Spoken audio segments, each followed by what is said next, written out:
The Adventures of Sherlock Holmes. Arthur Conan Doyle. 1. A Scandal in Bohemia. Chapter 1. To Sherlock Holmes she is always the woman. I have seldom heard him mention her under any other name. In his eyes she eclipses and predominates the whole of her sex. It was not that he felt any emotion akin to love for Irene Adler. All emotions, and that one particularly, were abhorrent to his cold, precise but admirably balanced mind. He was, I take it, the most perfect reasoning and observing machine that the world has seen, but as a lover he would have placed himself in a false position. He never spoke of the softer passions, save with a jibe and a sneer. They were admirable things for the observer, excellent for drawing the veil from men's motives and actions. But for the trained reasoner to admit such intrusions into his own delicate and finely adjusted temperament was to introduce a distracting factor which might throw a doubt upon all his mental results. Grit in a sensitive instrument, or a crack in one of his own high-power lenses, would not be more disturbing than a strong emotion in a nature such as his. And yet there was but one woman to him, and that woman was the late Irene Adler, of dubious and questionable memory. I had seen little of Holmes lately. My marriage had drifted us away from each other. My own complete happiness, and the home-centered interests which rise up around the man who first finds himself master of his own establishment, were sufficient to absorb all my attention, while Holmes, who loathed every form of society with his whole Bohemian soul, remained in our lodgings in Baker Street, buried among his old books, and alternating from week to week between cocaine and ambition, the drowsiness of the drug, and the fierce energy of his own keen nature. He was still, as ever, deeply attracted by the study of crime, and occupied his immense faculties and extraordinary powers of observation in following out those clues, and clearing up those mysteries which had been abandoned as hopeless by the official police. From time to time I heard some vague account of his doings, of his summons to Odessa in the case of the Trepoff murder, of his clearing up of the singular tragedy of the Atkinson brothers at Trincomalee, and finally of the mission which he had accomplished so delicately and successfully for the reigning family of Holland. Beyond these signs of his activity, however, which I merely shared with all the readers of the daily press, I knew little of my former friend and companion. One night, it was on the 20th of March, 1888, I was returning from a journey to a patient, for I had now returned to civil practice, when my way led me through Baker Street. As I passed the well-remembered door, which must always be associated in my mind with my wooing, and with the dark incidents of the study in scarlet, I was seized with a keen desire to see Holmes again, and to know how he was employing his extraordinary powers. His rooms were brilliantly lit, and even as I looked up, I saw his tall, spare figure pass twice in a dark silhouette against the blind. He was pacing the room swiftly, eagerly, with his head sunk upon his chest and his hands clasped behind him. To me, who knew his every mood and habit, his attitude and manner told their own story. He was at work again. He had risen out of his drug-created dreams and was hot upon the scent of some new problem. I rang the bell and was shown up to the chamber which had formerly been in part my own. His manner was not effusive. It seldom was. But he was glad, I think, to see me. With hardly a word spoken, but with a kindly eye, he waved me to an armchair, threw across his case of cigars, and indicated a spirit case and a gasogene in the corner. Then he stood before the fire and looked me over in his singular introspective fashion. "Wedlock suits you," he remarked. "I think, Watson, that you have put on 7.5 pounds since I saw you." 7, I answered. "Indeed, I should have thought a little more. Just a trifle more, I fancy, Watson. And in practice again, I observe. You did not tell me that you intended to go into harness." "Then, how do you know?" "I see it, I deduce it. How do I know that you have been getting yourself very wet lately, and that you have a most clumsy and careless servant girl?" "My dear Holmes," said I, "this is too much. You would certainly have been burned had you lived a few centuries ago. It is true that I had a country walk on Thursday and came home in a dreadful mess. But as I have changed my clothes, I can't imagine how you deduce it. As to Mary Jane, she is incorrigible, and my wife has given her notice. But there, again, I fail to see how you work it out." He chuckled to himself and rubbed his long, nervous hands together. "It is simplicity itself," said he. "My eyes tell me that on the inside of your left shoe, just where the firelight strikes it. The leather is scored by 6 almost parallel cuts. Obviously, they have been caused by someone who has very carelessly scraped round the edges of the sole in order to remove crusted mud from it. Hence, you see, my double deduction that you had been out in vile weather, and that you had a particularly malignant boot-slitting specimen of the London slavey.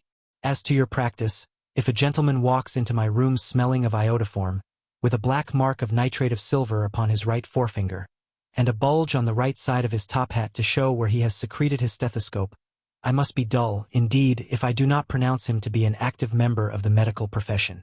I could not help laughing at the ease with which he explained his process of deduction. When I hear you give your reasons, I remarked, the thing always appears to me to be so ridiculously simple that I could easily do it myself, though at each successive instance of your reasoning I am baffled until you explain your process. And yet I believe that my eyes are as good as yours. Quite so, he answered, lighting a cigarette, and throwing himself down into an armchair. You see, but you do not observe. The distinction is clear. For example, you have frequently seen the steps which lead up from the hall to this room. Frequently. How often? Well, some hundreds of times. Then how many are there? How many? I don't know. Quite so. You have not observed. And yet you have seen. That is just my point. Now, I know that there are 17 steps because I have both seen and observed. By the way, since you are interested in these little problems, and since you are good enough to chronicle 1 or 2 of my trifling experiences, you may be interested in this. He threw over a sheet of thick, pink-tinted notepaper which had been lying open upon the table. It came by the last post, said he. Read it aloud. The note was undated, and without either signature or address. There will call upon you tonight at 7:45, it said. A gentleman who desires to consult you upon a matter of the very deepest moment. Your recent services to one of the royal houses of Europe have shown that you are one who may safely be trusted with matters which are of an importance which can hardly be exaggerated. This account of you we have from all quarters received. Be in your chamber then at that hour, and do not take it amiss if your visitor wear a mask. This is indeed a mystery, I remarked. What do you imagine that it means? I have no data yet. It is a capital mistake to theorize before one has data. Insensibly one begins to twist facts to suit theories, instead of theories to suit facts. But the note itself, what do you deduce from it? I carefully examined the writing, and the paper upon which it was written. The man who wrote it was presumably well-to-do, I remarked, endeavoring to imitate my companion's processes. Such paper could not be bought under half a crown a packet. It is peculiarly strong and stiff. Peculiar, that is the very word, said Holmes. It is not an English paper at all. Hold it up to the light. I did so, and saw a large E with a small g, a P, and a large G with a small t woven into the texture of the paper. What do you make of that? Asked Holmes. The name of the maker, no doubt, or his monogram, rather. Not at all. The G with the small t stands for Gesellschaft, which is the German for company. It is a customary contraction like our co. P, of course, stands for papier. Now for the e.g. Let us glance at our Continental Gazetteer. He took down a heavy brown volume from his shelves.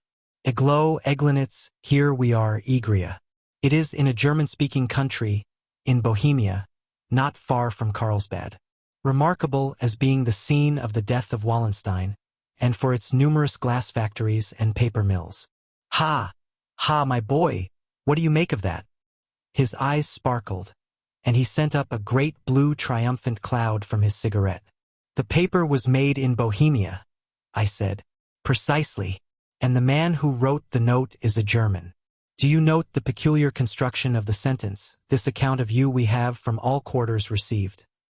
A Frenchman or Russian could not have written that. It is the German who is so uncourteous to his verbs. It only remains, therefore, to discover what is wanted by this German who writes upon Bohemian paper and prefers wearing a mask to showing his face. And here he comes, if I am not mistaken, to resolve all our doubts. As he spoke there was the sharp sound of horses' hoofs and grating wheels against the curb, followed by a sharp pull at the bell. Holmes whistled. "A pair by the sound," said he. "Yes," he continued, glancing out of the window. "A nice little brougham and a pair of beauties. 150 guineas apiece. There's money in this case, Watson, if there is nothing else." "I think that I had better go, Holmes." "Not a bit, Doctor. Stay where you are. I am lost without my Boswell, and this promises to be interesting. It would be a pity to miss it. But your client dash. Never mind him. I may want your help, and so may he. Here he comes. Sit down in that armchair, Doctor, and give us your best attention." A slow and heavy step, which had been heard upon the stairs and in the passage, paused immediately outside the door. Then there was a loud and authoritative tap. "Come in," said Holmes. A man entered who could hardly have been less than 6 feet 6 inches in height, with the chest and limbs of a Hercules. His dress was rich with a richness which would, in England, be looked upon as akin to bad taste. Heavy bands of astrakhan were slashed across the sleeves and fronts of his double-breasted coat, while the deep blue cloak which was thrown over his shoulders was lined with flame-colored silk and secured at the neck with a brooch which consisted of a single flaming barrel. Boots which extended halfway up his calves, and which were trimmed at the tops with rich brown fur, completed the impression of barbaric opulence which was suggested by his whole appearance. He carried a broad-brimmed hat in his hand, while he wore across the upper part of his face, extending down past the cheekbones, a black visored mask, which he had apparently adjusted that very moment, for his hand was still raised to it as he entered. From the lower part of the face, he appeared to be a man of strong character, with a thick, hanging lip, and a long, straight chin suggestive of resolution pushed to the length of obstinacy. "You had my note?" he asked with a deep, harsh voice and a strongly marked German accent. "I told you that I would call." He looked from one to the other of us, as if uncertain which to address. "Pray take a seat," said Holmes. "This is my friend and colleague, Dr. Watson, who is occasionally good enough to help me in my cases. Whom have I the honor to address?" "You may address me as the Count von Kram, a Bohemian nobleman. I understand that this gentleman, your friend, is a man of honor and discretion, whom I may trust with a matter of the most extreme importance. If not, I should much prefer to communicate with you alone." I rose to go, but Holmes caught me by the wrist and pushed me back into my chair. "It is both or none," said he. "You may say before this gentleman anything which you may say to me." The Count shrugged his broad shoulders. "Then I must begin," said he, "by binding you both to absolute secrecy for 2 years. At the end of that time the matter will be of no importance. At present it is not too much to say that it is of such weight it may have an influence upon European history." "I promise," said Holmes. "And I." "You will excuse this mask," continued our strange visitor. "The august person who employs me wishes his agent to be unknown to you, and I may confess at once that the title by which I have just called myself is not exactly my own." "I was aware of it," said Holmes dryly. "The circumstances are of great delicacy, and every precaution has to be taken to quench what might grow to be an immense scandal and seriously compromise one of the reigning families of Europe. To speak plainly, the matter implicates the great house of Ormstein, hereditary kings of Bohemia." "I was also aware of that," murmured Holmes, settling himself down in his armchair and closing his eyes. Our visitor glanced with some apparent surprise at the languid, lounging figure of the man who had been no doubt depicted to him as the most incisive reasoner and most energetic agent in Europe. Holmes slowly reopened his eyes and looked impatiently at his gigantic client. "If your Majesty would condescend to state your case," he remarked, "I should be better able to advise you." The man sprang from his chair and paced up and down the room in uncontrollable agitation. Then, with a gesture of desperation, he tore the mask from his face and hurled it upon the ground. "You are right," he cried. "I am the king. Why should I attempt to conceal it?" "Why, indeed?" murmured Holmes. "Your Majesty had not spoken before I was aware that I was addressing Wilhelm Gottsreich Sigismund von Ormstein, Grand Duke of Cassel-Felstein, and hereditary King of Bohemia. But you can understand," said our strange visitor, sitting down once more and passing his hand over his high white forehead. You can understand that I am not accustomed to doing such business in my own person. Yet the matter was so delicate that I could not confide it to an agent without putting myself in his power. I have come incognito from Prague for the purpose of consulting you. Then pray consult, said Holmes, shutting his eyes once more. The facts are briefly these. Some 5 years ago, during a lengthy visit to Warsaw, I made the acquaintance of the well-known adventuress Irene Adler. The name is no doubt familiar to you. Kindly look her up in my index, doctor, murmured Holmes without opening his eyes. For many years he had adopted a system of docketing all paragraphs concerning men and things, so that it was difficult to name a subject or a person on which he could not at once furnish information. In this case, I found her biography sandwiched in between that of a Hebrew rabbi and that of a staff commander who had written a monograph upon the deep-sea fishes. Let me see, said Holmes. Born in New Jersey in the year 1858.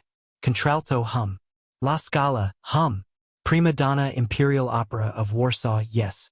Retired from operatic stage. Living in London, quite so. Your Majesty, as I understand, became entangled with this young person, wrote her some compromising letters, and is now desirous of getting those letters back. Precisely so. But how dash? Was there a secret marriage?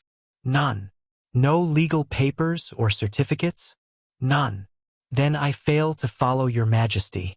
If this young person should produce her letters for blackmailing or other purposes, how is she to prove their authenticity? There is the writing. Pooh. Forgery. My private notepaper. Stolen. My own seal. Imitated. My photograph. Bought. We were both in the photograph. Oh dear. That is very bad. Your Majesty has indeed committed an indiscretion. I was mad, insane. You have compromised yourself seriously. I was only crown prince then. I was young. I am but 30 now.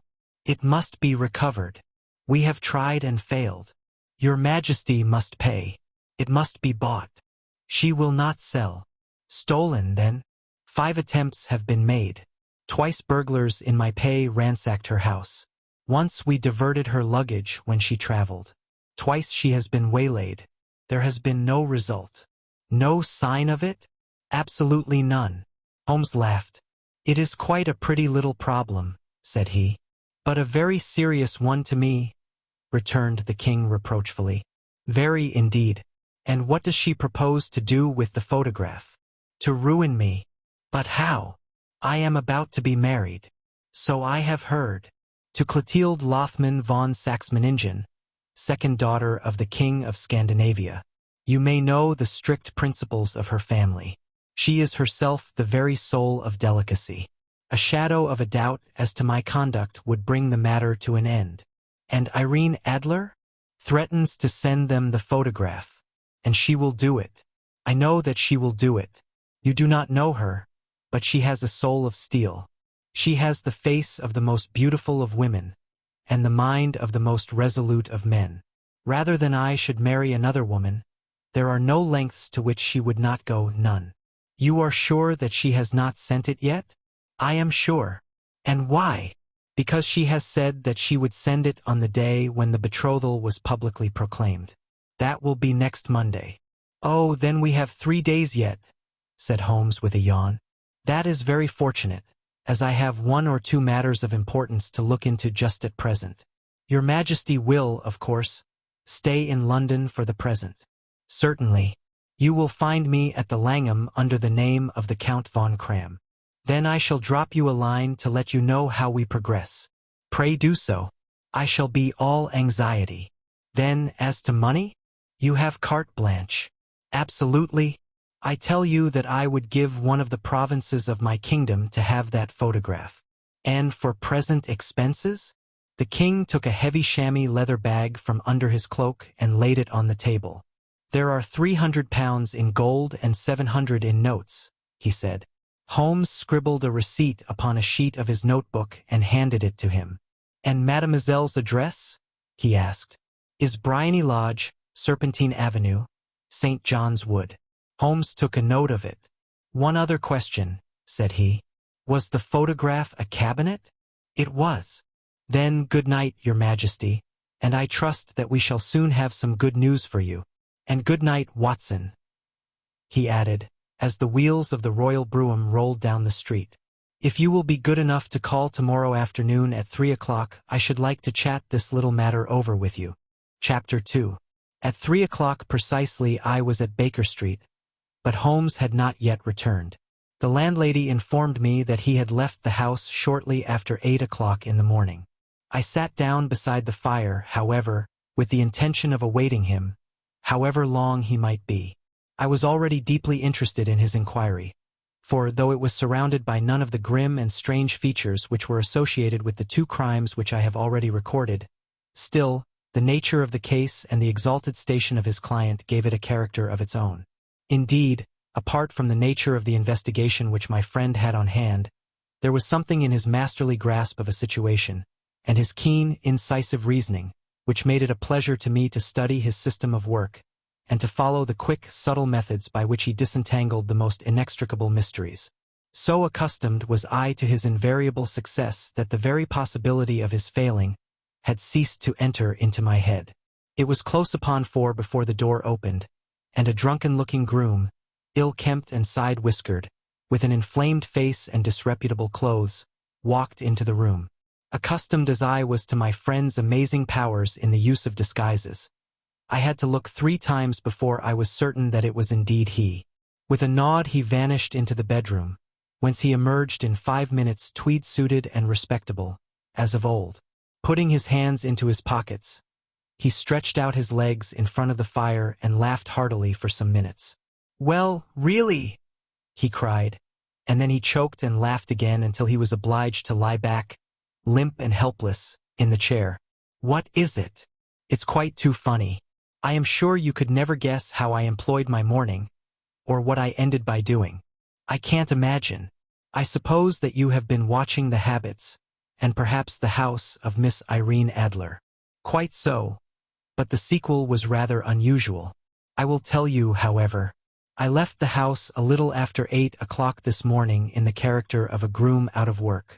There is a wonderful sympathy and freemasonry among horsey men. Be one of them and you will know all that there is to know. I soon found Briony Lodge. It is a bijou villa with a garden at the back, but built out in front right up to the road, 2 stories. Chubb lock to the door.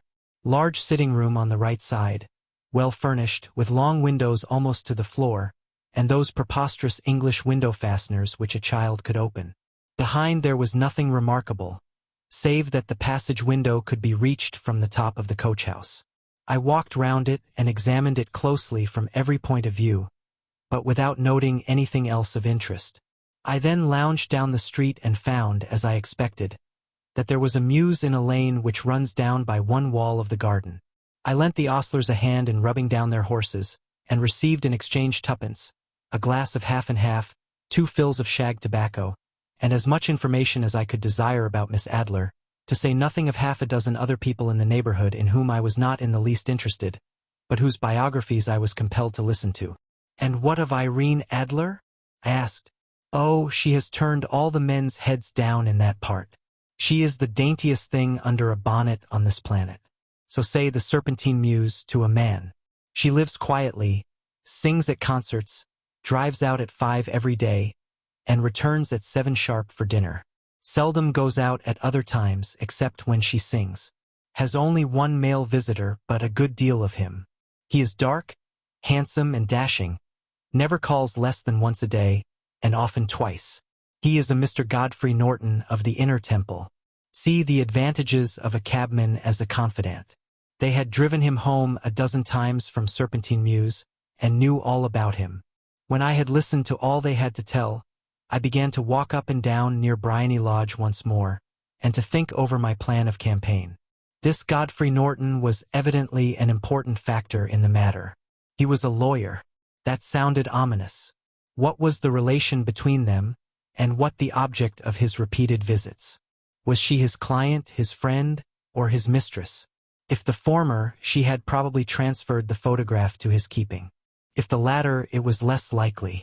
On the issue of this question depended whether I should continue my work at Briony Lodge, or turn my attention to the gentlemen's chambers in the temple. It was a delicate point, and it widened the field of my inquiry. I fear that I bore you with these details, but I have to let you see my little difficulties, if you are to understand the situation. I am following you closely, I answered. I was still balancing the matter in my mind when a handsome cab drove up to Bryony Lodge, and a gentleman sprang out. He was a remarkably handsome man, dark, aquiline, and mustached, evidently the man of whom I had heard. He appeared to be in a great hurry, shouted to the cabman to wait, and brushed past the maid who opened the door with the air of a man who was thoroughly at home. He was in the house about half an hour, and I could catch glimpses of him in the windows of the sitting room, pacing up and down, talking excitedly and waving his arms. Of her I could see nothing. Presently he emerged, looking even more flurried than before. As he stepped up to the cab, he pulled a gold watch from his pocket and looked at it earnestly. "Drive like the devil," he shouted. "First to Gross Amp, Hankey's in Regent Street, and then to the Church of St. Monica in the Edgware Road. Half a guinea if you do it in 20 minutes. Away they went, and I was just wondering whether I should not do well to follow them when up the lane came a neat little landau, the coachman with his coat only half buttoned, and his tie under his ear, while all the tags of his harness were sticking out of the buckles. It hadn't pulled up before she shot out of the hall door and into it. I only caught a glimpse of her at the moment, but she was a lovely woman, with a face that a man might die for. "The Church of St. Monica, John," she cried, "and half a sovereign if you reach it in 20 minutes. This was quite too good to lose, Watson. I was just balancing whether I should run for it, or whether I should perch behind her landau when a cab came through the street. The driver looked twice at such a shabby fare, but I jumped in before he could object. "The Church of St. Monica," said I, "and half a sovereign if you reach it in 20 minutes. It was 25 minutes to 12, and of course it was clear enough what was in the wind. My cabby drove fast. I don't think I ever drove faster, but the others were there before us. The cab and the landau with their steaming horses were in front of the door when I arrived. I paid the man and hurried into the church. There was not a soul there save the two whom I had followed and a surpliced clergyman, who seemed to be expostulating with them. They were all three standing in a knot in front of the altar. I lounged up the side aisle like any other idler who has dropped into a church. Suddenly, to my surprise, the three at the altar faced round to me, and Godfrey Norton came running as hard as he could towards me. "Thank God!" he cried. "You'll do. Come, come." "What then?" I asked. "Come, man, come. Only 3 minutes, or it won't be legal." I was half dragged up to the altar, and before I knew where I was I found myself mumbling responses which were whispered in my ear, and vouching for things of which I knew nothing, and generally assisting in the secure tying up of Irene Adler, spinster, to Godfrey Norton, bachelor. It was all done in an instant, and there was the gentleman thanking me on the one side and the lady on the other, while the clergyman beamed on me in front. It was the most preposterous position in which I ever found myself in my life, and it was the thought of it that started me laughing just now. It seems that there had been some informality about their license, that the clergyman absolutely refused to marry them without a witness of some sort, and that my lucky appearance saved the bridegroom from having to sally out into the streets in search of a best man. The bride gave me a sovereign, and I mean to wear it on my watch chain in memory of the occasion. "This is a very unexpected turn of affairs," said I. "And what then?" "Well, I found my plans very seriously menaced. It looked as if the pair might take an immediate departure, and so necessitate very prompt and energetic measures on my part. At the church door, however, they separated, he driving back to the temple, and she to her own house. "I shall drive out in the park at 5 as usual," she said as she left him. I heard no more. They drove away in different directions, and I went off to make my own arrangements. "Which are?" "Some cold beef and a glass of beer," he answered, ringing the bell. "I have been too busy to think of food, and I am likely to be busier still this evening. By the way, Doctor, I shall want your cooperation." "I shall be delighted." "You don't mind breaking the law?" "Not in the least." "Nor running a chance of arrest?" "Not in a good cause." "Oh, the cause is excellent. Then I am your man. I was sure that I might rely on you. But what is it you wish?" When Mrs. Turner has brought in the tray, I will make it clear to you. Now, he said as he turned hungrily on the simple fare that our landlady had provided. I must discuss it while I eat, for I have not much time. It is nearly 5 now. In 2 hours we must be on the scene of action. Miss Irene, or Madame, rather, returns from her drive at 7. We must be at Briony Lodge to meet her. And what then? You must leave that to me. I have already arranged what is to occur. There is only one point on which I must insist. You must not interfere, come what may. You understand. I am to be neutral, to do nothing whatever. There will probably be some small unpleasantness. Do not join in it. It will end in my being conveyed into the house. 4 or 5 minutes afterwards the sitting-room window will open. You are to station yourself close to that open window. Yes, you are to watch me, for I will be visible to you. Yes, and when I raise my hand, so, you will throw into the room what I give you to throw, and will, at the same time, raise the cry of fire. You quite follow me? Entirely. It is nothing very formidable, he said, taking a long cigar-shaped roll from his pocket. It is an ordinary plumber's smoke rocket, fitted with a cap at either end to make it self-lighting. Your task is confined to that. When you raise your cry of fire, it will be taken up by quite a number of people. You may then walk to the end of the street, and I will rejoin you in 10 minutes. I hope that I have made myself clear. I am to remain neutral, to get near the window, to watch you, and at the signal to throw in this object, then to raise the cry of fire, and to wait you at the corner of the street. Precisely. Then you may entirely rely on me. That is excellent. I think, perhaps, it is almost time that I prepare for the new role I have to play. He disappeared into his bedroom and returned in a few minutes in the character of an amiable and simple-minded nonconformist clergyman. His broad black hat, his baggy trousers, his white tie, his sympathetic smile, and general look of peering and benevolent curiosity were such as Mr. John Hare alone could have equaled. It was not merely that Holmes changed his costume. His expression, his manner, his very soul seemed to vary with every fresh part that he assumed. The stage lost a fine actor even as science lost an acute reasoner when he became a specialist in crime. It was 6:15 when we left Baker Street, and it still wanted 10 minutes to the hour when we found ourselves in Serpentine Avenue. It was already dusk, and the lamps were just being lighted as we paced up and down in front of Briony Lodge, waiting for the coming of its occupant. The house was just such as I had pictured it from Sherlock Holmes' succinct description, but the locality appeared to be less private than I expected. On the contrary, for a small street in a quiet neighborhood, it was remarkably animated. There was a group of shabbily dressed men smoking and laughing in a corner, a scissors grinder with his wheel, 2 guardsmen who were flirting with a nurse girl, and several well-dressed young men who were lounging up and down with cigars in their mouths. "You see," remarked Holmes as we paced to and fro in front of the house, "this marriage rather simplifies matters. The photograph becomes a double-edged weapon now. The chances are that she would be as averse to its being seen by Mr. Godfrey Norton as our client is to its coming to the eyes of his princess. Now the question is, where are we to find the photograph? Where, indeed? It is most unlikely that she carries it about with her. It is cabinet size, too large for easy concealment about a woman's dress. She knows that the king is capable of having her waylaid and searched. 2 attempts of the sort have already been made. We may take it, then, that she does not carry it about with her. Where, then? Her banker or her lawyer? There is that double possibility.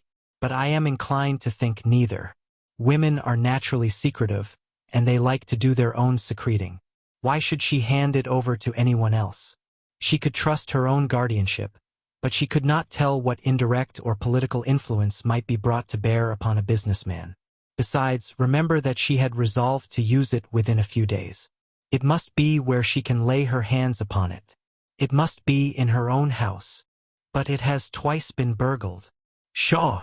They did not know how to look. But how will you look? I will not look. What then? I will get her to show me. But she will refuse. She will not be able to. But I hear the rumble of wheels. It is her carriage. Now carry out my orders to the letter." As he spoke, the gleam of the sidelights of a carriage came round the curve of the avenue. It was a smart little landau which rattled up to the door of Bryony Lodge. As it pulled up, one of the loafing men at the corner dashed forward to open the door in the hope of earning a copper, but was elbowed away by another loafer, who had rushed up with the same intention. A fierce quarrel broke out, which was increased by the two guardsmen, who took sides with one of the loungers, and by the scissors grinder, who was equally hot upon the other side.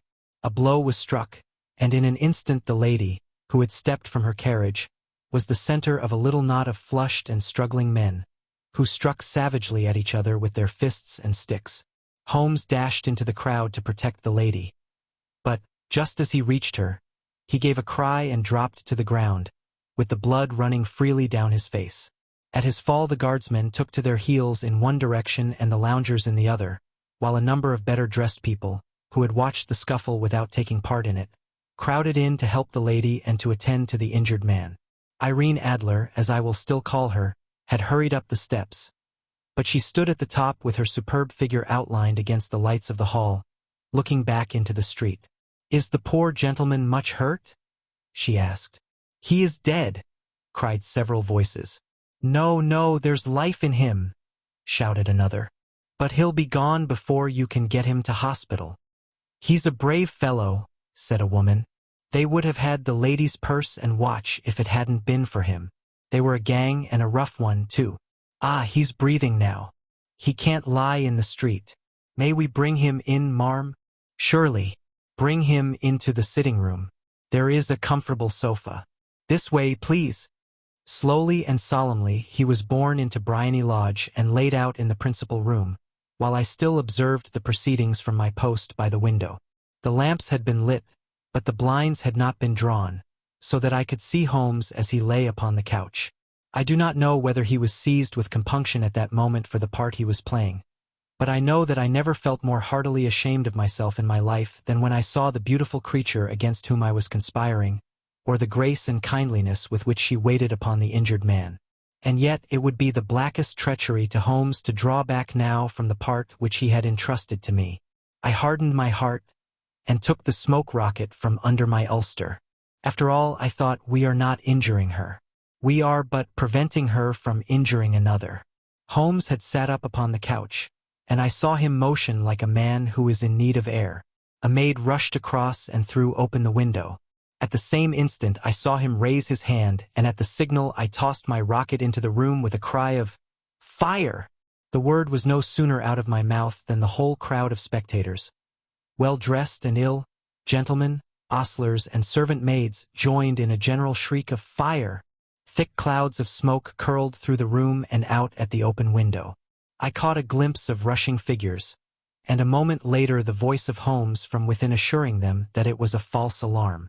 Slipping through the shouting crowd, I made my way to the corner of the street, and in 10 minutes was rejoiced to find my friend's arm in mine, and to get away from the scene of uproar. He walked swiftly and in silence for some few minutes until we had turned down one of the quiet streets which lead towards the Edgware Road. "You did it very nicely, Doctor," he remarked. "Nothing could have been better. It is all right. You have the photograph? I know where it is. And how did you find out?" "She showed me, as I told you she would. I am still in the dark." "I do not wish to make a mystery," said he, laughing. "The matter was perfectly simple. You, of course, saw that everyone in the street was an accomplice. They were all engaged for the evening. I guessed as much. Then, when the row broke out, I had a little moist red paint in the palm of my hand. I rushed forward, fell down, clapped my hand to my face, and became a piteous spectacle. It is an old trick. That also I could fathom. Then they carried me in. She was bound to have me in. What else could she do? And into her sitting room, which was the very room which I suspected. It lay between that and her bedroom, and I was determined to see which. They laid me on a couch. I motioned for air. They were compelled to open the window, and you had your chance. How did that help you? It was all important. When a woman thinks that her house is on fire, her instinct is at once to rush to the thing which she values most. It is a perfectly overpowering impulse, and I have more than once taken advantage of it. In the case of the Darlington substitution scandal, it was of use to me, and also in the Arnsworth Castle business. A married woman grabs at her baby. An unmarried one reaches for her jewel box. Now it was clear to me that Our Lady of today had nothing in the house more precious to her than what we are in quest of. She would rush to secure it. The alarm of fire was admirably done. The smoke and shouting were enough to shake nerves of steel. She responded beautifully. The photograph is in a recess behind a sliding panel just above the right bell pull. She was there in an instant, and I caught a glimpse of it as she half drew it out. When I cried out that it was a false alarm, she replaced it, glanced at the rocket, rushed from the room, and I have not seen her since. I rose, and, making my excuses, escaped from the house. I hesitated whether to attempt to secure the photograph at once. But the coachman had come in, and as he was watching me narrowly, it seemed safer to wait. A little over-precipitance may ruin all. And now, I asked, our quest is practically finished. I shall call with the king tomorrow, and with you if you care to come with us. We will be shown into the sitting room to wait for the lady, but it is probable that when she comes she may find neither us nor the photograph. It might be a satisfaction to His Majesty to regain it with his own hands. And when will you call? At 8 in the morning. She will not be up, so that we shall have a clear field.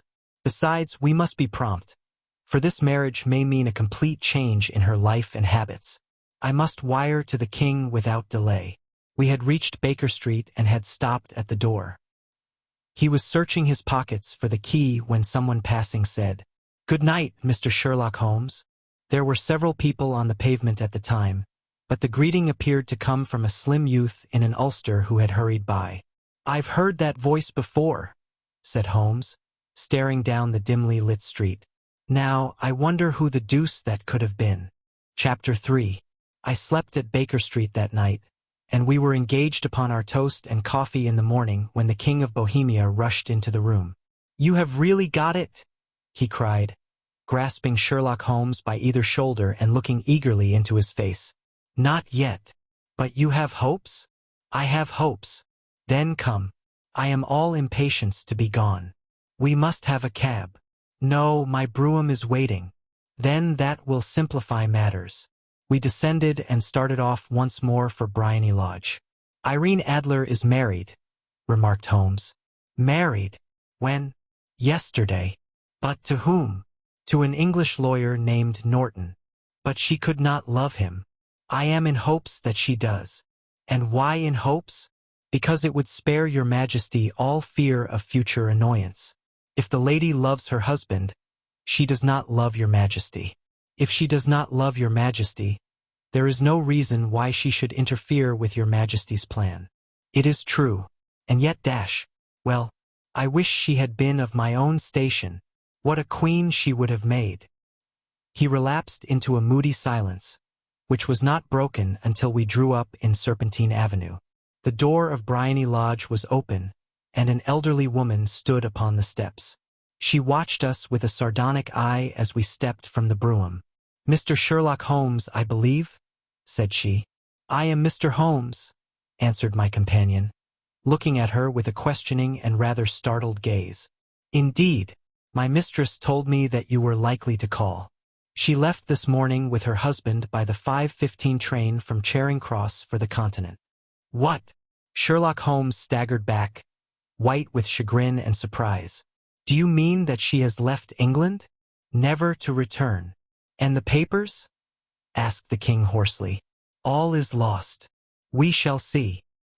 He pushed past the servant and rushed into the drawing-room, followed by the king and myself.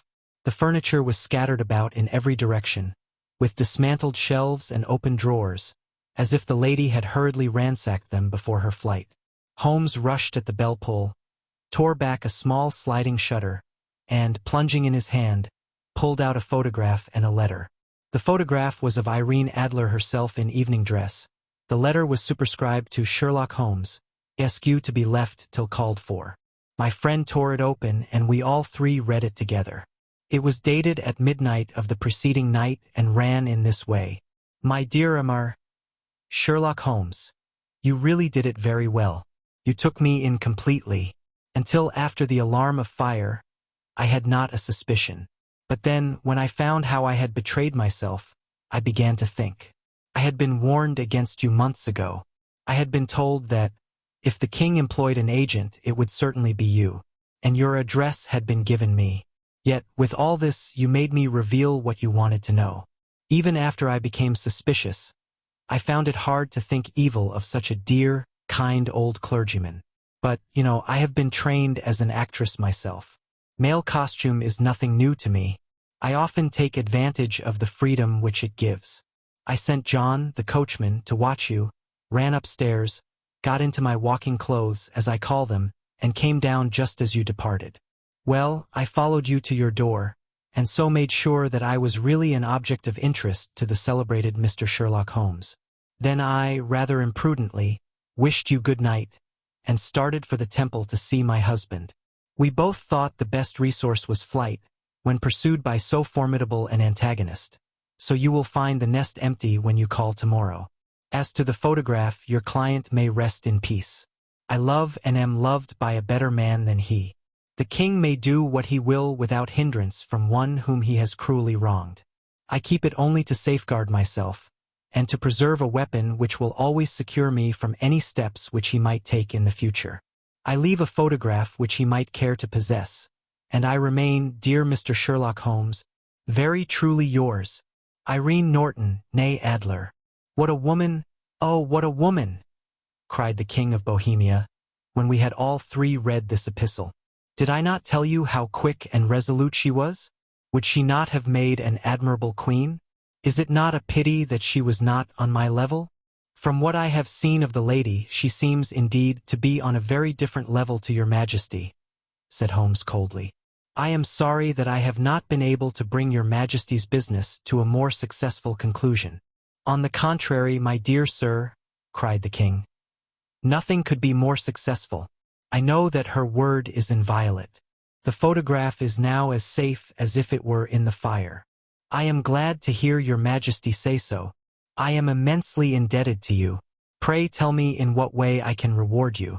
This ring dash, he slipped an emerald snake ring from his finger and held it out upon the palm of his hand. Your Majesty has something which I should value even more highly, said Holmes. You have but to name it. This photograph. The king stared at him in amazement. Irene's photograph, he cried. Certainly, if you wish it. I thank your Majesty. Then there is no more to be done in the matter. I have the honor to wish you a very good morning. He bowed, and, turning away without observing the hand which the king had stretched out to him, he set off in my company for his chambers. And that was how a great scandal threatened to affect the kingdom of Bohemia, and how the best plans of Mr. Sherlock Holmes were beaten by a woman's wit. He used to make merry over the cleverness of women, but I have not heard him do it of late. And when he speaks of Irene Adler, or when he refers to her photograph, it is always under the honorable title of the woman. The Adventures of Sherlock Holmes. Arthur Conan Doyle. 2. The Red-Headed League.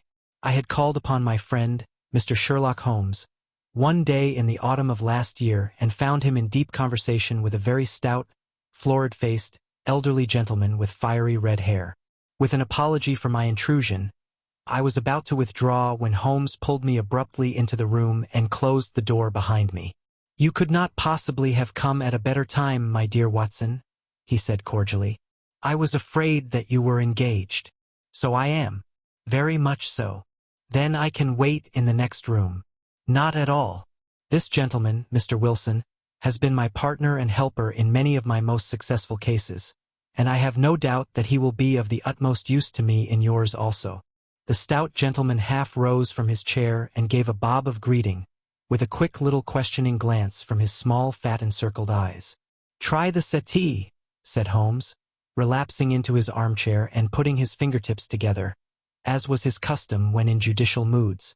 I know, my dear Watson, that you share my love of all that is bizarre and outside the conventions and humdrum routine of everyday life.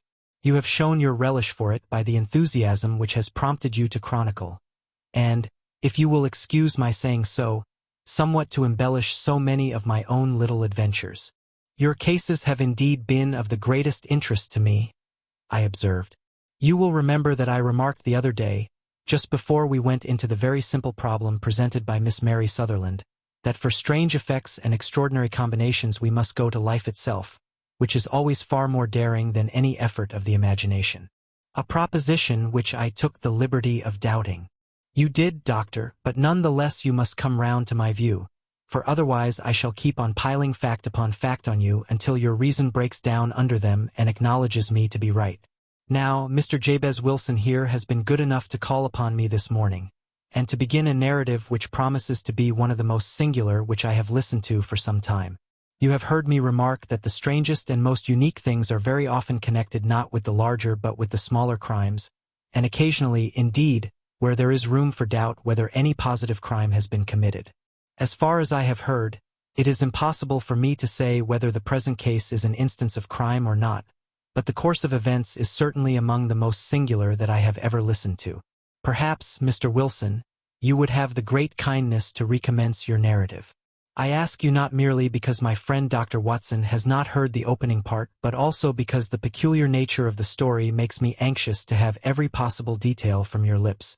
As a rule, when I have heard some slight indication of the course of events, I am able to guide myself by the thousands of other similar cases which occur to my memory. In the present instance, I am forced to admit that the facts are, to the best of my belief, unique. The portly client puffed out his chest with an appearance of some little pride and pulled a dirty and wrinkled newspaper from the inside pocket of his greatcoat. As he glanced down the advertisement column, with his head thrust forward and the paper flattened out upon his knee, I took a good look at the man and endeavored, after the fashion of my companion, to read the indications which might be presented by his dress or appearance. I did not gain very much, however, by my inspection. Our visitor bore every mark of being an average commonplace British tradesman, obese, pompous, and slow. He wore rather baggy gray shepherd's check trousers, a not over-clean black frock coat, unbuttoned in the front, and a drab waistcoat with a heavy brassy Albert chain, and a square pierced bit of metal dangling down as an ornament. A frayed top hat and a faded brown overcoat with a wrinkled velvet collar lay upon a chair beside him. Altogether, look as I would, there was nothing remarkable about the man save his blazing red head, and the expression of extreme chagrin and discontent upon his features. Sherlock Holmes quick I took in my occupation, and he shook his head with a smile as he noticed my questioning glances.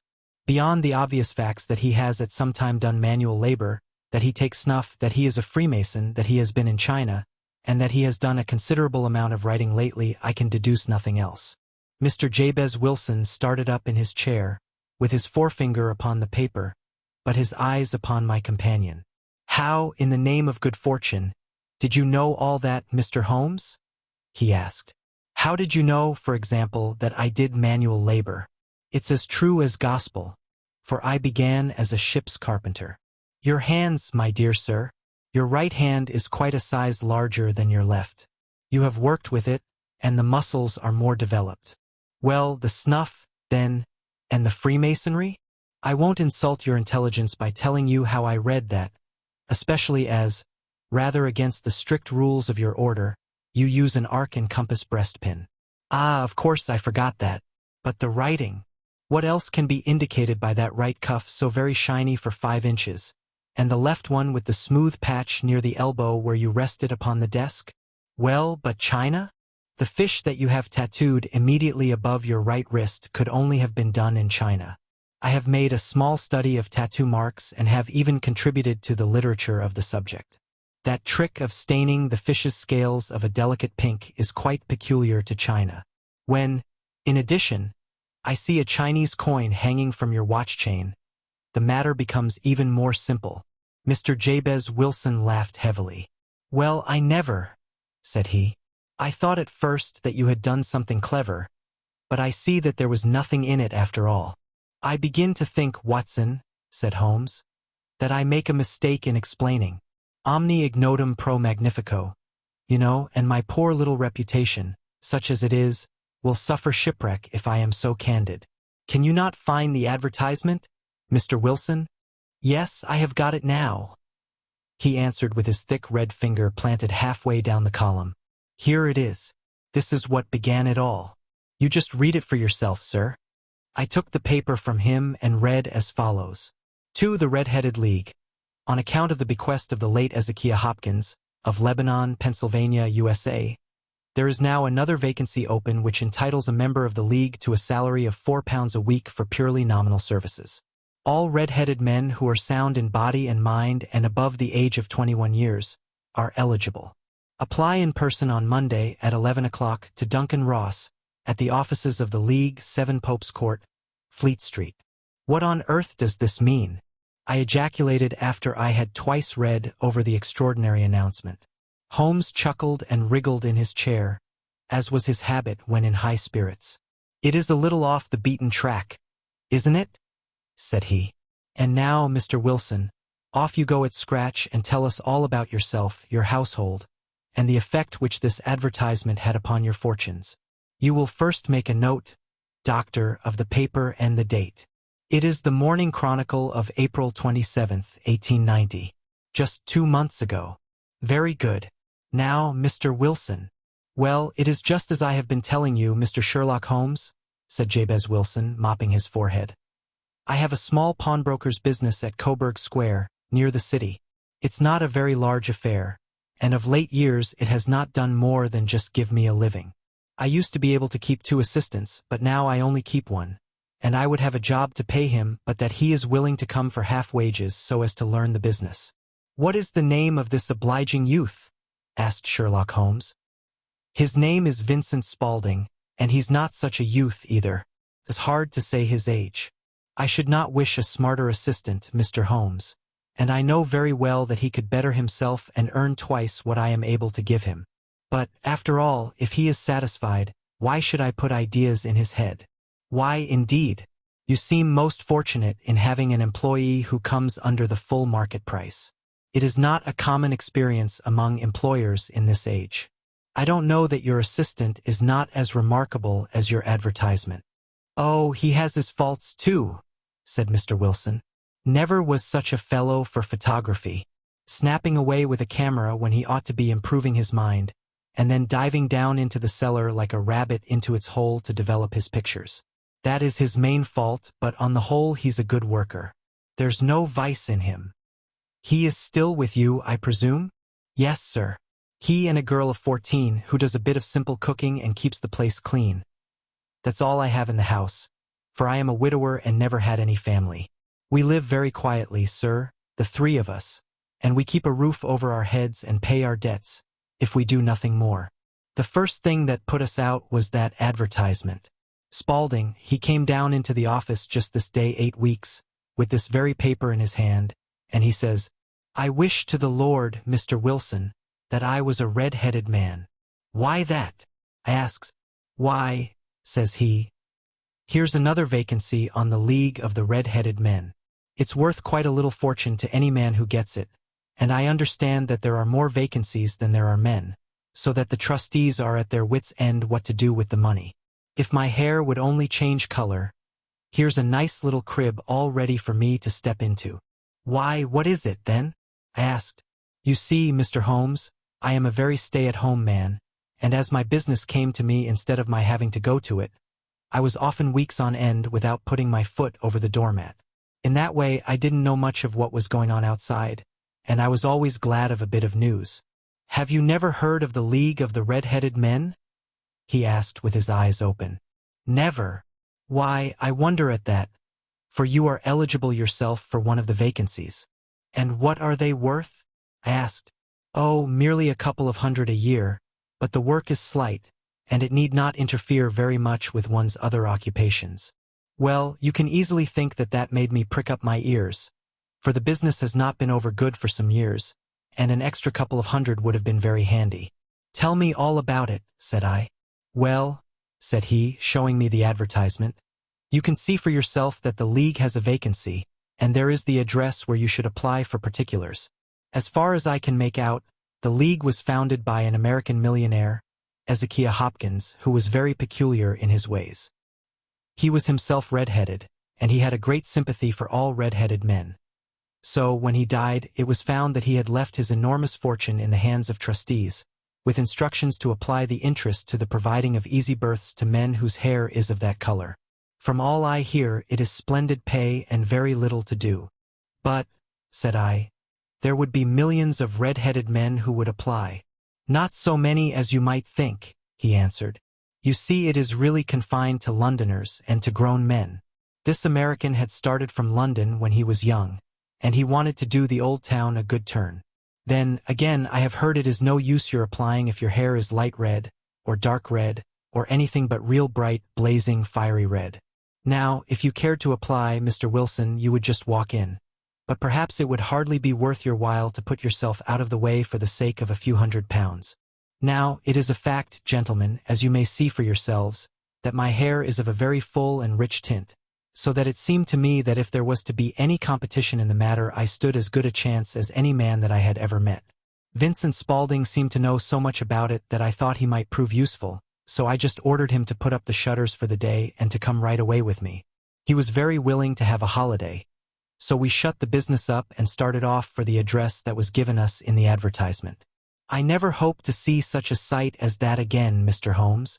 From north, south, east, and west, every man who had a shade of red in his hair had tramped into the city to answer the advertisement.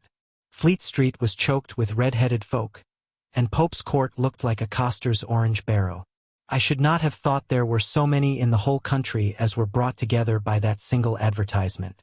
Every shade of color they were: straw, lemon, orange, brick, Irish setter, liver, clay.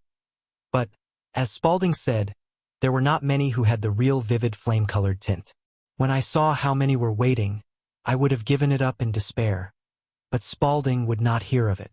How he did it I could not imagine, but he pushed and pulled and butted until he got me through the crowd, and right up to the steps which led to the office. There was a double stream upon the stair, some going up in hope and some coming back dejected. But we wedged in as well as we could and soon found ourselves in the office. Your experience has been a most entertaining one, remarked Holmes as his client paused and refreshed his memory with a huge pinch of snuff. Pray continue your very interesting statement. There was nothing in the office but a couple of wooden chairs and a deal table, behind which sat a small man with a head that was even redder than mine. He said a few words to each candidate as he came up, and then he always managed to find some fault in them which would disqualify them. Getting a vacancy did not seem to be such a very easy matter after all. However, when our turn came, the little man was much more favorable to me than to any of the others, and he closed the door as we entered, so that he might have a private word with us. This is Mr. Jabez Wilson, said my assistant, and he is willing to fill a vacancy in the League. And he is admirably suited for it, the other answered. He has every requirement. I cannot recall when I have seen anything so fine. He took a step backward, cocked his head on one side, and gazed at my hair until I felt quite bashful. Then suddenly he plunged forward, wrung my hand, and congratulated me warmly on my success. It would be injustice to hesitate, said he. You will, however, I am sure, excuse me for taking an obvious precaution. With that he seized my hair in both his hands, and tugged until I yelled with the pain. There is water in your eyes, said he as he released me. I perceive that all is as it should be. But we have to be careful, for we have twice been deceived by wigs and once by paint. I could tell you tales of cobbler's wax which would disgust you with human nature. He stepped over to the window and shouted through it at the top of his voice that the vacancy was filled. A groan of disappointment came up from below, and the folk all trooped away in different directions until there was not a redhead to be seen except my own and that of the manager. My name, said he, is Mr. Duncan Ross, and I am myself one of the pensioners upon the fund left by our noble benefactor. Are you a married man, Mr. Wilson? Have you a family? I answered that I had not. His face fell immediately. Dear me, he said gravely, that is very serious indeed. I am sorry to hear you say that.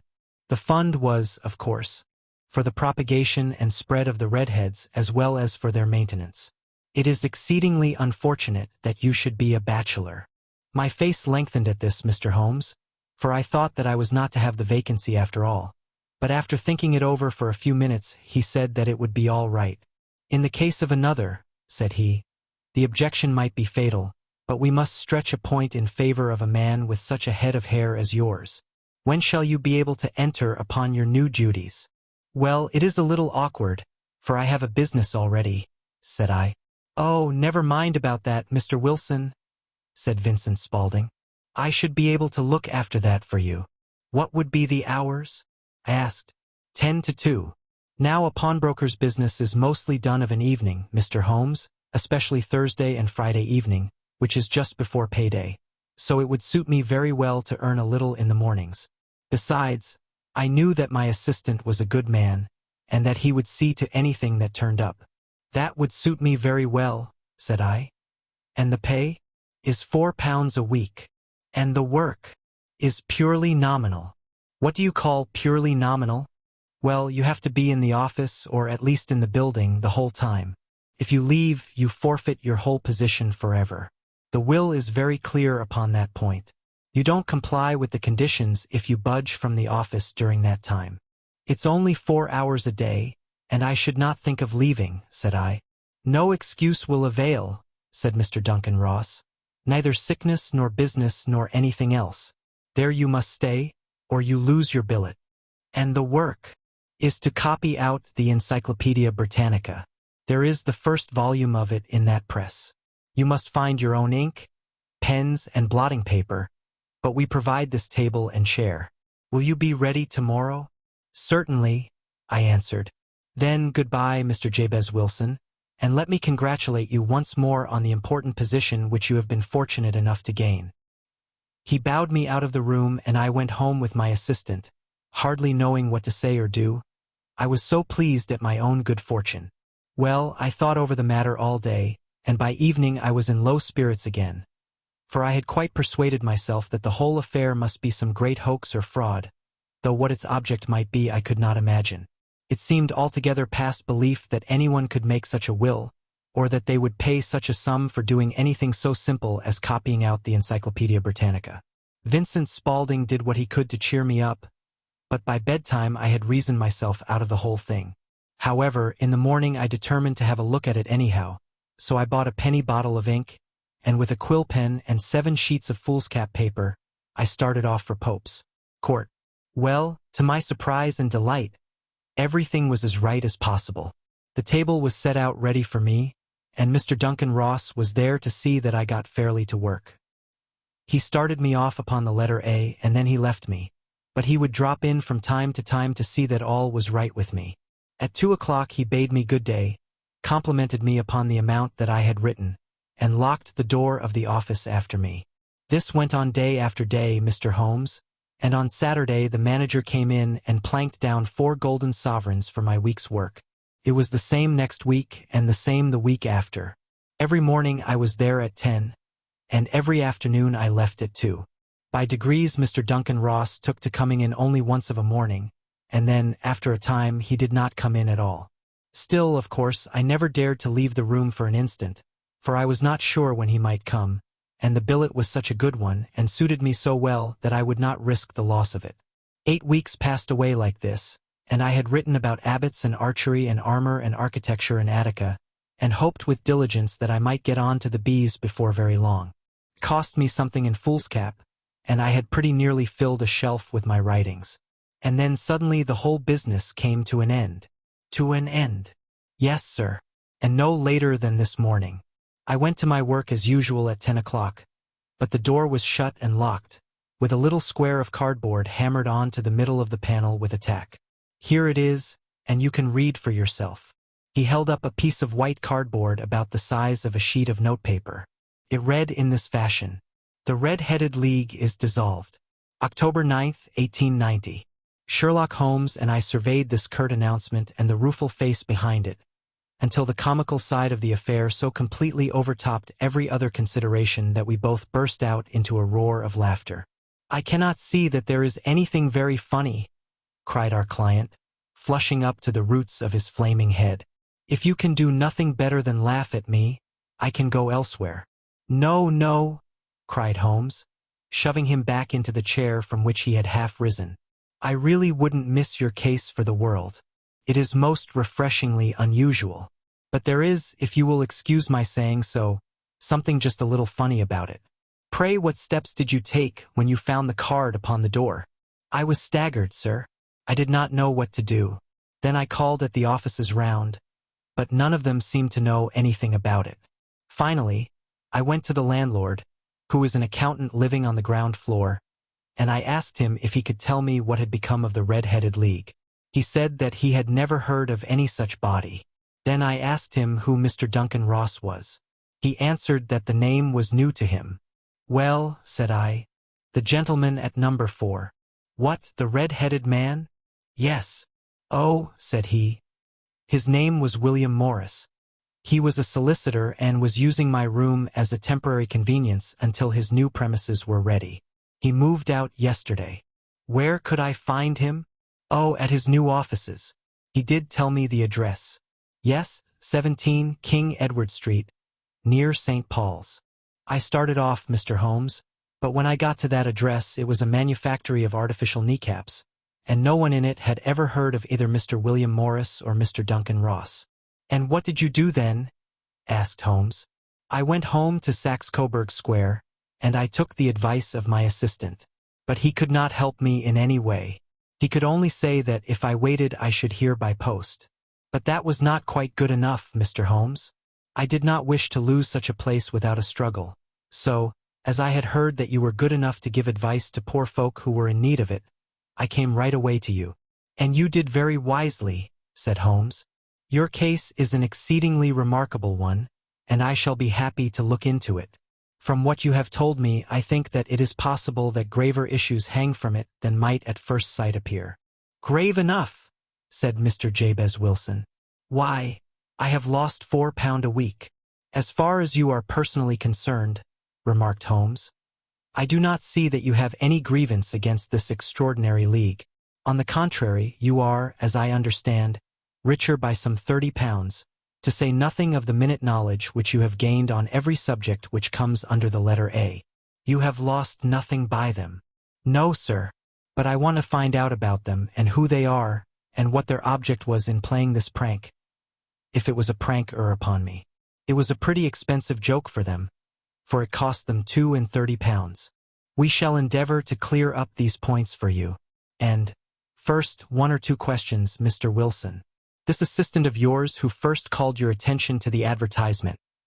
How long had he been with you? About a month, then. How did he come? In answer to an advertisement. Was he the only applicant?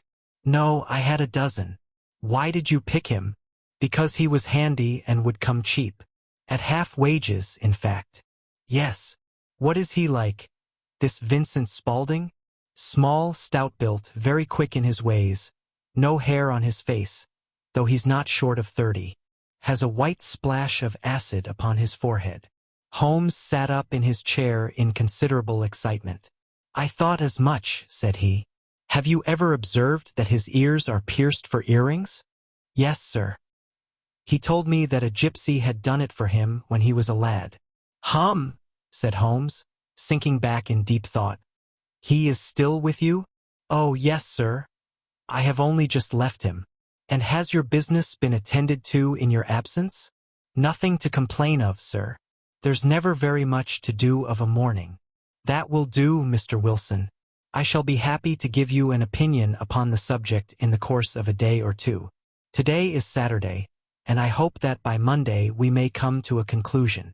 Well, Watson, said Holmes when our visitor had left us, what do you make of it all? I make nothing of it, I answered frankly. It is a most mysterious business. As a rule, said Holmes, the more bizarre a thing is the less mysterious it proves to be. It is your commonplace, featureless crimes which are really puzzling, just as a commonplace face is the most difficult to identify. But I must be prompt over this matter. What are you going to do, then? I asked. To smoke, he answered. It is quite a 3-pipe problem, and I beg that you won't speak to me for 50 minutes.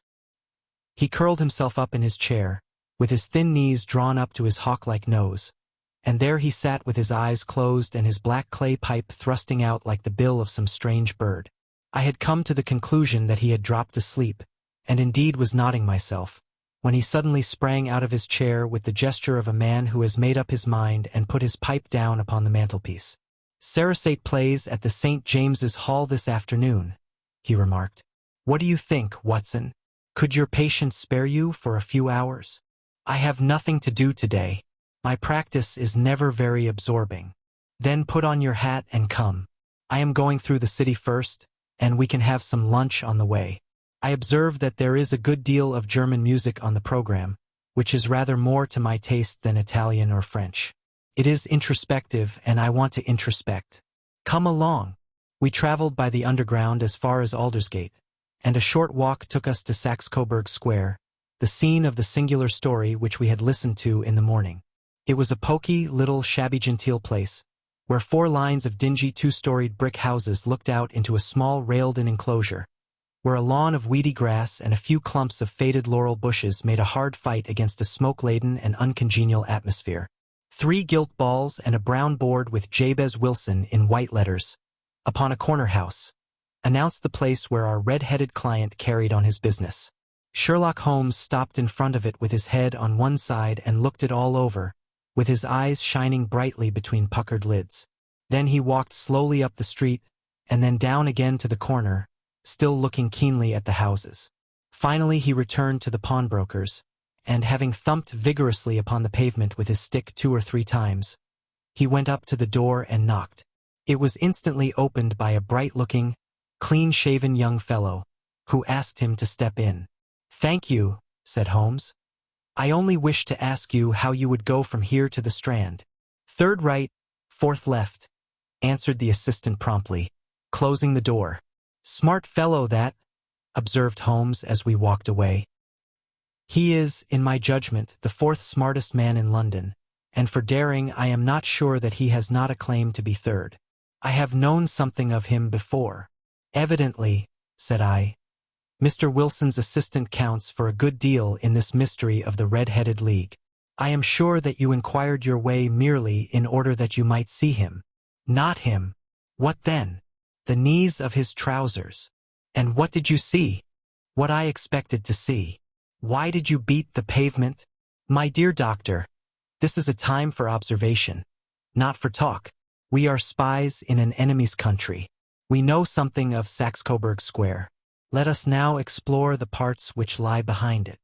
The road in which we found ourselves as we turned round the corner from the retired Saxe-Coburg Square presented as great a contrast to it as the front of a picture does to the back.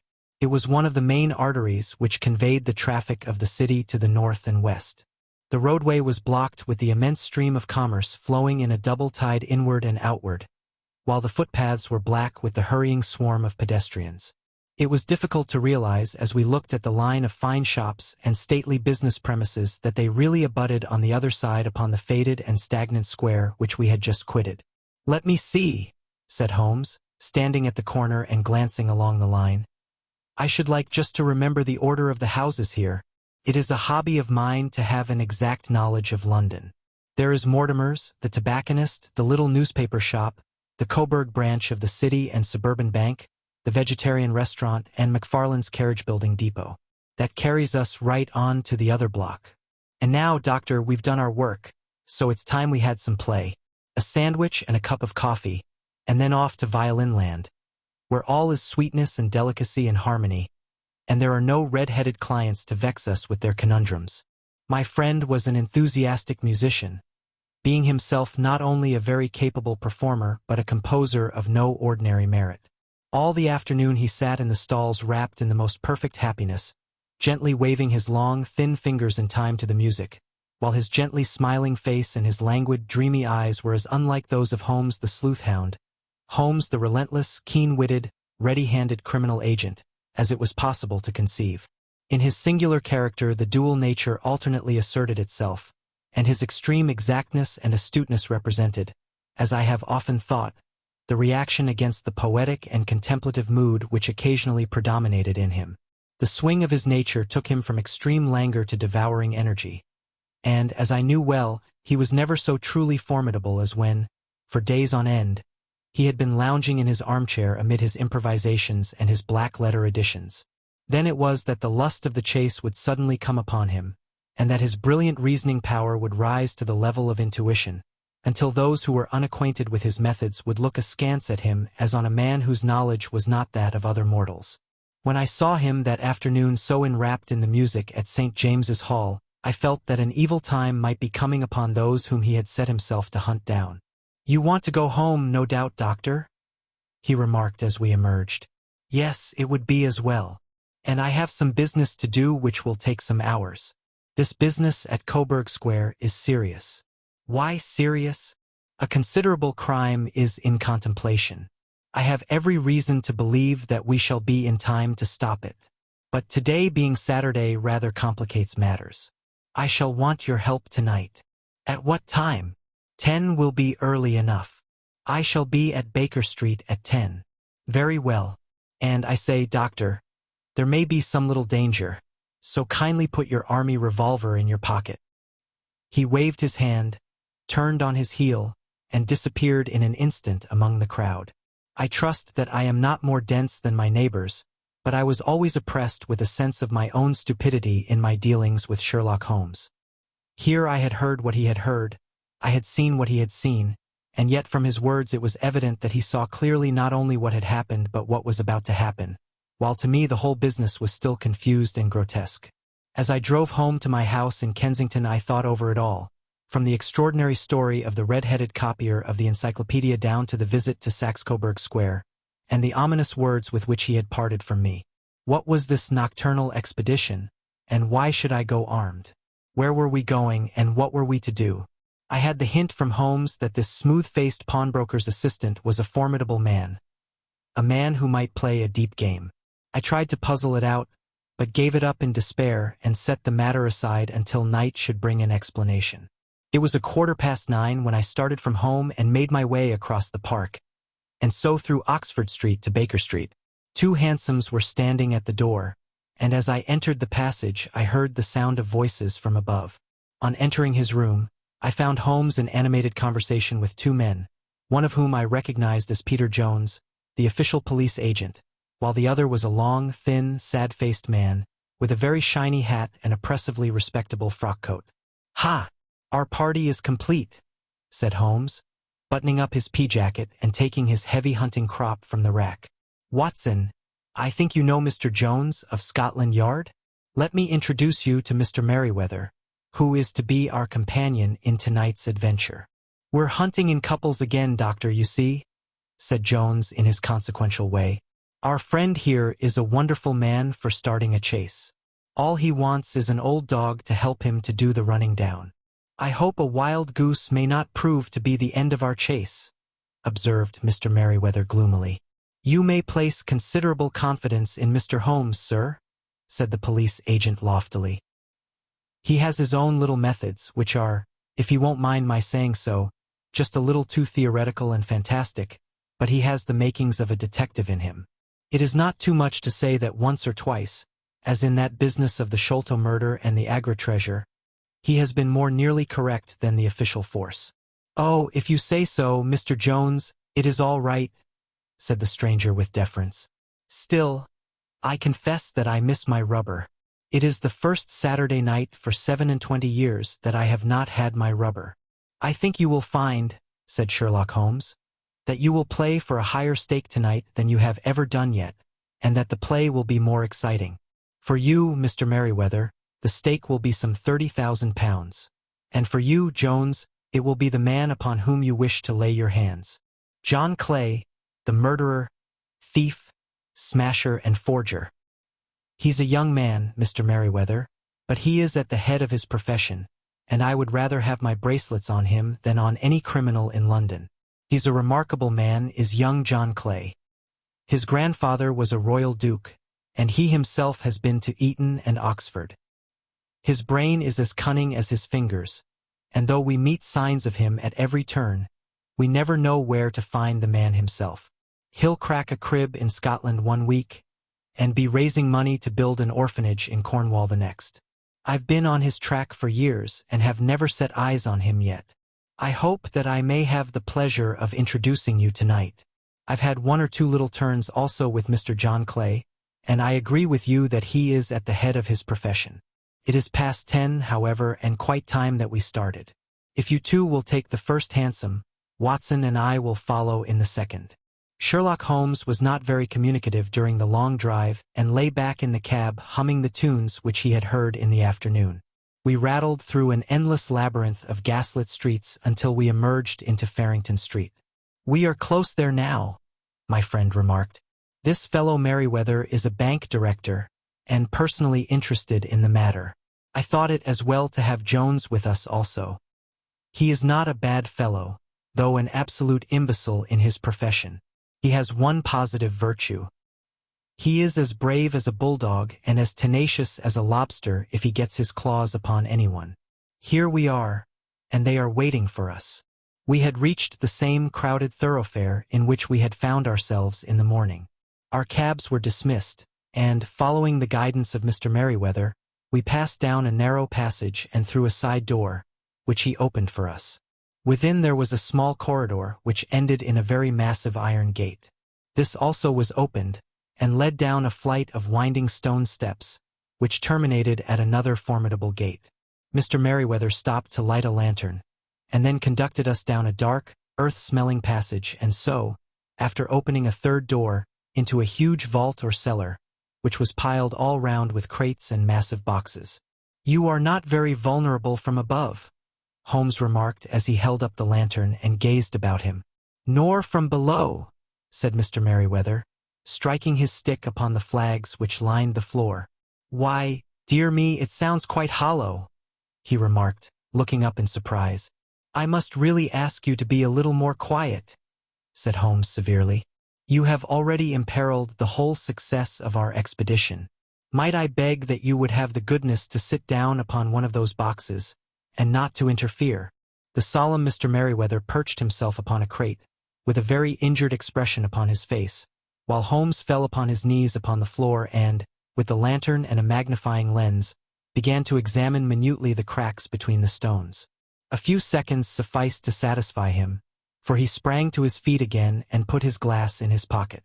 "We have at least an hour before us," he remarked, "for they can hardly take any steps until the good pawnbroker is safely in bed. Then they will not lose a minute, for the sooner they do their work the longer time they will have for their escape. We are at present, Dr. Eyre, as no doubt you have divined, in the cellar of the city branch of one of the principal London banks. Mr. Merryweather is the chairman of directors, and he will explain to you that there are reasons why the more daring criminals of London should take a considerable interest in this cellar at present." "It is our French gold," whispered the director.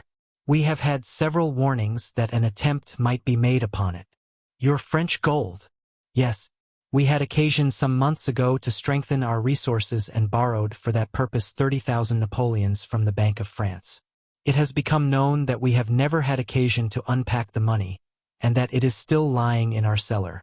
The crate upon which I sit contains 2,000 Napoleons packed between layers of lead foil. Our reserve of bullion is much larger at present than is usually kept in a single branch office, and the directors have had misgivings upon the subject." "Which were very well justified," observed Holmes. "And now it is time that we arranged our little plans. I expect that within an hour matters will come to a head.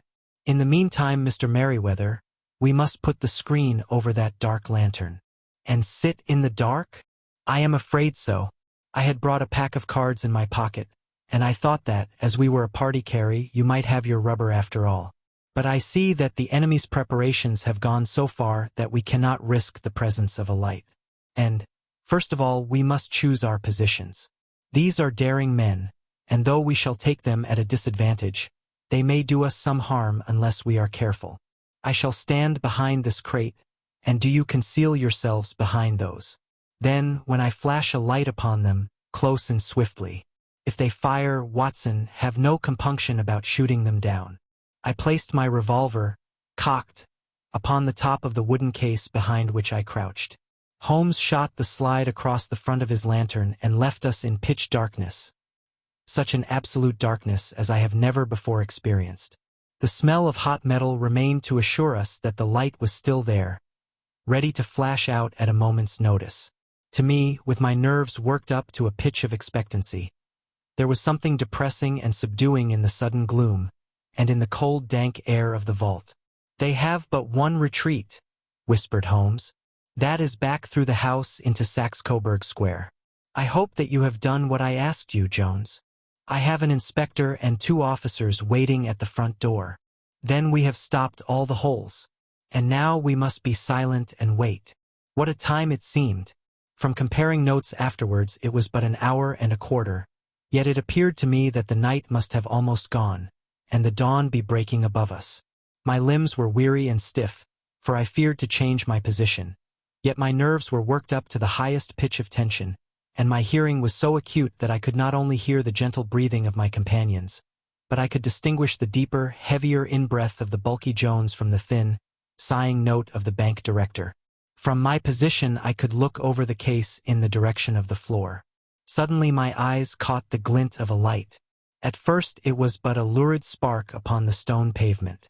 Then it lengthened out until it became a yellow line, and then, without any warning or sound, a gash seemed to open and a hand appeared, a white, almost womanly hand, which felt about in the center of the little area of light.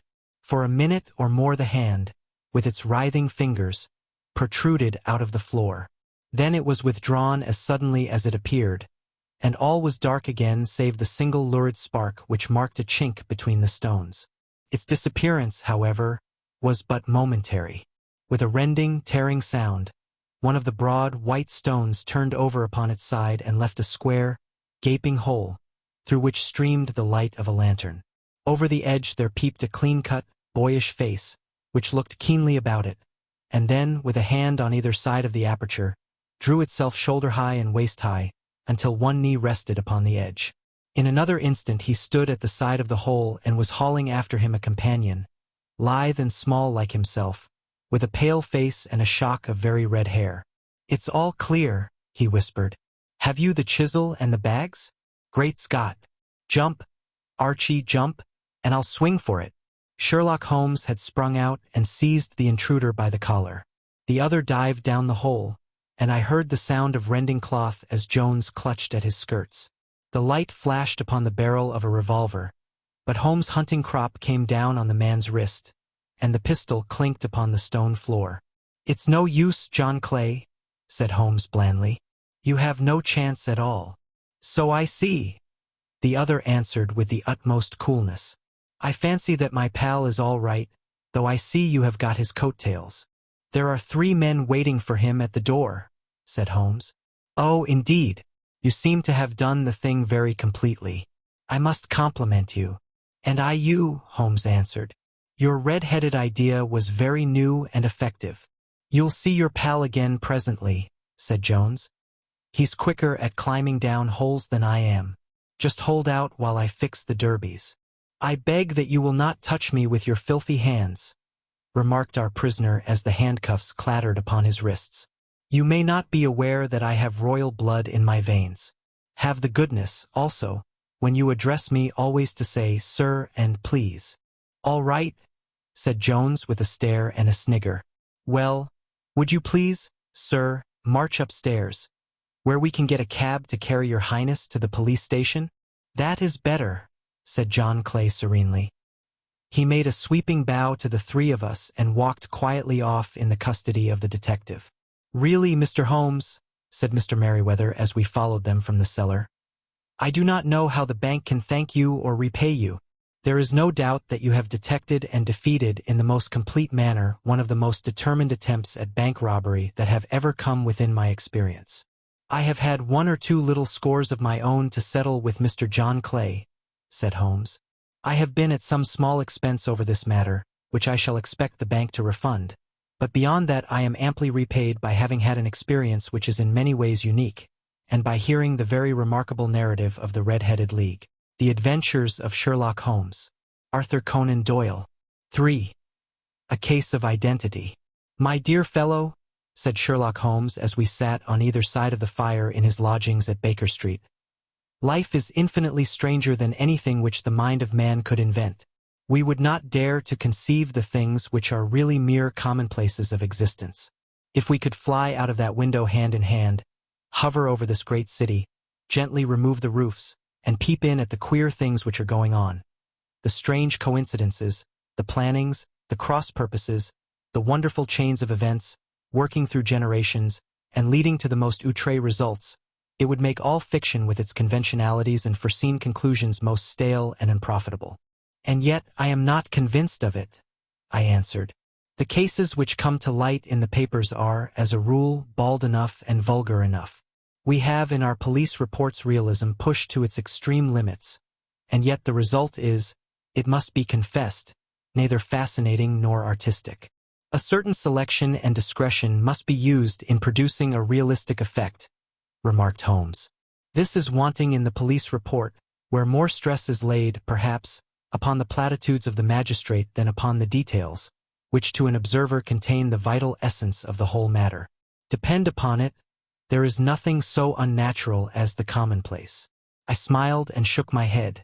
I can quite understand your thinking so, I said. Of course, in your position of unofficial advisor and helper to everybody who is absolutely puzzled, throughout 3 continents, you are brought in contact with all that is strange and bizarre. But here, I picked up the morning paper from the ground dash. Let us put it to a practical test. Here is the first heading upon which I come. A husband's cruelty to his wife. There is half a column of print, but I know without reading it that it is all perfectly familiar to me. There is, of course, the other woman, the drink, the push, the blow, the bruise, the sympathetic sister or landlady. The crudest of writers could invent nothing more crude. Indeed, your example is an unfortunate one for your argument, said Holmes, taking the paper and glancing his eye down it. This is the Dundas separation case, and, as it happens, I was engaged in clearing up some small points in connection with it. The husband was a teetotaler, there was no other woman, and the conduct complained of was that he had drifted into the habit of winding up every meal by taking out his false teeth and hurling them at his wife, which, you will allow, is not an action likely to occur to the imagination of the average storyteller. Take a pinch of snuff, doctor, and acknowledge that I have scored over you in your example. He held out his snuff-box of old gold, with a great amethyst in the center of the lid.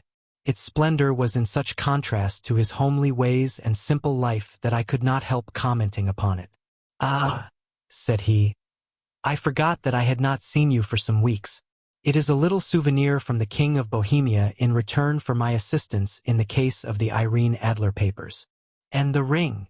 I asked, glancing at a remarkable brilliant which sparkled upon his finger. "It was from the reigning family of Holland, though the matter in which I served them was of such delicacy that I cannot confide it even to you, who have been good enough to chronicle 1 or 2 of my little problems." "And have you any on hand just now?" I asked with interest. "Some 10 or 12, but none which present any feature of interest. They are important, you understand, without being interesting. Indeed, I have found that it is usually in unimportant matters that there is a field for the observation, and for the quick analysis of cause and effect which gives the charm to an investigation. The larger crimes are apt to be the simpler, for the bigger the crime the more obvious, as a rule, is the motive. In these cases, save for one rather intricate matter which has been referred to me from Marseilles, there is nothing which presents any features of interest. It is possible, however, that I may have something better before very many minutes are over, for this is one of my clients, or I am much mistaken." He had risen from his chair and was standing between the parted blinds, gazing down into the dull, neutral-tinted London street. Looking over his shoulder, I saw that on the pavement opposite there stood a large woman with a heavy fur boa round her neck, and a large curling red feather in a broad-brimmed hat which was tilted in a coquettish Duchess of Devonshire fashion over her ear. From under this great panoply she peeped up in a nervous, hesitating fashion at our windows, while her body oscillated backward and forward, and her fingers fidgeted with her glove buttons. Suddenly, with a plunge, as of the swimmer who leaves the bank, she hurried across the road, and we heard the sharp clang of the bell. "I have seen those symptoms before," said Holmes, throwing his cigarette into the fire.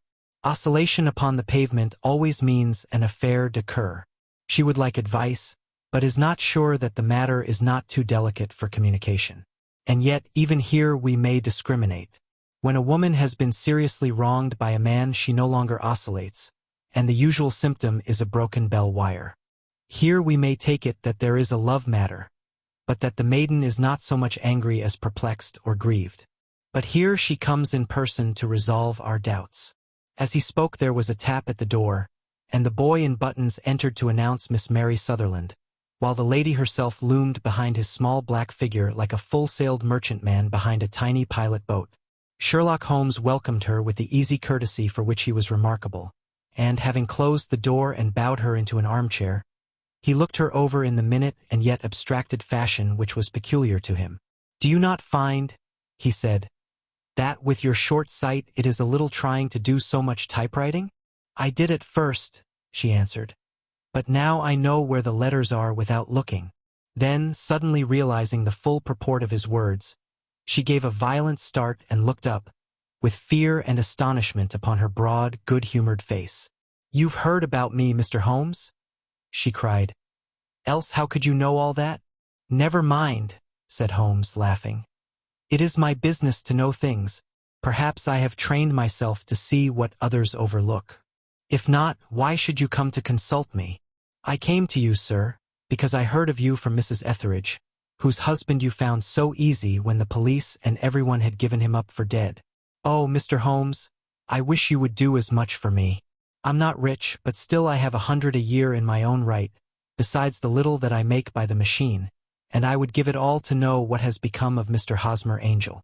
"Why did you come away to consult me in such a hurry?" asked Sherlock Holmes, with his fingertips together and his eyes to the ceiling. Again a startled look came over the somewhat vacuous face of Miss Mary Sutherland. "Yes, I did bang out of the house," she said, "for it made me angry to see the easy way in which Mr. Windibank, that is, my father, took it all. He would not go to the police, and he would not go to you, and so at last, as he would do nothing and kept on saying that there was no harm done, it made me mad, and I just on with my things and came right away to you." "Your father," said Holmes. "Your stepfather, surely, since the name is different." "Yes, my stepfather. I call him father, though it sounds funny, too, for he is only 5 years and 2 months older than myself." "And your mother is alive?" "Oh, yes, mother is alive and well. I wasn't best pleased, Mr. Holmes, when she married again so soon after father's death, and a man who was nearly 15 years younger than herself. Father was a plumber in the Tottenham Court Road, and he left a tidy business behind him, which mother carried on with Mr. Hardy, the foreman. But when Mr. Windibank came he made her sell the business, for he was very superior, being a traveller in wines. They got £4,700 for the goodwill and interest, which wasn't near as much as father could have got if he had been alive. I had expected to see Sherlock Holmes impatient under this rambling and inconsequential narrative, but, on the contrary, he had listened with the greatest concentration of attention. "Your own little income?" he asked. "Does it come out of the business?" "Oh, no, sir. It is quite separate and was left me by my Uncle Ned in Auckland. It is in New Zealand stock, paying 4.5%. £2,500 was the amount, but I can only touch the interest." "You interest me extremely," said Holmes, "and since you draw so large a sum as 100 a year, with what you earn into the bargain, you no doubt travel a little and indulge yourself in every way. I believe that a single lady can get on very nicely upon an income of about £60. I could do with much less than that, Mr. Holmes, but you understand that as long as I live at home I don't wish to be a burden to them, and so they have the use of the money just while I am staying with them. Of course, that is only just for the time. Mr. Windibank draws my interest every quarter and pays it over to mother, and I find that I can do pretty well with what I earn at typewriting. It brings me 2d. a sheet, and I can often do from 15 to 20 sheets in a day." "You have made your position very clear to me," said Holmes. "This is my friend, Dr. Watson, before whom you can speak as freely as before myself. Kindly tell us now all about your connection with Mr. Hosmer Angel." A flush stole over Miss Sutherland's face, and she picked nervously at the fringe of her jacket. "I met him first at the gasfitters' ball," she said. "They used to send father tickets when he was alive, and then afterwards they remembered us and sent them to mother. Mr. Windibank did not wish us to go. He never did wish us to go anywhere. He would get quite mad if I wanted so much as to join a Sunday school treat. But this time I was set on going, and I would go, for what right had he to prevent? He said the folk were not fit for us to know, when all father's friends were to be there. And he said that I had nothing fit to wear, when I had my purple plush that I had never so much as taken out of the drawer. At last, when nothing else would do, he went off to France upon the business of the firm. But we went, mother and I, with Mr. Hardy, who used to be our foreman, and it was there I met Mr. Hosmer Angel. I suppose, said Holmes, that when Mr. Windibank came back from France he was very annoyed at your having gone to the ball. Oh, well, he was very good about it. He laughed, I remember, and shrugged his shoulders, and said there was no use denying anything to a woman, for she would have her way. I see. Then at the gasfitter's ball you met, as I understand, a gentleman called Mr. Hosmer Angel. Yes, sir. I met him that night, and he called next day to ask if we had got home all safe. And after that we met him, that is to say, Mr. Holmes, I met him twice for walks, but after that father came back again, and Mr. Hosmer Angel could not come to the house any more. No? Well, you know father didn't like anything of the sort. He wouldn't have any visitors if he could help it, and he used to say that a woman should be happy in her own family circle. But then, as I used to say to mother, a woman wants her own circle to begin with, and I had not got mine yet. But how about Mr. Hosmer Angel? Did he make no attempt to see you? Well, father was going off to France again in a week, and Hosmer wrote and said that it would be safer and better not to see each other until he had gone. We could write in the meantime, and he used to write every day. I took the letters in the morning, so there was no need for father to know. Were you engaged to the gentleman at this time? Oh yes, Mr. Holmes. We were engaged after the first walk that we took. Hosmer, Mr. Angel, was a cashier in an office in Leadenhall Street, and What office? That's the worst of it, Mr. Holmes. I don't know. Where did he live then? He slept on the premises. And you don't know his address? No, except that it was Leadenhall Street. Where did you address your letters, then? To the Leadenhall Street post office, to be left till called for. He said that if they were sent to the office he would be chaffed by all the other clerks about having letters from a lady, so I offered to typewrite them like he did his, but he wouldn't have that, for he said that when I wrote them they seemed to come from me, but when they were typewritten he always felt that the machine had come between us. That will just show you how fond he was of me, Mr. Holmes, and the little things that he would think of. It was most suggestive, said Holmes. It has long been an axiom of mine that the little things are infinitely the most important. Can you remember any other little things about Mr. Hosmer Angel? He was a very shy man, Mr. Holmes. He would rather walk with me in the evening than in the daylight, for he said that he hated to be conspicuous. Very retiring and gentlemanly he was. Even his voice was gentle. He'd had the quinsy and swollen glands when he was young, he told me, and it had left him with a weak throat and a hesitating, whispering fashion of speech. He was always well dressed, very neat and plain, but his eyes were weak, just as mine are, and he wore tinted glasses against the glare. Well, and what happened when Mr. Windibank, your stepfather, returned to France? Mr. Hosmer Angel came to the house again and proposed that we should marry before father came back. He was in dreadful earnest and made me swear, with my hands on the testament, that whatever happened I would always be true to him. Mother said he was quite right to make me swear, and that it was a sign of his passion. Mother was all in his favor from the first and was even fonder of him than I was. Then, when they talked of marrying within the week, I began to ask about father, but they both said never to mind about father, but just to tell him afterwards, and mother said she would make it all right with him. I didn't quite like that, Mr. Holmes. It seemed funny that I should ask his leave, as he was only a few years older than me, but I didn't want to do anything on the sly, so I wrote to father at Bordeaux, where the company has its French offices, but the letter came back to me on the very morning of the wedding. It missed him, then? Yes, sir. For he had started to England just before it arrived. Ha! That was unfortunate. Your wedding was arranged, then, for the Friday. Was it to be in church? Yes, sir, but very quietly. It was to be at St. Saviour's, near King's Cross, and we were to have breakfast afterwards at the St. Pancras Hotel.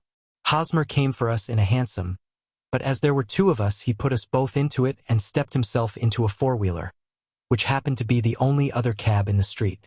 We got to the church first, and when the four-wheeler drove up we waited for him to step out, but he never did, and when the cabman got down from the box and looked, there was no one there. The cabman said that he could not imagine what had become of him, for he had seen him get in with his own eyes. That was last Friday, Mr. Holmes, and I have never seen or heard anything since then to throw any light upon what became of him. It seems to me that you have been very shamefully treated, said Holmes. Oh, no, sir. He was too good and kind to leave me so. Why, all the morning he was saying to me that whatever happened, I was to be true, and that even if something quite unforeseen occurred to separate us, I was always to remember that I was pledged to him, and that he would claim his pledge sooner or later. It seemed strange talk for a wedding morning, but what has happened since gives a meaning to it. Most certainly it does. Your own opinion is, then, that some unforeseen catastrophe has occurred to him. Yes, sir. I believe that he foresaw some danger, or else he would not have talked so. And then I think that what he foresaw happened. But you have no notion as to what it could have been? None. One more question. How did your mother take the matter? She was angry, and said that I was never to speak of the matter again. And your father? Did you tell him? Yes. And he seemed to think, with me, that something had happened, and that I should hear of Hosmer again. As he said, what interest could anyone have in bringing me to the doors of the church, and then leaving me? Now, if he had borrowed my money, or if he had married me and got my money settled on him, there might be some reason, but Hosmer was very independent about money and never would look at a shilling of mine. And yet, what could have happened? And why could he not write? Oh, it drives me half mad to think of it, and I can't sleep a wink at night. She pulled a little handkerchief out of her muff and began to sob heavily into it. I shall glance into the case for you, said Holmes, rising, and I have no doubt that we shall reach some definite result. Let the weight of the matter rest upon me now, and do not let your mind dwell upon it further. Above all, try to let Mr. Hosmer Angel vanish from your memory, as he has done from your life. Then you don't think I'll see him again? I fear not. Then what has happened to him? You will leave that question in my hands. I should like an accurate description of him and any letters of his which you can spare. I advertised for him in last Saturday's Chronicle, said she. Here is the slip, and here are 4 letters from him. Thank you. And your address? Number 31 Leon Place, Camberwell. Mr. Angel's address you never had, I understand. Where is your father's place of business?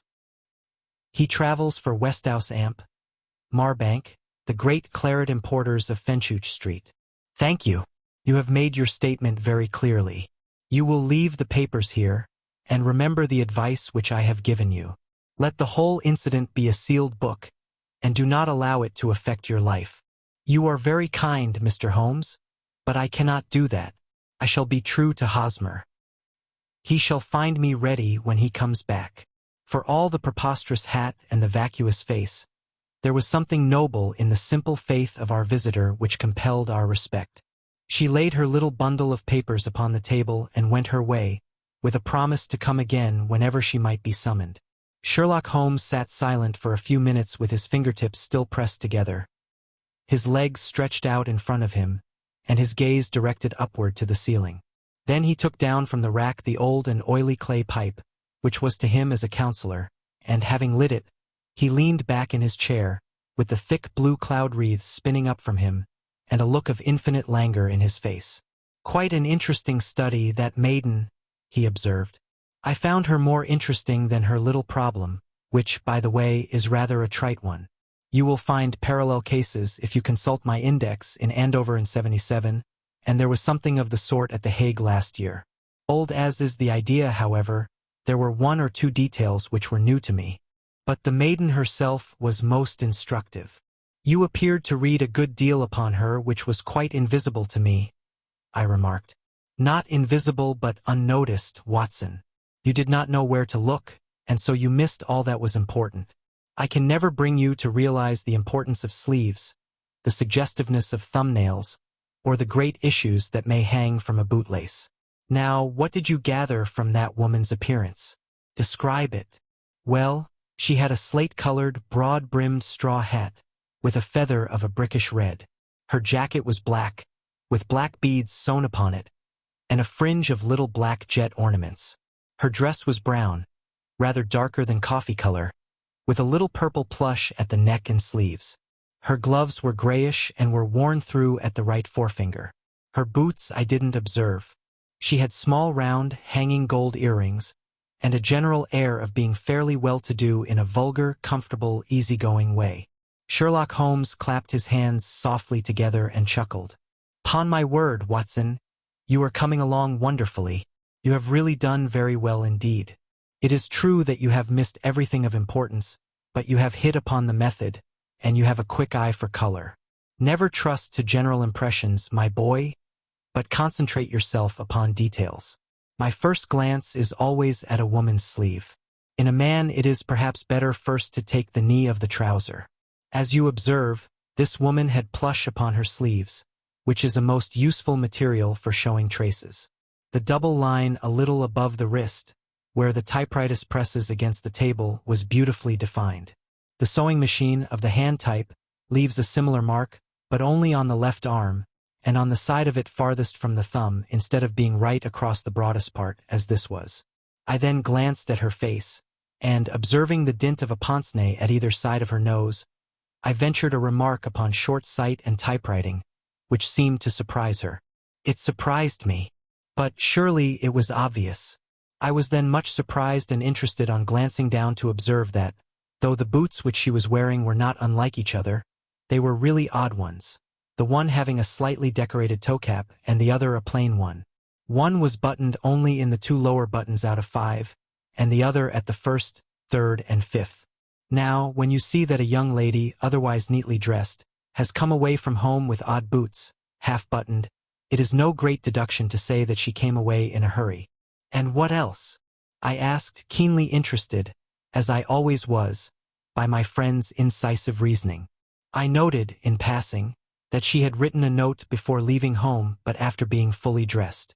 You observed that her right glove was torn at the forefinger, but you did not apparently see that both glove and finger were stained with violet ink. She had written in a hurry and dipped her pen too deep. It must have been this morning, or the mark would not remain clear upon the finger. All this is amusing, though rather elementary, but I must go back to business, Watson. Would you mind reading me the advertised description of Mr. Hosmer Angel? I held the little printed slip to the light. Missing, it said, on the morning of the 14th, a gentleman named Hosmer Angel, about 5 feet 7 in height, strongly built, sallow complexion, black hair, a little bald in the center, bushy, black side whiskers and mustache, tinted glasses, slight infirmity of speech, was dressed, when last seen, in black frock coat faced with silk, black waistcoat, gold Albert chain, and gray Harris tweed trousers, with brown gaiters over elastic-sided boots. Known to have been employed in an office in Leadenhall Street. Anybody bringing amp, C. That will do, said Holmes. As to the letters, he continued, glancing over them, they are very commonplace. Absolutely no clue in them to Mr. Angel, save that he quotes Balzac once. There is one remarkable point, however, which will no doubt strike you. They are typewritten, I remarked. Not only that, but the signature is typewritten. Look at the neat little Hosmer Angel at the bottom. There is a date, you see, but no superscription except Leadenhall Street, which is rather vague. The point about the signature is very suggestive, in fact, we may call it conclusive. Of what? My dear fellow, is it possible you do not see how strongly it bears upon the case? I cannot say that I do unless it were that he wished to be able to deny his signature if an action for breach of promise were instituted. No, that was not the point. However, I shall write 2 letters which should settle the matter. One is to a firm in the city, the other is to the young lady's stepfather, Mr. Windibank, asking him whether he could meet us here at 6 o'clock tomorrow evening. It is just as well that we should do business with the male relatives. And now, Doctor, we can do nothing until the answers to those letters come, so we may put our little problem upon the shelf for the interim. I had had so many reasons to believe in my friend's subtle powers of reasoning and extraordinary energy in action that I felt that he must have some solid grounds for the assured and easy demeanor with which he treated the singular mystery which he had been called upon to fathom. Once only had I known him to fail, in the case of the King of Bohemia and of the Irene Adler photograph. But when I looked back to the weird business of the sign of 4, and the extraordinary circumstances connected with the study in scarlet, I felt that it would be a strange tangle indeed which he could not unravel. I left him then, still puffing at his black clay pipe, with the conviction that when I came again on the next evening I would find that he held in his hands all the clues which would lead up to the identity of the disappearing bridegroom of Miss Mary Sutherland. A professional case of great gravity was engaging my own attention at the time, and the whole of next day I was busy at the bedside of the sufferer.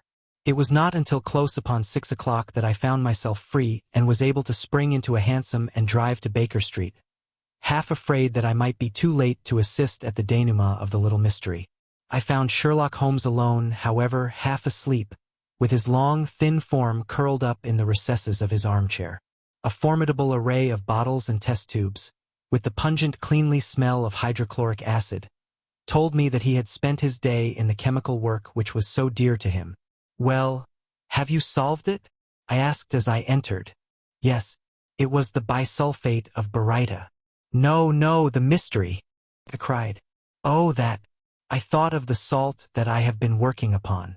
There was never any mystery in the matter, though, as I said yesterday, some of the details are of interest.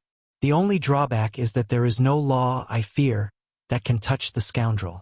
Who was he, then, and what was his object in deserting Miss Sutherland?" The question was hardly out of my mouth, and Holmes had not yet opened his lips to reply, when we heard a heavy footfall in the passage and a tap at the door. "This is the girl's stepfather, Mr. James Windibank," said Holmes. "He has written to me to say that he would be here at 6. Come in." The man who entered was a sturdy, middle-sized fellow, some 30 years of age, clean-shaven and sallow-skinned, with a bland, insinuating manner, and a pair of wonderfully sharp and penetrating gray eyes. He shot a questioning glance at each of us, placed his shiny top hat upon the sideboard, and with a slight bow sidled down into the nearest chair. "Good evening, Mr. James Windibank," said Holmes. "I think that this typewritten letter is from you, in which you made an appointment with me for 6 o'clock? "Yes, sir. I am afraid that I am a little late, but I am not quite my own master, you know. I am sorry that Miss Sutherland has troubled you about this little matter, for I think it is far better not to wash linen of the sort in public.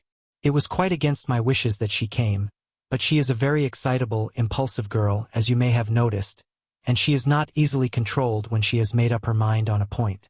Of course, I did not mind you so much, as you are not connected with the official police, but it is not pleasant to have a family misfortune like this noised abroad. Besides, it is a useless expense, for how could you possibly find this Hosmer angel?" "On the contrary," said Holmes quietly, "I have every reason to believe that I will succeed in discovering Mr. Hosmer Angel." Mr. Windibank gave a violent start and dropped his gloves. "I am delighted to hear it," he said. "It is a curious thing," remarked Holmes, "that a typewriter has really quite as much individuality as a man's handwriting. Unless they are quite new, no two of them write exactly alike. Some letters get more worn than others, and some wear only on one side. Now, you remark in this note of yours, Mr. Windibank, that in every case there is some little slurring over of the E, and a slight defect in the tail of the R. The Adventures of Sherlock Holmes. Arthur Conan Doyle. 4. The Boscombe Valley Mystery. We were seated at breakfast one morning, my wife and I, when the maid brought in a telegram. It was from Sherlock Holmes and ran in this way: "Have you a couple of days to spare? Have just been wired for from the west of England in connection with Boscombe Valley tragedy. Shall be glad if you will come with me. Air and scenery perfect. Leave Paddington by the 11:15. What do you say, dear?" said my wife, looking across at me. "Will you go?" "I really don't know what to say. I have a fairly long list at present." "Oh, Anstruther would do your work for you. You have been looking a little pale lately. I think that the change would do you good, and you are always so interested in Mr. Sherlock Holmes' cases. I should be ungrateful if I were not, seeing what I gained through one of them," I answered. "But if I am to go, I must pack at once, for I have only half an hour. My experience of camp life in Afghanistan had at least had the effect of making me a prompt and ready traveler. My wants were few and simple, so that in less than the time stated I was in a cab with my valise, rattling away to Paddington Station. Sherlock Holmes was pacing up and down the platform, his tall, gaunt figure made even gaunter and taller by his long gray traveling cloak and close-fitting cloth cap. "It is really very good of you to come, Watson," said he. "It makes a considerable difference to me, having someone with me on whom I can thoroughly rely. Local aid is always either worthless or else biased. If you will keep the 2 corner seats, I shall get the tickets." We had the carriage to ourselves save for an immense litter of papers which Holmes had brought with him. Among these he rummaged and read, with intervals of note-taking and of meditation, until we were past reading. Then he suddenly rolled them all into a gigantic ball and tossed them up onto the rack. "Have you heard anything of the case?" he asked. "Not a word. I have not seen a paper for some days. The London press has not had very full accounts. I have just been looking through all the recent papers in order to master the particulars. It seems, from what I gather, to be one of those simple cases which are so extremely difficult." That sounds a little paradoxical, but it is profoundly true. Singularity is almost invariably a clue. The more featureless and commonplace a crime is, the more difficult it is to bring it home. In this case, however, they have established a very serious case against the son of the murdered man. "It is a murder, then?" "Well, it is conjectured to be so. I shall take nothing for granted until I have the opportunity of looking personally into it. I will explain the state of things to you, as far as I have been able to understand it, in a very few words. Boscombe Valley is a country district not very far from Ross, in Herefordshire. The largest landed proprietor in that part is a Mr. John Turner, who made his money in Australia and returned some years ago to the old country. One of the farms which he held, that of Hatherley, was let to Mr. Charles McCarthy, who was also an ex-Australian. The men had known each other in the colonies, so that it was not unnatural that when they came to settle down they should do so as near each other as possible. Turner was apparently the richer man, so McCarthy became his tenant but still remained, it seems, upon terms of perfect equality, as they were frequently together. McCarthy had one son, a lad of 18, and Turner had an only daughter of the same age, but neither of them had wives living. They appear to have avoided the society of the neighboring English families and to have led retired lives, though both the McCarthys were fond of sport and were frequently seen at the race meetings of the neighborhood. McCarthy kept 2 servants, a man and a girl. Turner had a considerable household, some half-dozen at the least. That is as much as I have been able to gather about the families. Now for the facts. On June 3rd, that is, on Monday last, McCarthy left his house at Hatherley about 3 in the afternoon and walked down to the Boscombe Pool, which is a small lake formed by the spreading out of the stream which runs down the Boscombe Valley. He had been out with his serving man in the morning at Ross, and he had told the man that he must hurry, as he had an appointment of importance to keep at 3. From that appointment he never came back alive. From Hatherley farmhouse to the Boscombe Pool is 1/4 of a mile, and 2 people saw him as he passed over this ground. One was an old woman, whose name is not mentioned, and the other was William Crowder, a gamekeeper in the employ of Mr. Turner. Both these witnesses depose that Mr. McCarthy was walking alone. The gamekeeper adds that within a few minutes of his seeing Mr. McCarthy pass he had seen his son, Mr. James McCarthy, going the same way with a gun under his arm. To the best of his belief, the father was actually in sight at the time, and the son was following him. He thought no more of the matter until he heard in the evening of the tragedy that had occurred. The 2 McCarthys were seen after the time when William Crowder, the gamekeeper, lost sight of them. The Boscombe Pool is thickly wooded round, with just a fringe of grass and of reeds round the edge. A girl of 14, Patience Moran, who is the daughter of the lodgekeeper of the Boscombe Valley estate, was in one of the woods picking flowers. She states that while she was there she saw, at the border of the wood and close by the lake, Mr. McCarthy and his son, and that they appeared to be having a violent quarrel. She heard Mr. McCarthy the elder using very strong language to his son, and she saw the latter raise up his hand as if to strike his father. She was so frightened by their violence that she ran away and told her mother when she reached home that she had left the 2 McCarthys quarreling near Boscombe Pool, and that she was afraid that they were going to fight. She had hardly said the words when young Mr. McCarthy came running up to the lodge to say that he had found his father dead in the wood, and to ask for the help of the lodgekeeper. He was much excited, without either his gun or his hat, and his right hand and sleeve were observed to be stained with fresh blood. On following him, they found the dead body stretched out upon the grass beside the pool. The head had been beaten in by repeated blows of some heavy and blunt weapon. The injuries were such as might very well have been inflicted by the butt end of his son's gun, which was found lying on the grass within a few paces of the body. Under these circumstances the young man was instantly arrested, and a verdict of willful murder having been returned at the inquest on Tuesday, he was on Wednesday brought before the magistrates at Ross, who have referred the case to the next assizes. Those are the main facts of the case as they came out before the coroner and the police court. I could hardly imagine a more damning case, I remarked. If ever circumstantial evidence pointed to a criminal, it does so here. Circumstantial evidence is a very tricky thing, answered Holmes thoughtfully.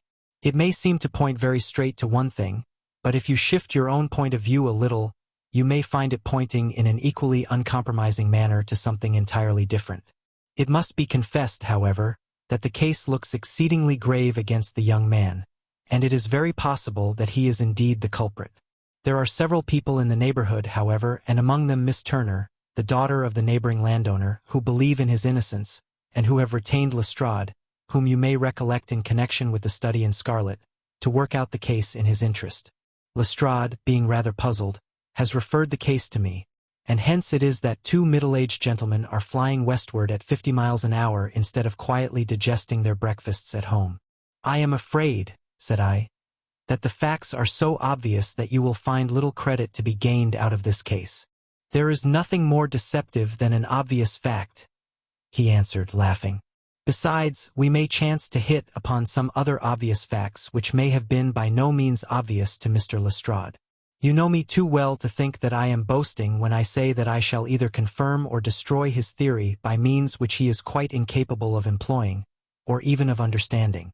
To take the first example to hand, I very clearly perceive that in your bedroom the window is upon the right-hand side, and yet I question whether Mr. Lestrade would have noted even so self-evident a thing as that. How on earth My dear fellow, I know you well. I know the military neatness which characterizes you. You shave every morning, and in this season you shave by the sunlight. But since your shaving is less and less complete as we get farther back on the left side, until it becomes positively slovenly as we get round the angle of the jaw, it is surely very clear that that side is less illuminated than the other.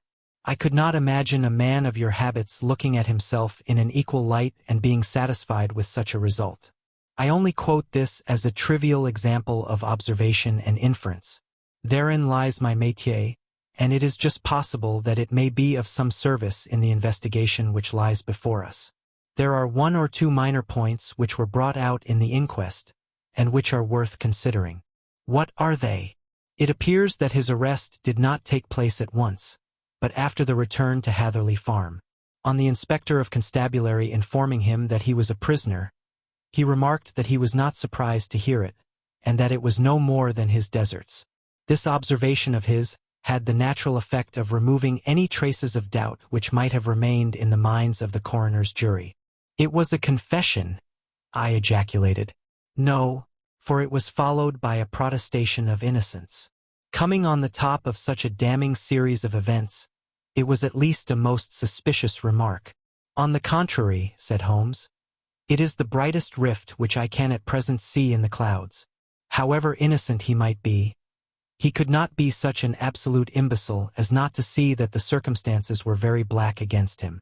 Had he appeared surprised at his own arrest or feigned indignation at it, I should have looked upon it as highly suspicious, because such surprise or anger would not be natural under the circumstances, and yet might appear to be the best policy to a scheming man. His frank acceptance of the situation marks him as either an innocent man, or else as a man of considerable self-restraint and firmness. As to his remark about his deserts, it was also not unnatural if you consider that he stood beside the dead body of his father, and that there is no doubt that he had that very day so far forgotten his filial duty as to bandy words with him, and even, according to the little girl whose evidence is so important, to raise his hand as if to strike him. The self-reproach and contrition which are displayed in his remark appear to me to be the signs of a healthy mind rather than of a guilty one. I shook my head. Many men have been hanged on far slighter evidence, I remarked. So they have. And many men have been wrongfully hanged. What is the young man's own account of the matter? It is, I am afraid, not very encouraging to his supporters, though there are 1 or 2 points in it which are suggestive. You will find it here, and may read it for yourself. He picked out from his bundle a copy of the local Herefordshire paper, and having turned down the sheet he pointed out the paragraph in which the unfortunate young man had given his own statement of what had occurred. I settled myself down in the corner of the carriage and read it very carefully. It ran in this way. Mr. James McCarthy, the only son of the deceased, was then called and gave evidence as follows. I had been away from home for 3 days at Bristol, and had only just returned upon the morning of last Monday, the 3rd. My father was absent from home at the time of my arrival, and I was informed by the maid that he had driven over to Ross with John Cobb, the groom. Shortly after my return I heard the wheels of his trap in the yard, and, looking out of my window, I saw him get out and walk rapidly out of the yard, though I was not aware in which direction he was going. I then took my gun and strolled out in the direction of the Boscombe Pool, with the intention of visiting the rabbit warren which is upon the other side. On my way I saw William Crowder, the gamekeeper, as he had stated in his evidence. But he is mistaken in thinking that I was following my father. I had no idea that he was in front of me. When about 100 yards from the pool I heard a cry of "Cooey," which was a usual signal between my father and myself. I then hurried forward and found him standing by the pool. He appeared to be much surprised at seeing me and asked me rather roughly what I was doing there. A conversation ensued which led to high words and almost to blows, for my father was a man of a very violent temper. Seeing that his passion was becoming ungovernable, I left him and returned towards Hatherley Farm. I had not gone more than 150 yards, however, when I heard a hideous outcry behind me, which caused me to run back again. I found my father expiring upon the ground, with his head terribly injured. I dropped my gun and held him in my arms, but he almost instantly expired. I knelt beside him for some minutes, and then made my way to Mr. Turner's lodgekeeper, his house being the nearest, to ask for assistance. I saw no one near my father when I returned, and I have no idea how he came by his injuries. He was not a popular man, being somewhat cold and forbidding in his manners, but he had, as far as I know, no active enemies. I know nothing further of the matter. The coroner. Did your father make any statement to you before he died? Witness. He mumbled a few words, but I could only catch some allusion to a rat. The coroner. What did you understand by that? Witness. It conveyed no meaning to me. I thought that he was delirious. The coroner. What was the point upon which you and your father had this final quarrel? Witness. I should prefer not to answer. The coroner. I am afraid that I must press it. Witness. It is really impossible for me to tell you. I can assure you that it has nothing to do with the sad tragedy which followed. The coroner. That is for the court to decide. I need not point out to you that your refusal to answer will prejudice your case considerably in any future proceedings which may arise. Witness. I must still refuse. The coroner. I understand that the cry of "Cooey" was a common signal between you and your father? Witness. It was. The coroner. How was it, then, that he uttered it before he saw you, and before he even knew that you had returned from Bristol? Witness, with considerable confusion, I do not know. A juryman. Did you see nothing which aroused your suspicions when you returned on hearing the cry and found your father fatally injured? Witness. Nothing definite. The coroner. What do you mean? Witness. I was so disturbed and excited as I rushed out into the open, that I could think of nothing except of my father. Yet I have a vague impression that as I ran forward something lay upon the ground to the left of me. It seemed to me to be something gray in color, a coat of some sort, or a plaid perhaps. When I rose from my father I looked round for it, but it was gone. Do you mean that it disappeared before you went for help? Yes, it was gone. You cannot say what it was? No, I had a feeling something was there. How far from the body? 12 yards or so. And how far from the edge of the wood? About the same. Then, if it was removed, it was while you were within a dozen yards of it? Yes, but with my back towards it. This concluded the examination of the witness. I see, said I as I glanced down the column, that the coroner in his concluding remarks was rather severe upon young McCarthy. He calls attention, and with reason, to the discrepancy about his father having signaled to him before seeing him, also to his refusal to give details of his conversation with his father, and his singular account of his father's dying words. They are all, as he remarks, very much against the son. Holmes laughed softly to himself and stretched himself out upon the cushioned seat. Both you and the coroner have been at some pains, said he, to single out the very strongest points in the young man's favor. Don't you see that you alternately give him credit for having too much imagination and too little? Too little if he could not invent a cause of quarrel which would give him the sympathy of the jury. Too much if he evolved from his own inner consciousness anything so outré as a dying reference to a rat and the incident of the vanishing cloth. No, sir, I shall approach this case from the point of view that what this young man says is true, and we shall see whither that hypothesis will lead us. And now here is my pocket Petrarch, and not another word shall I say of this case until we are on the scene of action. We lunch at Swindon, and I see that we shall be there in 20 minutes.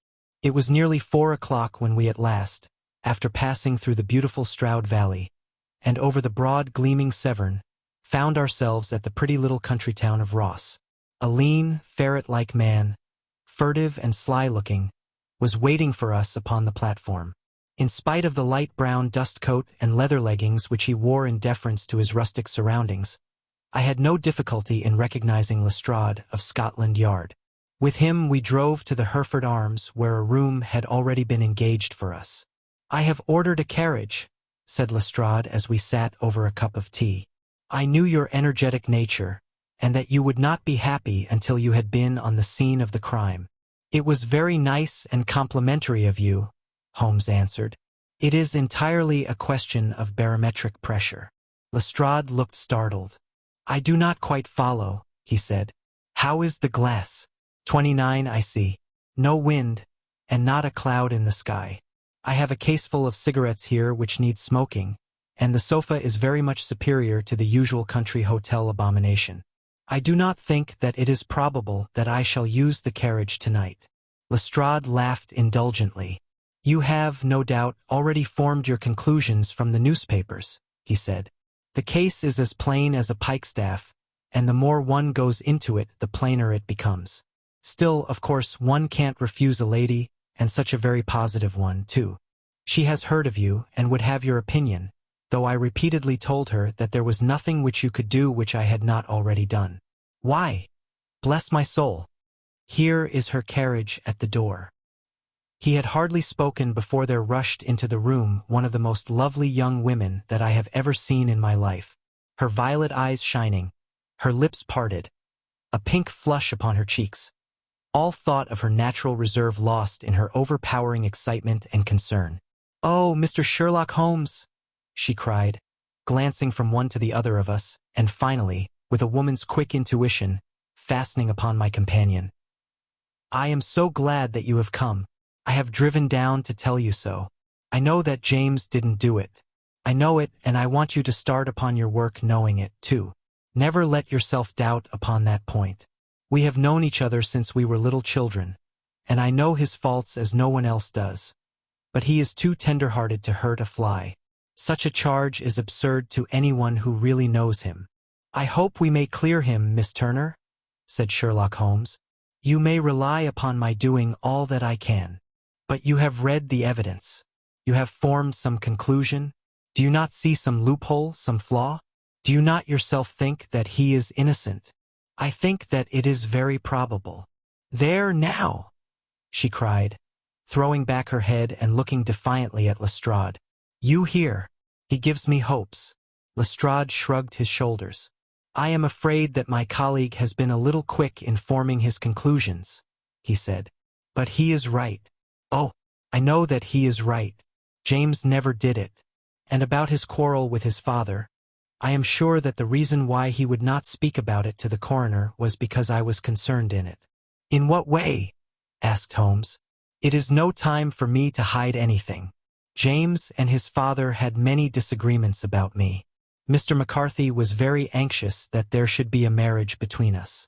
James and I have always loved each other as brother and sister, but of course he is young and has seen very little of life yet, well, he naturally did not wish to do anything like that yet. So there were quarrels, and this, I am sure, was one of them. And your father? Asked Holmes. Was he in favor of such a union? No, he was averse to it also. No one but Mr. McCarthy was in favor of it. A quick blush passed over her fresh young face as Holmes shot one of his keen, questioning glances at her. "Thank you for this information," said he. "May I see your father if I call tomorrow? I am afraid the doctor won't allow it." "The doctor?" "Yes, have you not heard? Poor father has never been strong for years back, but this has broken him down completely.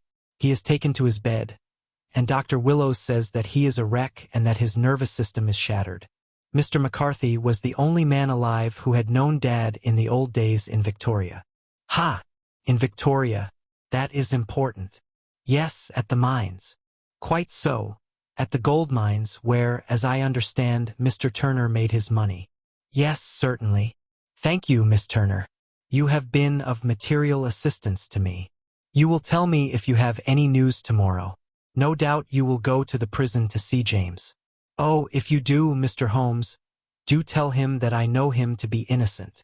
"I will, Miss Turner. I must go home now, for Dad is very ill, and he misses me so if I leave him. Goodbye, and God help you in your undertaking." She hurried from the room as impulsively as she had entered, and we heard the wheels of her carriage rattle off down the street. "I am ashamed of you, Holmes," said Lestrade with dignity after a few minutes' silence. "Why should you raise up hopes which you are bound to disappoint? I am not over-tender of heart, but I call it cruel." "I think that I see my way to clearing James McCarthy," said Holmes. "Have you an order to see him in prison?" "Yes, but only for you and me." "Then I shall reconsider my resolution about going out. We have still time to take a train to Hereford and see him tonight." "Ample. Then let us do so. Watson, I fear that you will find it very slow, but I shall only be away a couple of hours." I walked down to the station with them, and then wandered through the streets of the little town, finally returning to the hotel, where I lay upon the sofa and tried to interest myself in a yellow-backed novel. The puny plot of the story was so thin, however, when compared to the deep mystery through which we were groping, and I found my attention wander so continually from the action to the fact, that I at last flung it across the room and gave myself up entirely to a consideration of the events of the day. Supposing that this unhappy young man's story were absolutely true, then what hellish thing, what absolutely unforeseen and extraordinary calamity could have occurred between the time when he parted from his father and the moment when, drawn back by his screams, he rushed into the glade? It was something terrible and deadly. What could it be? Might not the nature of the injuries reveal something to my medical instincts? I rang the bell and called for the weekly county paper, which contained a verbatim account of the inquest. In the surgeon's deposition it was stated that the posterior third of the left parietal bone and the left half of the occipital bone had been shattered by a heavy blow from a blunt weapon. I marked the spot upon my own head. Clearly such a blow must have been struck from behind. That was to some extent in favor of the accused, as when seen quarreling he was face to face with his father. Still, it did not go for very much, for the older man might have turned his back before the blow fell. Still, it might be worth while to call Holmes' attention to it. Then there was the peculiar dying reference to a rat. What could that mean? Could not be delirium. A man dying from a sudden blow does not commonly become delirious. No, it was more likely to be an attempt to explain how he met his fate. But what could it indicate? I cudgeled my brains to find some possible explanation. And then the incident of the gray cloth seen by young McCarthy. If that were true, the murderer must have dropped some part of his dress, presumably his overcoat, in his flight, and must have had the hardihood to return and to carry it away at the instant when the son was kneeling with his back turned not a dozen paces off. What a tissue of mysteries and improbabilities the whole thing was! I did not wonder at Lestrade's opinion, and yet I had so much faith in Sherlock Holmes' insight that I could not lose hope as long as every fresh fact seemed to strengthen his conviction of young McCarthy's innocence. It was late before Sherlock Holmes returned. He came back alone, for Lestrade was staying in lodgings in the town. "The glass still keeps very high," he remarked as he sat down. "It is of importance that it should not rain before we are able to go over the ground. On the other hand, a man should be at his very best and keenest for such nice work as that, and I did not wish to do it when fagged by a long journey. I have seen young McCarthy. And what did you learn from him? Nothing. Could he throw no light? None at all. I was inclined to think at one time that he knew who had done it and was screening him or her, but I am convinced now that he is as puzzled as everyone else. He is not a very quick-witted youth, though comely to look at and, I should think, sound at heart.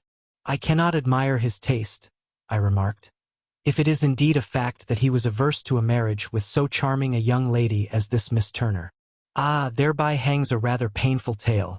This fellow is madly, insanely in love with her, but some 2 years ago, when he was only a lad, and before he really knew her, for she had been away 5 years at a boarding school, what does the idiot do but get into the clutches of a barmaid in Bristol and marry her at a registry office? No one knows a word of the matter, but you can imagine how maddening it must be to him to be upbraided for not doing what he would give his very eyes to do, but what he knows to be absolutely impossible. It was sheer frenzy of this sort which made him throw his hands up into the air when his father, at their last interview, was goading him on to propose to Miss Turner. On the other hand, he had no means of supporting himself, and his father, who was by all accounts a very hard man, would have thrown him over utterly had he known the truth. It was with his barmaid wife that he had spent the last 3 days in Bristol, and his father did not know where he was. Mark that point. It is of importance. Good has come out of evil, however, for the barmaid, finding from the papers that he is in serious trouble and likely to be hanged, has thrown him over utterly and has written to him to say that she has a husband already in the Bermuda dockyard, so that there is really no tie between them. I think that that bit of news has consoled young McCarthy for all that he has suffered. But if he is innocent, who has done it? Ah, who? I would call your attention very particularly to 2 points. One is that the murdered man had an appointment with someone at the pool, and that the someone could not have been his son, for his son was away, and he did not know when he would return. The second is that the murdered man was heard to cry "cooey" before he knew that his son had returned. Those are the crucial points upon which the case depends. And now let us talk about George Meredith, if you please, and we shall leave all minor matters until tomorrow. There was no rain, as Holmes had foretold, and the morning broke bright and cloudless. At 9 o'clock Lestrade called for us with the carriage, and we set off for Hatherley Farm and the Boscombe Pool. "There is serious news this morning," Lestrade observed. "It is said that Mr. Turner, of the Hall, is so ill that his life is despaired of." "An elderly man, I presume?" said Holmes. "About 60, but his constitution has been shattered by his life abroad, and he has been in failing health for some time. This business has had a very bad effect upon him. He was an old friend of McCarthy's, and, I may add, a great benefactor to him, for I have learned that he gave him Hatherley Farm rent-free." "Indeed, that is interesting," said Holmes. "Oh, yes, in 100 other ways he has helped him. Everybody about here speaks of his kindness to him. Really, does it not strike you as a little singular that this McCarthy, who appears to have had little of his own, and to have been under such obligations to Turner, should still talk of marrying his son to Turner's daughter, who is, presumably, heiress to the estate, and that in such a very cocksure manner, as if it were merely a case of a proposal and all else would follow? It is the more strange, since we know that Turner himself was averse to the idea. The daughter told us as much. Do you not deduce something from that?" "We have got to the deductions and the inferences," said Lestrade, winking at me. "I find it hard enough to tackle facts, Holmes, without flying away after theories and fancies." "You are right," said Holmes demurely. "You do find it very hard to tackle the facts. Anyhow, I have grasped one fact which you seem to find it difficult to get hold of," replied Lestrade with some warmth. "And that is that McCarthy Sr. met his death from McCarthy Jr., and that all theories to the contrary are the merest moonshine." "Well, moonshine is a brighter thing than fog," said Holmes, laughing. "But I am very much mistaken if this is not Hatherley Farm upon the left." "Yes, that is it." It was a widespread, comfortable-looking building, two-storied, slate-roofed, with great yellow blotches of lichen upon the gray walls. The drawn blinds and the smokeless chimneys, however, gave it a stricken look, as though the weight of this horror still lay heavy upon it. We called at the door, when the maid, at Holmes' request, showed us the boots which her master wore at the time of his death, and also a pair of the son's, though not the pair which he had then had. Having measured these very carefully from 7 or 8 different points, Holmes desired to be led to the courtyard, from which we all followed the winding track which led to Boscombe Pool. Sherlock Holmes was transformed when he was hot upon such a scent as this. Men who had only known the quiet thinker and logician of Baker Street would have failed to recognize him. His face flushed and darkened. His brows were drawn into 2 hard black lines, while his eyes shone out from beneath them with a steely glitter. His face was bent downward, his shoulders bowed, his lips compressed, and the veins stood out like whipcord in his long, sinewy neck. His nostrils seemed to dilate with a purely animal lust for the chase, and his mind was so absolutely concentrated upon the matter before him that a question or remark fell unheeded upon his ears, or, at the most, only provoked a quick, impatient snarl in reply. Swiftly and silently, he made his way along the track which ran through the meadows, and so by way of the woods to the Boscombe Pool. It was damp, marshy ground, as is all that district, and there were marks of many feet, both upon the path and amid the short grass which bounded it on either side. Sometimes Holmes would hurry on, sometimes stop dead, and once he made quite a little detour into the meadow. Lestrade and I walked behind him, the detective indifferent and contemptuous, while I watched my friend with the interest which sprang from the conviction that every one of his actions was directed towards a definite end. The Boscombe Pool, which is a little reed-girt sheet of water some 50 yards across, is situated at the boundary between the Hatherley Farm and the private park of the wealthy Mr. Turner. Above the woods which lined it upon the farther side we could see the red, jutting pinnacles which marked the site of the rich landowner's dwelling. On the Hatherley side of the pool the woods grew very thick, and there was a narrow belt of sodden grass 20 paces across between the edge of the trees and the reeds which lined the lake. Lestrade showed us the exact spot at which the body had been found, and, indeed, so moist was the ground, that I could plainly see the traces which had been left by the fall of the stricken man. To Holmes, as I could see by his eager face and peering eyes, very many other things were to be read upon the trampled grass. He ran round, like a dog who is picking up a scent, and then turned upon my companion. "What did you go into the pool for?" he asked. "I fished about with a rake. I thought there might be some weapon or other trace. But how on earth dash—" "Oh, tut, tut! I have no time. That left foot of yours with its inward twist is all over the place. A mole could trace it, and there it vanishes among the reeds.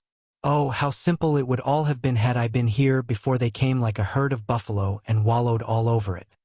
Here is where the party with the lodgekeeper came, and they have covered all tracks for 6 or 8 feet round the body. But here are 3 separate tracks of the same feet." He drew out a lens and lay down upon his waterproof to have a better view, talking all the time rather to himself than to us. "These are young McCarthy's feet.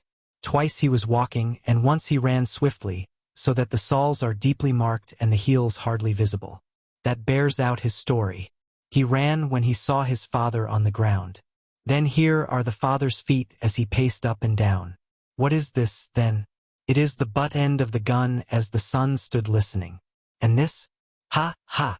What have we here? Tiptoes. Tiptoes. Square. 2 quite unusual boots. They come, they go, they come again. Of course that was for the cloak. Now where did they come from?" He ran up and down, sometimes losing, sometimes finding the track until we were well within the edge of the wood and under the shadow of a great beech, the largest tree in the neighborhood. Holmes traced his way to the farther side of this and lay down once more upon his face with a little cry of satisfaction. For a long time he remained there, turning over the leaves and dried sticks, gathering up what seemed to me to be dust into an envelope and examining with his lens not only the ground but even the bark of the tree as far as he could reach. A jagged stone was lying among the moss, and this also he carefully examined and retained. Then he followed a pathway through the wood until he came to the high road, where all traces were lost. "It has been a case of considerable interest," he remarked, returning to his natural manner. "I fancy that this grey house on the right must be the lodge. I think that I will go in and have a word with Moran, and perhaps write a little note. Having done that, we may drive back to our luncheon. You may walk to the cab, and I shall be with you presently." It was about 10 minutes before we regained our cab and drove back into Ross, Holmes still carrying with him the stone which he had picked up in the wood. "This may interest you, Lestrade," he remarked, holding it out. "The murder was done with it. I see no marks." "There are none." "How do you know, then?" "The grass was growing under it. It had only lain there a few days. There was no sign of a place whence it had been taken. Corresponds with the injuries. There is no sign of any other weapon." "And the murderer?"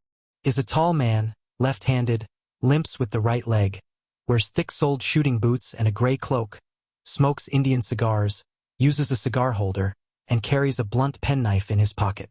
There are several other indications, but these may be enough to aid us in our search." Lestrade laughed. "I am afraid that I am still a skeptic," he said. "Theories are all very well, but we have to deal with a hard-headed British jury." "Nous verrons," answered Holmes calmly. "You work your own method, and I shall work mine. I shall be busy this afternoon, and shall probably return to London by the evening train." "And leave your case unfinished?" "No, finished.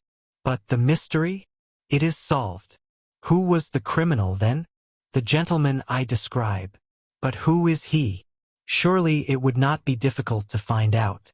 This is not such a populous neighborhood." Lestrade shrugged his shoulders. "I am a practical man," he said, "and I really cannot undertake to go about the country looking for a left-handed gentleman with a game leg. I should become the laughing-stock of Scotland Yard." "All right," said Holmes quietly. "I have given you the chance. Here are your lodgings. Goodbye. I shall drop you a line before I leave." Having left Lestrade at his rooms, we drove to our hotel, where we found lunch upon the table. Holmes was silent and buried in thought with a pained expression upon his face, as one who finds himself in a perplexing position. "Look here, Watson," he said when the cloth was cleared. "Just sit down in this chair and let me preach to you for a little. I don't know quite what to do, and I should value your advice. Light a cigar and let me expound." "Pray do so." "Well, now, in considering this case, there are 2 points about young McCarthy's narrative which struck us both instantly, although they impressed me in his favor and you against him. One was the fact that his father should, according to his account, cry cooey before seeing him. The other was his singular dying reference to a rat. He mumbled several words, you understand, but that was all that caught the son's ear. Now from this double point our research must commence, and we will begin it by presuming that what the lad says is absolutely true." "What of this cooey, then?" "Well, obviously it could not have been meant for the son. The son, as far as he knew, was in Bristol. It was mere chance that he was within earshot. The cooey was meant to attract the attention of whoever it was that he had the appointment with. But cooey is a distinctly Australian cry, and one which is used between Australians. There is a strong presumption that the person whom McCarthy expected to meet him at Boscombe Pool was someone who had been in Australia." "What of the rat, then?" Sherlock Holmes took a folded paper from his pocket and flattened it out on the table. "This is a map of the colony of Victoria," he said. "I wired to Bristol for it last night." He put his hand over part of the map. "What do you read?" "RAT. I read. "And now?" He raised his hand. "Ballarat." "Quite so." That was the word the man uttered, and of which his son only caught the last 2 syllables. He was trying to utter the name of his murderer. "So-and-so of Ballarat." "It is wonderful," I exclaimed. "It is obvious. And now, you see, I had narrowed The Adventures of Sherlock Holmes, Arthur Conan Doyle. 5. The 5 Orange Pips. When I glance over my notes and records of the Sherlock Holmes cases between the years 82 and 90, I am faced by so many which present strange and interesting features that it is no easy matter to know which to choose and which to leave. Some, however, have already gained publicity through the papers, and others have not offered a field for those peculiar qualities which my friend possessed in so high a degree, and which it is the object of these papers to illustrate. Some, too, have baffled his analytical skill, and would be, as narratives, beginnings without an ending, while others have been but partially cleared up, and have their explanations founded rather upon conjecture and surmise than on that absolute logical proof which was so dear to him. There is, however, one of these last which was so remarkable in its details and so startling in its results that I am tempted to give some account of it in spite of the fact that there are points in connection with it which never have been, and probably never will be, entirely cleared up. The year 87 furnished us with a long series of cases of greater or less interest, of which I retain the records. Among my headings under this 112 months I find an account of the adventure of the Paradol Chamber, of the Amateur Mendicant Society, who held a luxurious club in the lower vault of a furniture warehouse, of the facts connected with the loss of the British bark Sophie Anderson, of the singular adventures of the Grice Pattersons in the island of Uffa, and finally of the Camberwell poisoning case. In the latter, as may be remembered, Sherlock Holmes was able, by winding up the dead man's watch, to prove that it had been wound up 2 hours before, and that therefore the deceased had gone to bed within that time, a deduction which was of the greatest importance in clearing up the case. All these I may sketch out at some future date, but none of them present such singular features as the strange train of circumstances which I have now taken up my pen to describe.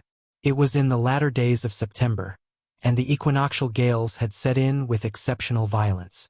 All day the wind had screamed and the rain had beaten against the windows, so that even here in the heart of great, handmade London we were forced to raise our minds for the instant from the routine of life and to recognize the presence of those great elemental forces which shriek at mankind through the bars of his civilization, like untamed beasts in a cage. As evening drew in, the storm grew higher and louder, and the wind cried and sobbed like a child in the chimney. Sherlock Holmes sat moodily at one side of the fireplace cross-indexing his records of crime, while I at the other was deep in one of Clark Russell's fine sea stories until the howl of the gale from without seemed to blend with the text, and the splash of the rain to lengthen out into the long swash of the sea waves. My wife was on a visit to her mother's, and for a few days I was a dweller once more in my old quarters at Baker Street. "Why," said I, glancing up at my companion, "that was surely the bell. Who could come tonight? Some friend of yours, perhaps?" "Except yourself I have none," he answered. "I do not encourage visitors." "A client, then? If so, it is a serious case. Nothing less would bring a man out on such a day and at such an hour. But I take it that it is more likely to be some crony of the landlady's." Sherlock Holmes was wrong in his conjecture, however, for there came a step in the passage and a tapping at the door. He stretched out his long arm to turn the lamp away from himself and towards the vacant chair upon which a newcomer must sit. "Come in," said he. The man who entered was young, some 22 at the outside, well-groomed and trimly clad, with something of refinement and delicacy in his bearing. The streaming umbrella which he held in his hand, and his long shining waterproof told of the fierce weather through which he had come. He looked about him anxiously in the glare of the lamp, and I could see that his face was pale and his eyes heavy, like those of a man who is weighed down with some great anxiety. "I owe you an apology," he said, raising his golden pince-nez to his eyes. "I trust that I am not intruding. I fear that I have brought some traces of the storm and rain into your snug chamber." "Give me your coat and umbrella," said Holmes. "They may rest here on the hook and will be dry presently. You have come up from the southwest, I see." "Yes, from Horsham. That clay and chalk mixture which I see upon your toe-caps is quite distinctive. I have come for advice. That is easily got. And help. That is not always so easy. I have heard of you, Mr. Holmes. I heard from Major Prendergast how you saved him in the Tankerville Club scandal." "Ah, of course. He was wrongfully accused of cheating at cards. He said that you could solve anything. He said too much. That you are never beaten. I have been beaten 4 times, 3 times by men, and once by a woman.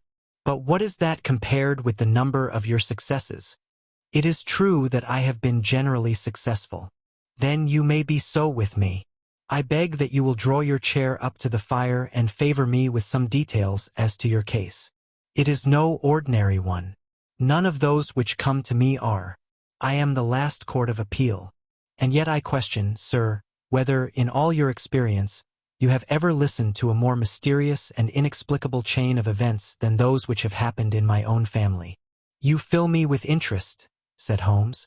Pray give us the essential facts from the commencement, and I can afterwards question you as to those details which seem to me to be most important. The young man pulled his chair up and pushed his wet feet out towards the blaze. My name, said he, is John Openshaw, but my own affairs have, as far as I can understand, little to do with this awful business. It is a hereditary matter, so in order to give you an idea of the facts, I must go back to the commencement of the affair. You must know that my grandfather had 2 sons, my uncle Elias and my father Joseph. My father had a small factory at Coventry, which he enlarged at the time of the invention of bicycling. He was a patentee of the Openshaw unbreakable tire, and his business met with such success that he was able to sell it and to retire upon a handsome competence. My uncle Elias emigrated to America when he was a young man and became a planter in Florida, where he was reported to have done very well. At the time of the war he fought in Jackson's army, and afterwards under Hood, where he rose to be a colonel. When Lee laid down his arms, my uncle returned to his plantation, where he remained for 3 or 4 years. About 1869 or 1870 he came back to Europe and took a small estate in Sussex near Horsham. He had made a very considerable fortune in the States, and his reason for leaving them was his aversion to the Negroes and his dislike of the Republican policy in extending the franchise to them. He was a singular man, fierce and quick-tempered, very foul-mouthed when he was angry, and of a most retiring disposition. During all the years that he lived at Horsham, I doubt if ever he set foot in the town. He had a garden and 2 or 3 fields round his house, and there he would take his exercise, though very often for weeks on end he would never leave his room. He drank a great deal of brandy and smoked very heavily, but he would see no society and did not want any friends, not even his own brother. He didn't mind me, in fact, he took a fancy to me, for at the time when he saw me first I was a youngster of 12 or so. This would be in the year 1878, after he had been 8 or 9 years in England. He begged my father to let me live with him, and he was very kind to me in his way. When he was sober he used to be fond of playing backgammon and draughts with me, and he would make me his representative both with the servants and with the tradespeople, so that by the time that I was 16 I was quite master of the house. I kept all the keys and could go where I liked and do what I liked, so long as I did not disturb him in his privacy. There was one singular exception, however, for he had a single room, a lumber room up among the attics, which was invariably locked, and which he would never permit either me or anyone else to enter.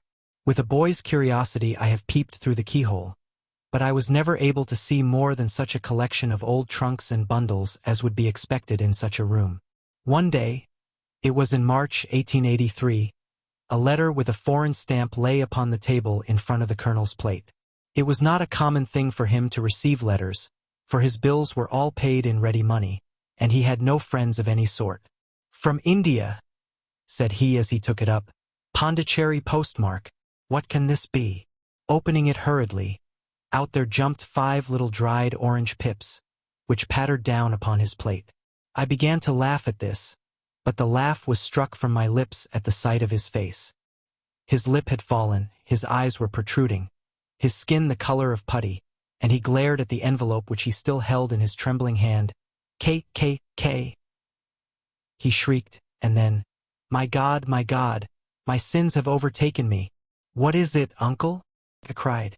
"Death," said he, and rising from the table he retired to his room, leaving me palpitating with horror. I took up the envelope and saw scrawled in red ink upon the inner flap, just above the gum, the letter K 3 times repeated. There was nothing else save the 5 dried pips. What could be the reason of his overpowering terror? I left the breakfast table, and as I ascended the stair I met him coming down with an old rusty key, which must have belonged to the attic, in one hand, and a small brass box, like a cash box, in the other. "They may do what they like, but I'll checkmate them still," said he with an oath.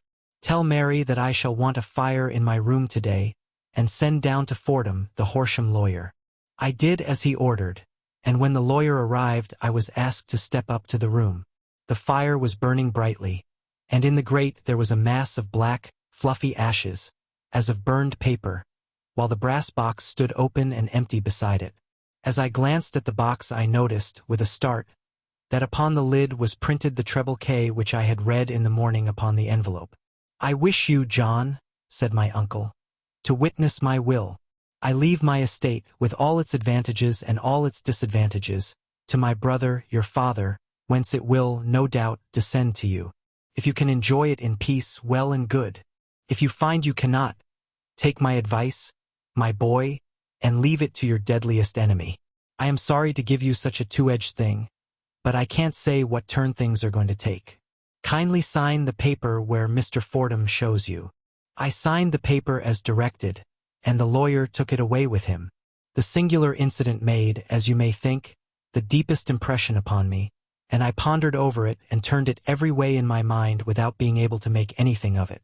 Yet I could not shake off the vague feeling of dread which it left behind, though the sensation grew less keen as the weeks passed and nothing happened to disturb the usual routine of our lives. I could see a change in my uncle, however. He drank more than ever, and he was less inclined for any sort of society. Most of his time he would spend in his room, with the door locked upon the inside, but sometimes he would emerge in a sort of drunken frenzy and would burst out of the house and tear about the garden with a revolver in his hand, screaming out that he was afraid of no man, and that he was not to be cooped up, like a sheep in a pen, by man or devil. When these hot fits were over, however, he would rush tumultuously in at the door and lock and bar it behind him, like a man who can brazen it out no longer against the terror which lies at the roots of his soul. At such times I have seen his face, even on a cold day, glisten with moisture, as though it were new raised from a basin. Well, to come to an end of the matter, Mr. Holmes, and not to abuse your patience, there came a night when he made one of those drunken sallies from which he never came back. We found him, when we went to search for him, face downward in a little green-scummed pool, which lay at the foot of the garden. There was no sign of any violence, and the water was but 2 feet deep, so that the jury, having regard to his known eccentricity, brought in a verdict of suicide. But I, who knew how he winced from the very thought of death, had much ado to persuade myself that he had gone out of his way to meet it. The matter passed, however, and my father entered into possession of the estate, and of some £14,000, which lay to his credit at the bank. "One moment," Holmes interposed. "Your statement is, I foresee, one of the most remarkable to which I have ever listened. Let me have the date of the reception by your uncle of the letter, and the date of his supposed suicide." The letter arrived on March 10th, 1883. His death was 7 weeks later, upon the night of May 2nd. "Thank you. Pray proceed." When my father took over the Horsham property, he, at my request, made a careful examination of the attic, which had been always locked up. We found the brass box there, although its contents had been destroyed. On the inside of the cover was a paper label, with the initials of K, K, K, repeated upon it, and letters, memoranda, receipts, and a register written beneath. These, we presume, indicated the nature of the papers which had been destroyed by Colonel Openshaw. For the rest, there was nothing of much importance in the attic save a great many scattered papers and notebooks bearing upon my uncle's life in America. Some of them were of the wartime and showed that he had done his duty well and had borne the repute of a brave soldier. Others were of a date during the reconstruction of the Southern states, and were mostly concerned with politics, for he had evidently taken a strong part in opposing the carpetbag politicians who had been sent down from the north. Well, it was the beginning of '84 when my father came to live at Horsham, and all went as well as possible with us until the January of '85. On the 4th day after the New Year I heard my father give a sharp cry of surprise as we sat together at the breakfast table. There he was, sitting with a newly opened envelope in one hand and 5 dried orange pips in the outstretched palm of the other one. He had always laughed at what he called my cock-and-bull story about the colonel, but he looked very scared and puzzled now that the same thing had come upon himself. "Why, what on earth does this mean, John?" he stammered. My heart had turned to lead. "It is K, K, K," said I. He looked inside the envelope. "So it is," he cried. "Here are the very letters. But what is this written above them?" Put the papers on the sundial, I read, peeping over his shoulder. What papers? What sundial? He asked. The sundial in the garden. There is no other, said I. But the papers must be those that are destroyed. Pooh, said he, gripping hard at his courage. We are in a civilized land here, and we can't have tomfoolery of this kind. Where does the thing come from? From Dundee, I answered, glancing at the postmark. Some preposterous practical joke, said he. What have I to do with sundials and papers? I shall take no notice of such nonsense. I should certainly speak to the police, I said, and be laughed at for my pains. Nothing of the sort. Then let me do so? No, I forbid you. I won't have a fuss made about such nonsense. It was in vain to argue with him, for he was a very obstinate man. I went about, however, with a heart which was full of forebodings. On the third day after the coming of the letter, my father went from home to visit an old friend of his, Major Freebody, who is in command of one of the forts upon Portsdown Hill. I was glad that he should go, for it seemed to me that he was farther from danger when he was away from home. In that, however, I was in error.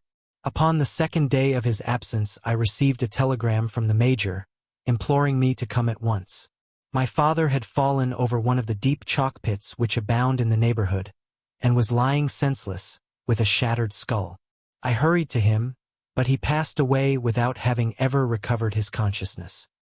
He had, as it appears, been returning from Fareham in the twilight, and as the country was unknown to him, and the chalk pit unfenced, the jury had no hesitation in bringing in a verdict of death from accidental causes. Carefully as I examined every fact connected with his death, I was unable to find anything which could suggest the idea of murder. There were no signs of violence, no footmarks, no robbery, no record of strangers having been seen upon the roads. And yet I need not tell you that my mind was far from at ease, and that I was well nigh certain that some foul plot had been woven round him. In this sinister way I came into my inheritance. You will ask me why I did not dispose of it. I answer, because I was well convinced that our troubles were in some way dependent upon an incident in my uncle's life, and that the danger would be as pressing in one house as in another. It was in January '85 that my poor father met his end, and 2 years and 8 months have elapsed since then. During that time I have lived happily at Horsham, and I had begun to hope that this curse had passed away from the family, and that it had ended with the last generation.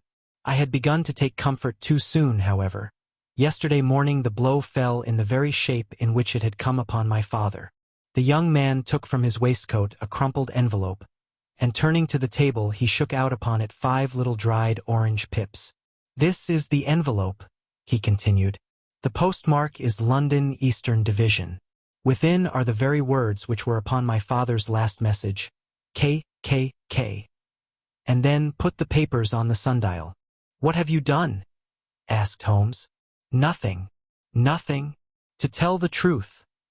He sank his face into his thin, white hands. I have felt helpless. I have felt like one of those poor rabbits when the snake is writhing towards it. I seem to be in the grasp of some resistless, inexorable evil, which no foresight and no precautions can guard against. Tut! Cried Sherlock Holmes. You must act, man, or you are lost. Nothing but energy can save you. This is no time for despair. I have seen the police. Ah! But they listened to my story with a smile. I am convinced that the inspector has formed the opinion that the letters are all practical jokes, and that the deaths of my relations were really accidents, as the jury stated, and were not to be connected with the warnings. Holmes shook his clenched hands in the air. Incredible imbecility, he cried. They have, however, allowed me a policeman, who may remain in the house with me. Has he come with you tonight? No. His orders were to stay in the house. Again Holmes raved in the air. Why did you come to me? He said. And, above all, why did you not come at once? I did not know. It was only today that I spoke to Major Prendergast about my troubles, and was advised by him to come to you. It is really 2 days since you had the letter. We should have acted before this. You have no further evidence, I suppose, than that which you have placed before us. no suggestive detail which might help us. "There is one thing," said John Openshaw. He rummaged in his coat pocket, and, drawing out a piece of discolored, blue-tinted paper, he laid it out upon the table. "I have some remembrance," said he, "that on the day when my uncle burned the papers I observed that the small, unburned margins which lay amid the ashes were of this particular color. I found this single sheet upon the floor of his room, and I am inclined to think that it may be one of the papers which has, perhaps, fluttered out from among the others, and in that way has escaped destruction. Beyond the mention of pips, I do not see that it helps us much. I think myself that it is a page from some private diary. The writing is undoubtedly my uncle's." Holmes moved the lamp, and we both bent over the sheet of paper, which showed by its ragged edge that it had indeed been torn from a book. It was headed, "March, 1869, and beneath were the following enigmatical notices. 4th, Hudson came, same old platform. 7th, set the pips on Macaulay, Paramore, and John Swain of St. Augustine. 9th, Macaulay cleared. 10th, John Swain cleared. 12th, visited Paramore. All well." "Thank you," said Holmes, folding up the paper and returning it to our visitor. "And now you must on no account lose another instant. We cannot spare time even to discuss what you have told me. You must get home instantly and act." "What shall I do?" "There is but one thing to do. It must be done at once. You must put this piece of paper which you have shown us into the brass box which you have described. You must also put in a note to say that all the other papers were burned by your uncle, and that this is the only one which remains. You must assert that in such words as will carry conviction with them. Having done this, you must at once put the box out upon the sundial as directed. Do you understand?" "Entirely. Do not think of revenge or anything of the sort at present. I think that we may gain that by means of the law, but we have our web to weave, while theirs is already woven. The first consideration is to remove the pressing danger which threatens you. The second is to clear up the mystery and to punish the guilty parties." "I thank you," said the young man, rising and pulling on his overcoat. "You have given me fresh life and hope. I shall certainly do as you advise. Do not lose an instant, and, above all, take care of yourself in the meanwhile, for I do not think that there can be a doubt that you are threatened by a very real and imminent danger. How do you go back?" "By train from Waterloo. It is not yet 9. The streets will be crowded, so I trust that you may be in safety. And yet you cannot guard yourself too closely. I am armed." "That is well. Tomorrow I shall set to work upon your case." "I shall see you at Horsham, then?" "No, your secret lies in London. It is there that I shall seek it. Then I shall call upon you in a day, or in 2 days, with news as to the box and the papers. I shall take your advice in every particular." He shook hands with us and took his leave. Outside the wind still screamed and the rain splashed and pattered against the windows. This strange, wild story seemed to have come to us from amid the mad elements, blown in upon us like a sheet of seaweed in a gale, and now to have been reabsorbed by them once more. Sherlock Holmes sat for some time in silence, with his head sunk forward and his eyes bent upon the red glow of the fire. Then he lit his pipe, and leaning back in his chair, he watched the blue smoke rings as they chased each other up to the ceiling. "I think, Watson," he remarked at last, "that of all our cases we have had none more fantastic than this, save, perhaps, the sign of 4. Well, yes, save perhaps that. And yet this John Openshaw seems to me to be walking amid even greater perils than did the Sholtos." "But have you," I asked, "formed any definite conception as to what these perils are?" "There can be no question as to their nature," he answered. "Then what are they? Who is this K? And why does he pursue this unhappy family?" Sherlock Holmes closed his eyes and placed his elbows upon the arms of his chair, with his fingertips together. "The ideal reasoner," he remarked, "would, when he had once been shown a single fact in all its bearings, deduce from it not only all the chain of events which led up to it but also all the results which would follow from it. As Cuvier could correctly describe a whole animal by the contemplation of a single bone, so the observer who has thoroughly understood one link in a series of incidents should be able to accurately state all the other ones, both before and after. We have not yet grasped the results which the reason alone can attain to.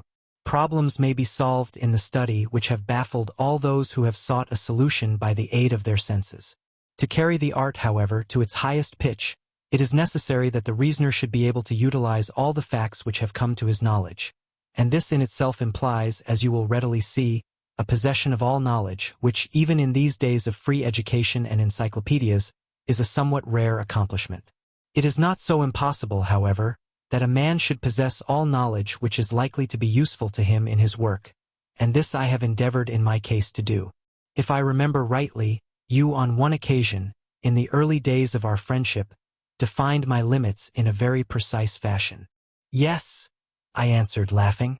It was a singular document. Philosophy, astronomy, and politics were marked at 0, I remember. Botany variable, geology profound as regards the mudstains from any region within 50 miles of town. Chemistry eccentric, anatomy unsystematic, sensational literature and crime records unique, violin player, boxer, swordsman, lawyer, and self-poisoner by cocaine and tobacco. Those, I think, were the main points of my analysis. Holmes grinned at the last item.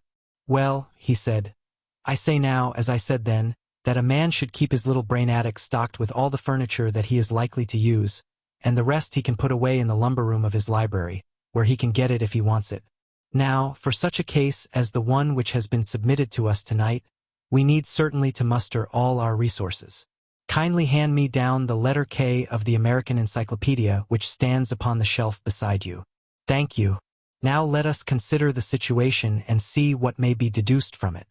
In the first place, we may start with a strong presumption that Colonel Openshaw had some very strong reason for leaving America.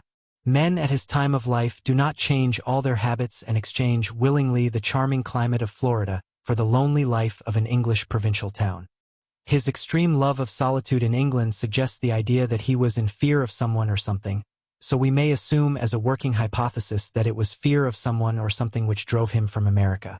As to what it was he feared, we can only deduce that by considering the formidable letters which were received by himself and his successors. Did you remark the postmarks of those letters? The first was from Pondicherry, the second from Dundee, and the third from London. From East London. What do you deduce from that? They are all seaports. That the writer was on board of a ship. Excellent. We have already a clue. There can be no doubt that the strong probability, is that the writer was on board of a ship.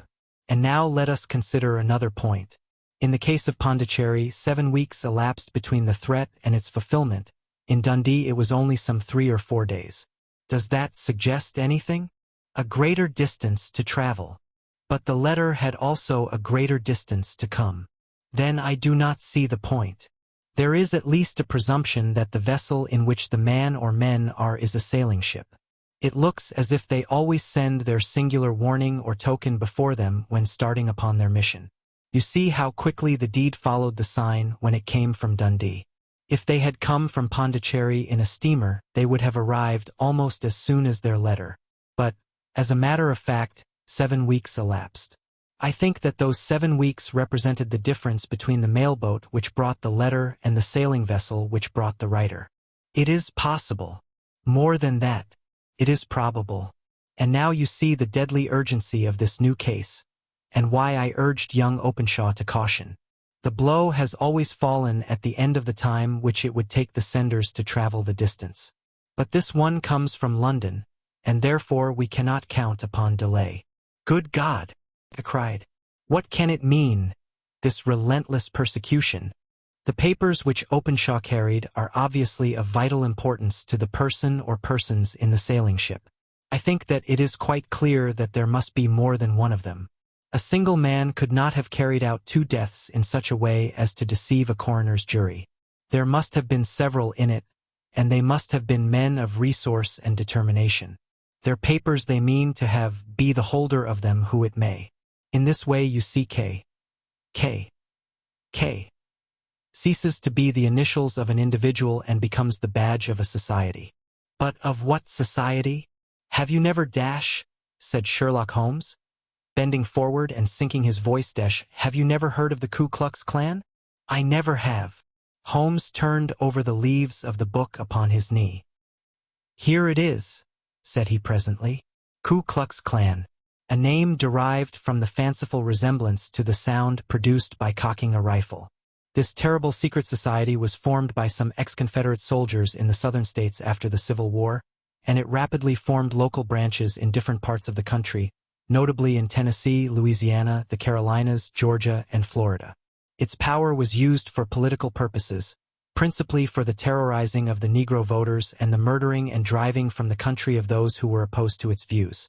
Its outrages were usually preceded by a warning sent to the marked man in some fantastic but generally recognized shape. A sprig of oak leaves in some parts, melon seeds or orange pips in others. On receiving this, the victim might either openly abjure his former ways, or might fly from the country. If he braved the matter out, death would unfailingly come upon him, and usually in some strange and unforeseen manner. So perfect was the organization of the society, and so systematic its methods, that there is hardly a case upon record where any man succeeded in braving it with impunity, or in which any of its outrages were traced home to the perpetrators. For some years the organization flourished in spite of the efforts of the United States government and of the better classes of the community in the South. Eventually, in the year 1869, the movement rather suddenly collapsed, although there have been sporadic outbreaks of the same sort since that date. You will observe, said Holmes, laying down the volume, that the sudden breaking up of the society was coincident with the disappearance of Openshaw from America with their papers. It may well have been cause and effect. It is no wonder that he and his family have some of the more implacable spirits upon their track. You can understand that this register and diary may implicate some of the first men in the South, and that there may be many who will not sleep easy at night until it is recovered. Then the page we have seen is such as we might expect. It ran, if I remember right, sent the pips to A, B, and C, that is, sent the society's warning to them. Then there are successive entries that A and B cleared or left the country, and finally that C was visited with, I fear, a sinister result for C. Well, I think, Doctor, that we may let some light into this dark place, and I believe that the only chance young Openshaw has in the meantime is to do what I have told him. There is nothing more to be said or to be done tonight. So hand me over my violin and let us try to forget for half an hour the miserable weather and the still more miserable ways of our fellow men. It had cleared in the morning, and the sun was shining with a subdued brightness through the dim veil which hangs over the great city. Sherlock Holmes was already at breakfast when I came down. You will excuse me for not waiting for you, said he. I have, I foresee, a very busy day before me in looking into this case of young Openshaw's. What steps will you take? I asked. It will very much depend upon the results of my first inquiries.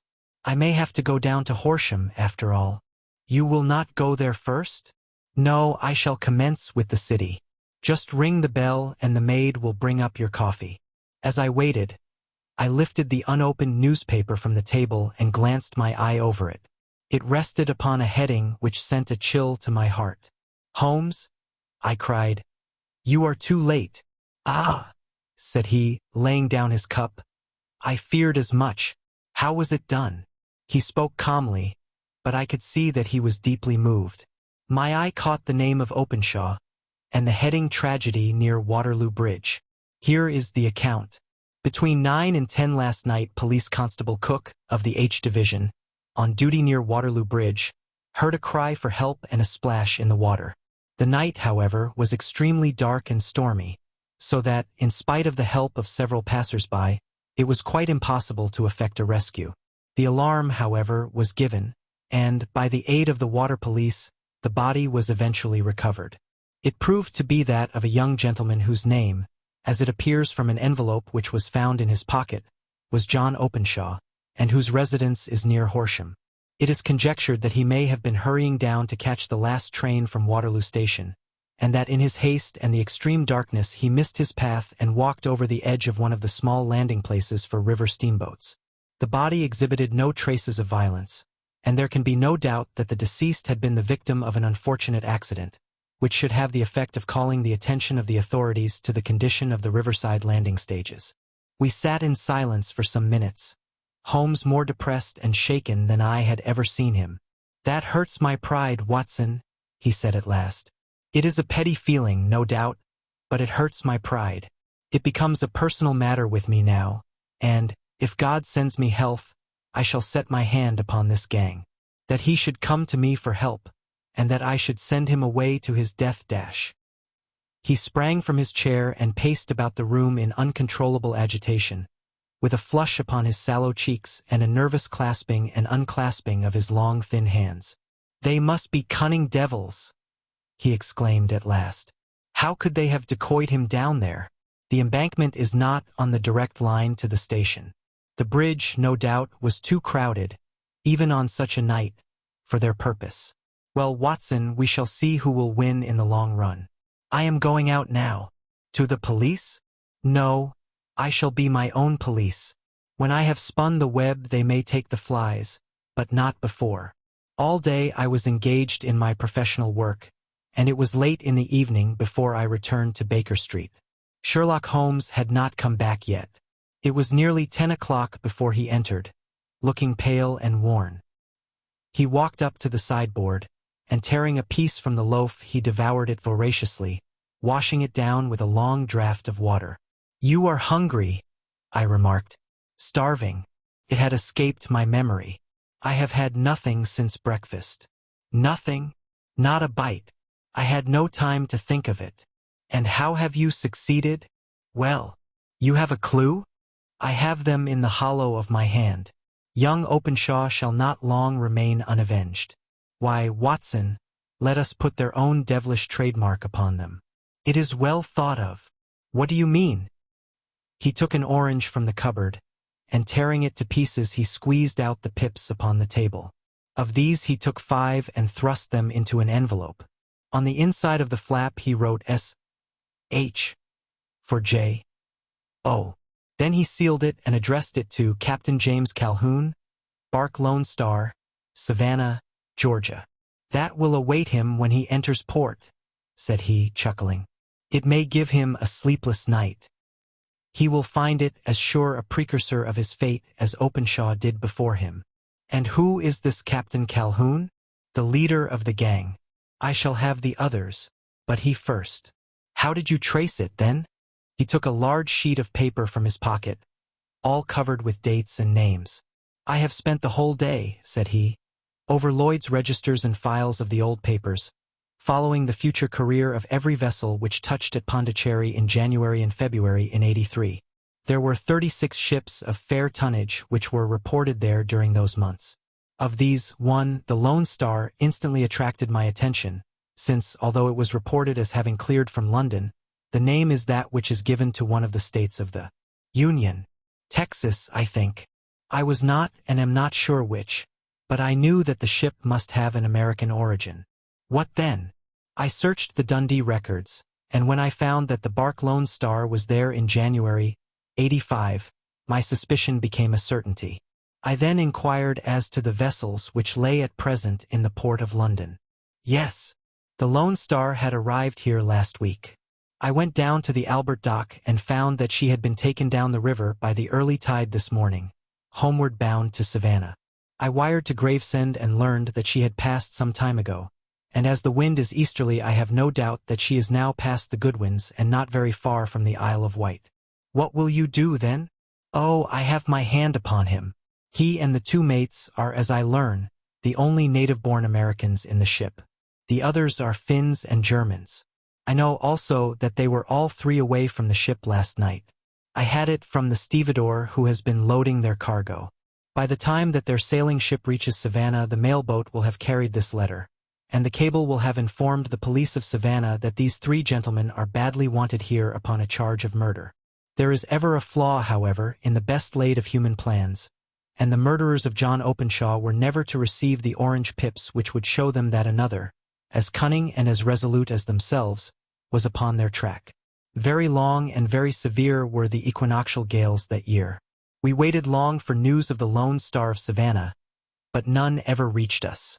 We did at last hear that somewhere far out in the Atlantic a shattered sternpost of a boat was seen swinging in the trough of a wave, with the letters L.S.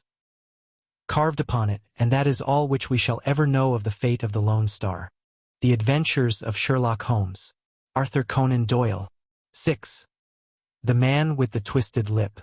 Isa Whitney, brother of the late Elias Whitney, D.D., principal of the Theological College of St. George's, was much addicted to opium. The habit grew upon him, as I understand, from some foolish freak when he was at college. For having read De Quincey's description of his dreams and sensations, he had drenched his tobacco with laudanum in an attempt to produce the same effects.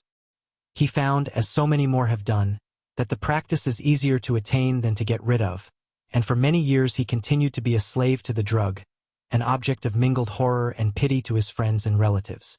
I can see him now, with yellow, pasty face, drooping lids and pinpoint pupils, all huddled in a chair, the wreck and ruin of a noble man. One night, it was in June, '89, there came a ring to my bell, about the hour when a man gives his first yawn and glances at the clock. I sat up in my chair, and my wife laid her needlework down in her lap and made a little face of disappointment. "A patient," said she. "You'll have to go out."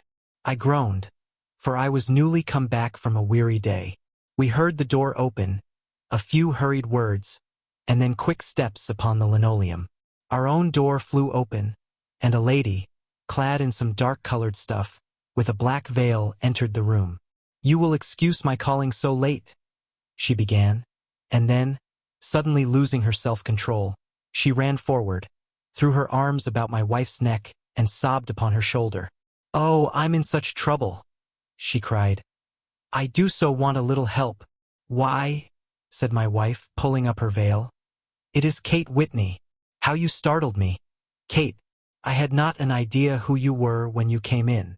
I didn't know what to do, so I came straight to you. That was always the way. Folk who were in grief came to my wife like birds to a lighthouse. It was very sweet of you to come. Now you must have some wine and water, and sit here comfortably and tell us all about it. Or should you rather that I sent James off to bed?" "Oh, no, no. I want the doctor's advice and help, too. It's about Isa. He has not been home for 2 days. I am so frightened about him." It was not the first time that she had spoken to us of her husband's trouble, to me as a doctor, to my wife as an old friend and school companion. We soothed and comforted her by such words as we could find. Did she know where her husband was? Was it possible that we could bring him back to her?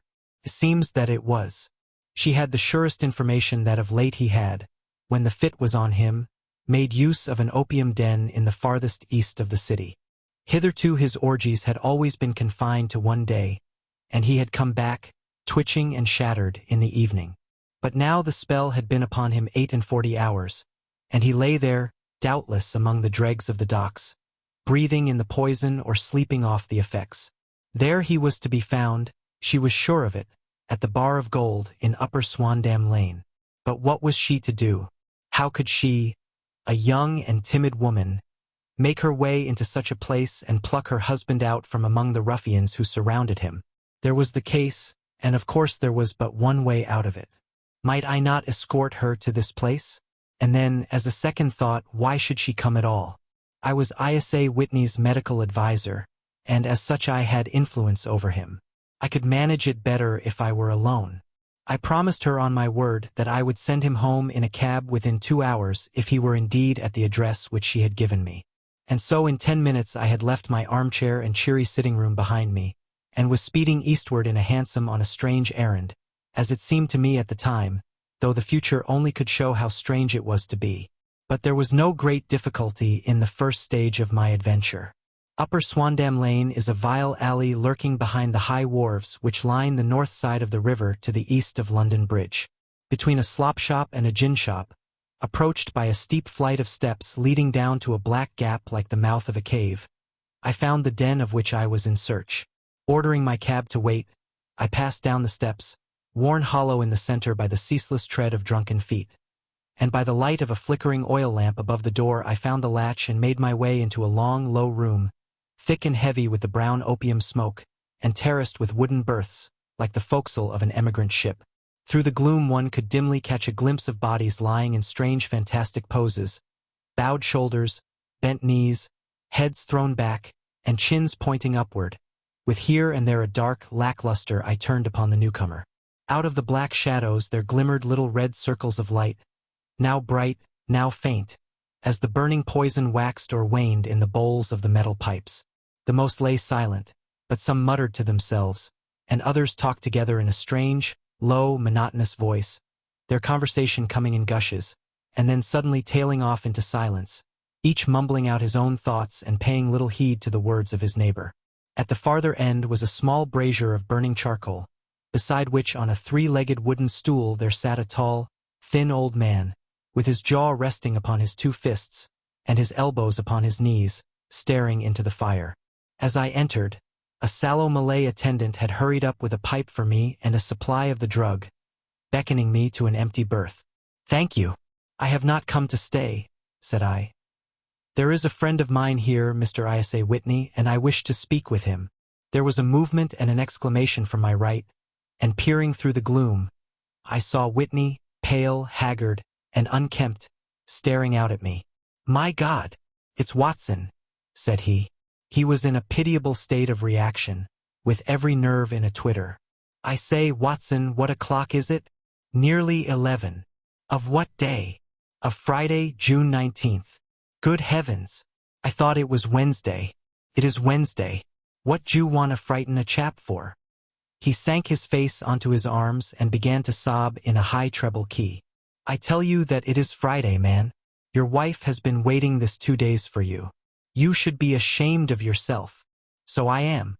But you've got mixed, Watson, for I have only been here a few hours, 3 pipes. For pipes, I forget how many. But I'll go home with you. I wouldn't frighten Kate, poor little Kate. Give me your hand. Have you a cab?" "Yes, I have one waiting." "Then I shall go in it. But I must owe something." "Find what I owe, Watson. I am all off color. I can do nothing for myself." I walked down the narrow passage between the double row of sleepers, holding my breath to keep out the vile, stupefying fumes of the drug, and looking about for the manager. As I passed the tall man who sat by the brazier, I felt a sudden pluck at my skirt, and a low voice whispered, "Walk past me, and then look back at me." The words fell quite distinctly upon my ear. I glanced down. They could only have come from the old man at my side, and yet he sat now as absorbed as ever, very thin, very wrinkled, bent with age, an opium pipe dangling down from between his knees, as though it had dropped in sheer lassitude from his fingers. I took 2 steps forward and looked back. It took all my self-control to prevent me from breaking out into a cry of astonishment. He had turned his back so that none could see him but I. His form had filled out, his wrinkles were gone, the dull eyes had regained their fire, and there, sitting by the fire and grinning at my surprise, was none other than Sherlock Holmes. He made a slight motion to me to approach him, and instantly, as he turned his face half round to the company once more, subsided into a doddering, loose-lipped senility. "Holmes," I whispered, "what on earth are you doing in this den?" "As low as you can," he answered. "I have excellent ears. If you would have the great kindness to get rid of that sottish friend of yours, I should be exceedingly glad to have a little talk with you. I have a cab outside. Then pray send him home in it. You may safely trust him, for he appears to be too limp to get into any mischief. I should recommend you also to send a note by the cabman to your wife to say that you have thrown in your lot with me. If you will wait outside, I shall be with you in 5 minutes." It was difficult to refuse any of Sherlock Holmes' requests, for they were always so exceedingly definite, and put forward with such a quiet air of mastery. I felt, however, that when Whitney was once confined in the cab my mission was practically accomplished, and for the rest, I could not wish anything better than to be associated with my friend in one of those singular adventures which were the normal condition of his existence. In a few minutes I had written my note, paid Whitney's bill, led him out to the cab, and seen him driven through the darkness. In a very short time a decrepit figure had emerged from the opium den, and I was walking down the street with Sherlock Holmes. For 2 streets he shuffled along with a bent back and an uncertain foot. Then, glancing quickly round, he straightened himself out and burst into a hearty fit of laughter. "I suppose, Watson," said he, "that you imagine that I have added opium smoking to cocaine injections, and all the other little weaknesses on which you have favored me with your medical views. I was certainly surprised to find you there, but not more so than I to find you. I came to find a friend, and I to find an enemy. An enemy? Yes, one of my natural enemies, or, shall I say, my natural prey. Briefly, Watson, I am in the midst of a very remarkable inquiry, and I have hoped to find a clue in the incoherent ramblings of these sots, as I have done before now.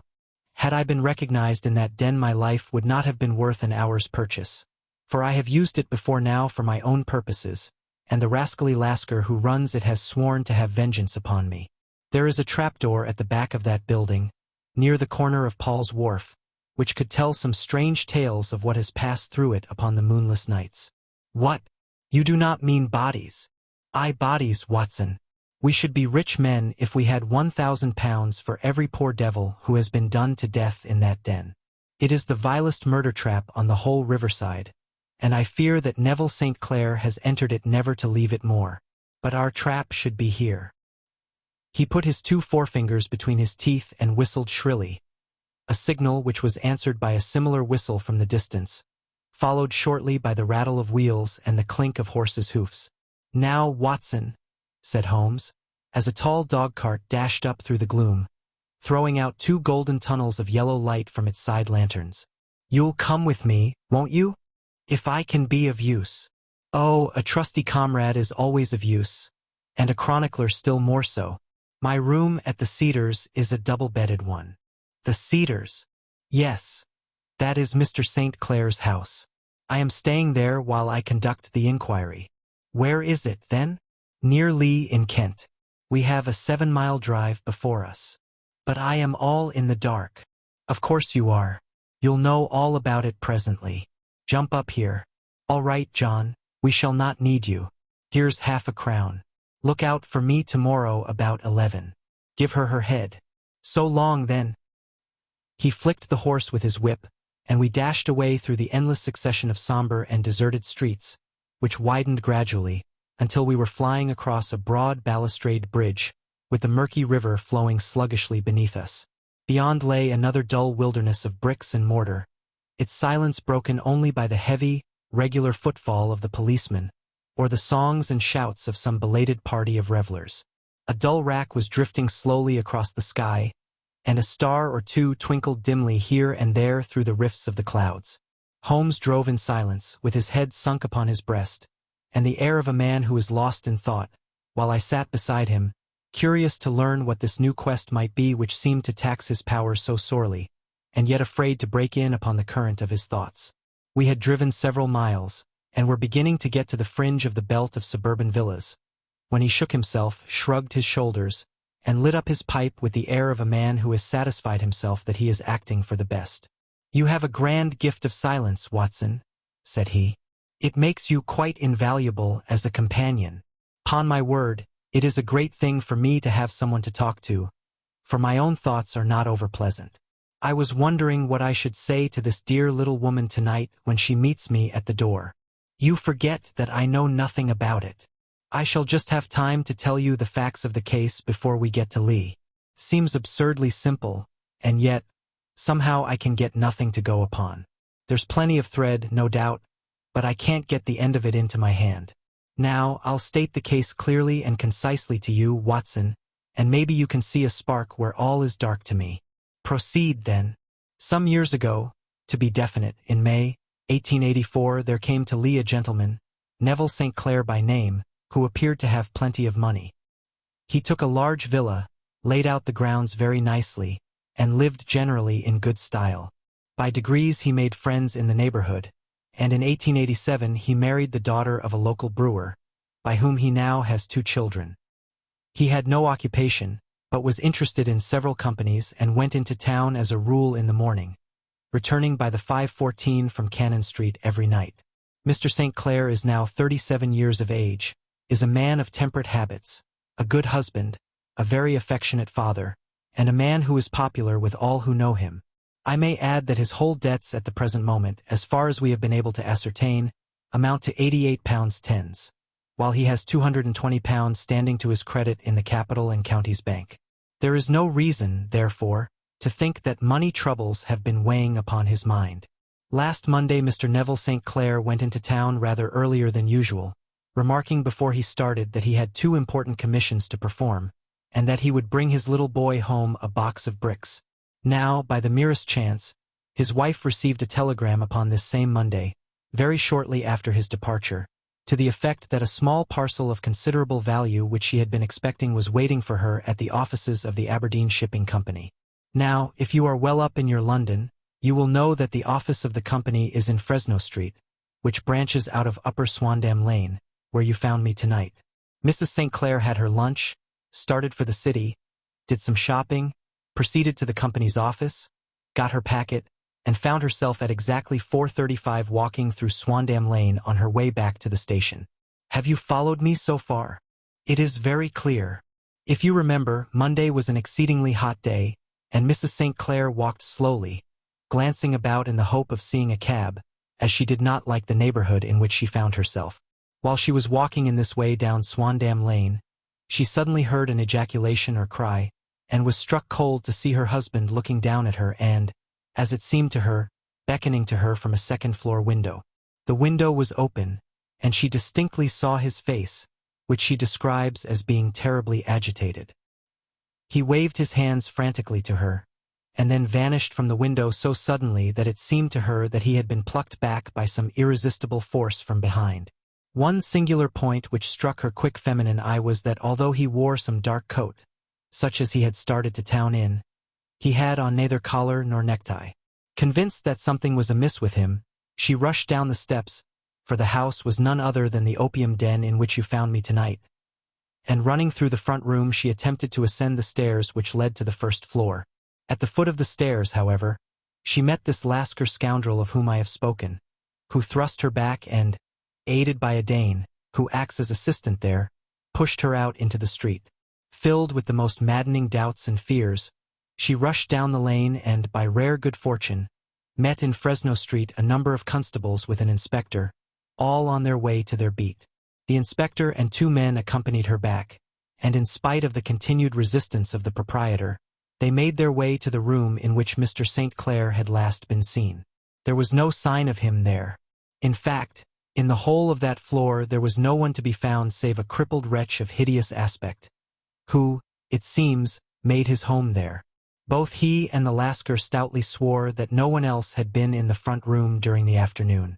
So determined was their denial that the inspector was staggered, and had almost come to believe that Mrs. St. Clair had been deluded when, with a cry, she sprang at a small deal box which lay upon the table and tore the lid from it. Out there fell a cascade of children's bricks. It was the toy which he had promised to bring home. This discovery, and the evident confusion which the cripple showed, made the inspector realize that the matter was serious. The rooms were carefully examined, and results all pointed to an abominable crime. The front room was plainly furnished as a sitting room and led into a small bedroom, which looked out upon the back of one of the wharves. Between the wharf and the bedroom window is a narrow strip, which is dry at low tide but is covered at high tide with at least 4.5 feet of water. The bedroom window was a broad one and opened from below. On examination, traces of blood were to be seen upon the windowsill, and several scattered drops were visible upon the wooden floor of the bedroom. Thrust away behind a curtain in the front room were all the clothes of Mr. Neville St. Clair, with the exception of his coat.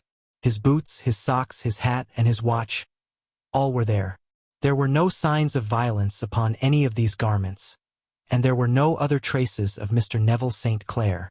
Out of the window he must apparently have gone, for no other exit could be discovered, and the ominous bloodstains upon the sill gave little promise that he could save himself by swimming, for the tide was at its very highest at the moment of the tragedy. And now as to the villains who seemed to be immediately implicated in the matter.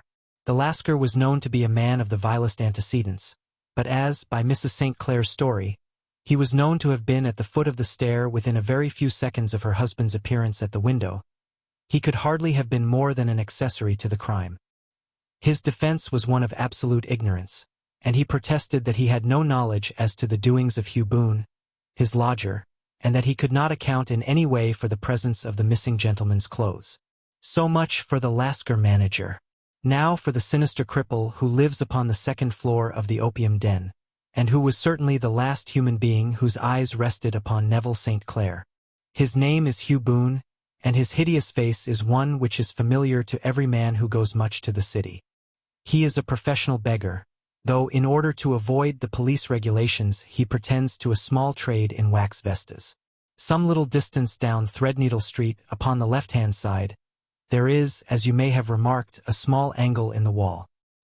Here it is that this creature takes his daily seat, cross-legged with his tiny stock of matches on his lap, and as he is a piteous spectacle, a small rain of charity descends into the greasy leather cap which lies upon the pavement beside him. I have watched the fellow more than once before ever I thought of making his professional acquaintance, and I have been surprised at the harvest which he has reaped in a short time. His appearance, you see, is so remarkable that no one can pass him without observing him. A shock of orange hair, a pale face disfigured by a horrible scar, which, by its contraction, has turned up the outer edge of his upper lip, a bulldog chin, and a pair of very penetrating dark eyes, which present a singular contrast to the color of his hair, all mark him out from amid the common crowd of mendicants, and so, too, does his wit, for he is ever ready with a reply to any piece of chaff which may be thrown at him by the passers-by. This is the man whom we now learn to have been the lodger at the opium den, and to have been the last man to see the gentleman of whom we are in quest. But a cripple, said I. What could he have done single-handed against a man in the prime of life? He is a cripple in the sense that he walks with a limp, but in other respects he appears to be a powerful and well-nurtured man. Surely your medical experience would tell you, Watson, that weakness in one limb is often compensated for by exceptional strength in the others. Pray continue your narrative. Mrs. St. Clair had fainted at the sight of the blood upon the window, and she was escorted home in a cab by the police, as her presence could be of no help to them in their investigations. Inspector Barton, who had charge of the case, made a very careful examination of the premises, but without finding anything which threw any light upon the matter. One mistake had been made in not arresting Boone instantly, as he was allowed some few minutes during which he might have communicated with his friend the Lascar, but this fault was soon remedied, and he was seized and searched without anything being found which could incriminate him. There were, it is true, some bloodstains upon his right shirt-sleeve, but he pointed to his ring finger, which had been cut near the nail, and explained that the bleeding came from there, adding that he had been to the window not long before, and that the stains which had been observed there came doubtless from the same source. He denied strenuously having ever seen Mr. Neville St. Clair, and swore that the presence of the clothes in his room was as much a mystery to him as to the police. As to Mrs. St. Clair's assertion that she had actually seen her husband at the window, he declared that she must have been either mad or dreaming. He was removed, loudly protesting, to the police station, while the inspector remained upon the premises in the hope that the ebbing tide might afford some fresh clue. And it did, though they hardly found upon the mud-bank what they had feared to find. It was Neville St. Clair's coat, and not Neville St. Clair, which lay uncovered as the tide receded. And what do you think they found in the pockets? I cannot imagine. No, I don't think you would guess. Every pocket stuffed with pennies and half-pennies, 421 pennies and 270 half-pennies. It was no wonder that it had not been swept away by the tide. But a human body is a different matter. There is a fierce eddy between the wharf and the house. It seemed likely enough that the weighted coat had remained when the stripped body had been sucked away into the river. But I understand that all the other clothes were found in the room. Would the body be dressed in a coat alone? No, sir, but the facts might be met speciously enough. Suppose that this man Boone had thrust Neville St. Clair through the window. There is no human eye which could have seen the deed. What would he do then? It would of course instantly strike him that he must get rid of the telltale garments. He would seize the coat, then, and be in the act of throwing it out, when it would occur to him that it would swim and not sink. He has little time, for he has heard the scuffle downstairs when the wife tried to force her way up, and perhaps he has already heard from his Lascar confederate that the police are hurrying up the street. There is not an instant to be lost. He rushes to some secret hoard, where he has accumulated the fruits of his beggary, and he stuffs all the coins upon which he can lay his hands into the pockets to make sure of the coat's sinking. He throws it out, and would have done the same with the other garments had not he heard the rush of steps below, and only just had time to close the window when the police appeared. It certainly sounds feasible. Well, we will take it as a working hypothesis for want of a better. Boone, as I have told you, was arrested and taken to the station, but it could not be shown that there had ever before been anything against him. He had for years been known as a professional beggar, but his life appeared to have been a very quiet and innocent one. There the matter stands at present, and the questions which have to be solved, what Neville St. Clair was doing in the opium den, what happened to him when there, where is he now, and what Hugh Boone had to do with his disappearance, are all as far from a solution as ever. I confess that I cannot recall any case within my experience which looked at the first glance so simple, and yet which presented such difficulties. While Sherlock Holmes had been detailing this singular series of events, we had been whirling through the outskirts of the great town until the last straggling houses had been left behind, and we rattled along with a country hedge upon either side of us. Just as he finished, however, we drove through 2 scattered villages, where a few lights still glimmered in the windows. "We are on the outskirts of Lee," said my companion. "We have touched on 3 English counties in our short drive, starting in Middlesex, passing over an angle of Surrey, and ending in Kent. See that light among the trees? That is the Cedars, and beside that lamp sits a woman whose anxious ears have already, I have little doubt, caught the clink of our horses' feet." "But why are you not conducting the case from Baker Street?" I asked. "Because there are many inquiries which must be made out here. Mrs. St. Clair has most kindly put 2 rooms at my disposal, and you may rest assured that she will have nothing but a welcome for my friend and colleague. I hate to meet her, Watson, when I have no news of her husband. Here we are." Whoa there, whoa! We had pulled up in front of a large villa which stood within its own grounds. A stable boy had run out to the horse's head, and springing down, I followed Holmes up the small, winding gravel drive which led to the house. As we approached, the door flew open, and a little blonde woman stood in the opening, clad in some sort of light mousseline de soie, with a touch of fluffy pink chiffon at her neck and wrists. She stood with her figure outlined against the flood of light, one hand upon the door, one half raised in her eagerness, her body slightly bent, her head and face protruded, with eager eyes and parted lips, a standing question. "Well?" she cried. "Well?" And then, seeing that there were 2 of us, she gave a cry of hope which sank into a groan as she saw that my companion shook his head and shrugged his shoulders. "No good news?" "None." "No bad?" "No. Thank God for that. But come in. You must be weary, for you have had a long day. This is my friend, Dr. Watson. He has been of most vital use to me in several of my cases, and a lucky chance has made it possible for me to bring him out and associate him with this investigation." "I am delighted to see you," said she, pressing my hand warmly. "You will, I am sure, forgive anything that may be wanting in our arrangements, when you consider the blow which has come so suddenly upon us." "My dear madam," said I am an old campaigner, and if I were not I can very well see that no apology is needed. If I can be of any assistance, either to you or to my friend here, I shall be indeed happy." "Now, Mr. Sherlock Holmes," said the lady as we entered a well-lit dining room, upon the table of which a cold supper had been laid out, "I should very much like to ask you 1 or 2 plain questions, to which I beg that you will give a plain answer." "Certainly, madam. Do not trouble about my feelings. I am not hysterical nor given to fainting. I simply wish to hear your real opinion." "Upon what point? In your heart of hearts, do you think that Neville is alive?" Sherlock Holmes seemed to be embarrassed by the question. "Frankly now," she repeated, standing upon the rug and looking keenly down at him as he leaned back in a basket chair. "Frankly then, madam, I do not."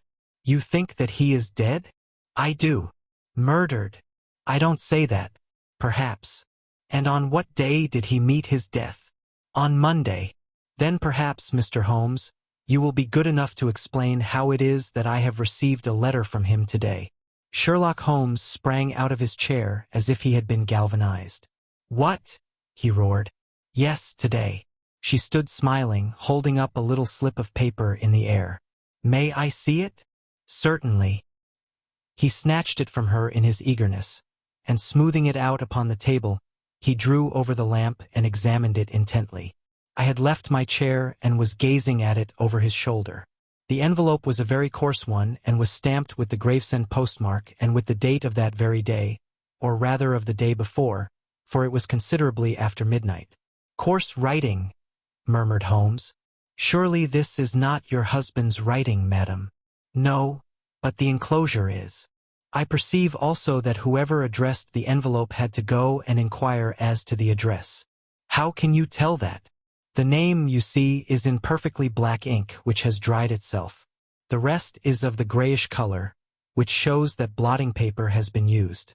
If it had been written straight off, and then blotted, none would be of a deep black shade. This man has written the name, and there has then been a pause before he wrote the address, which can only mean that he was not familiar with it.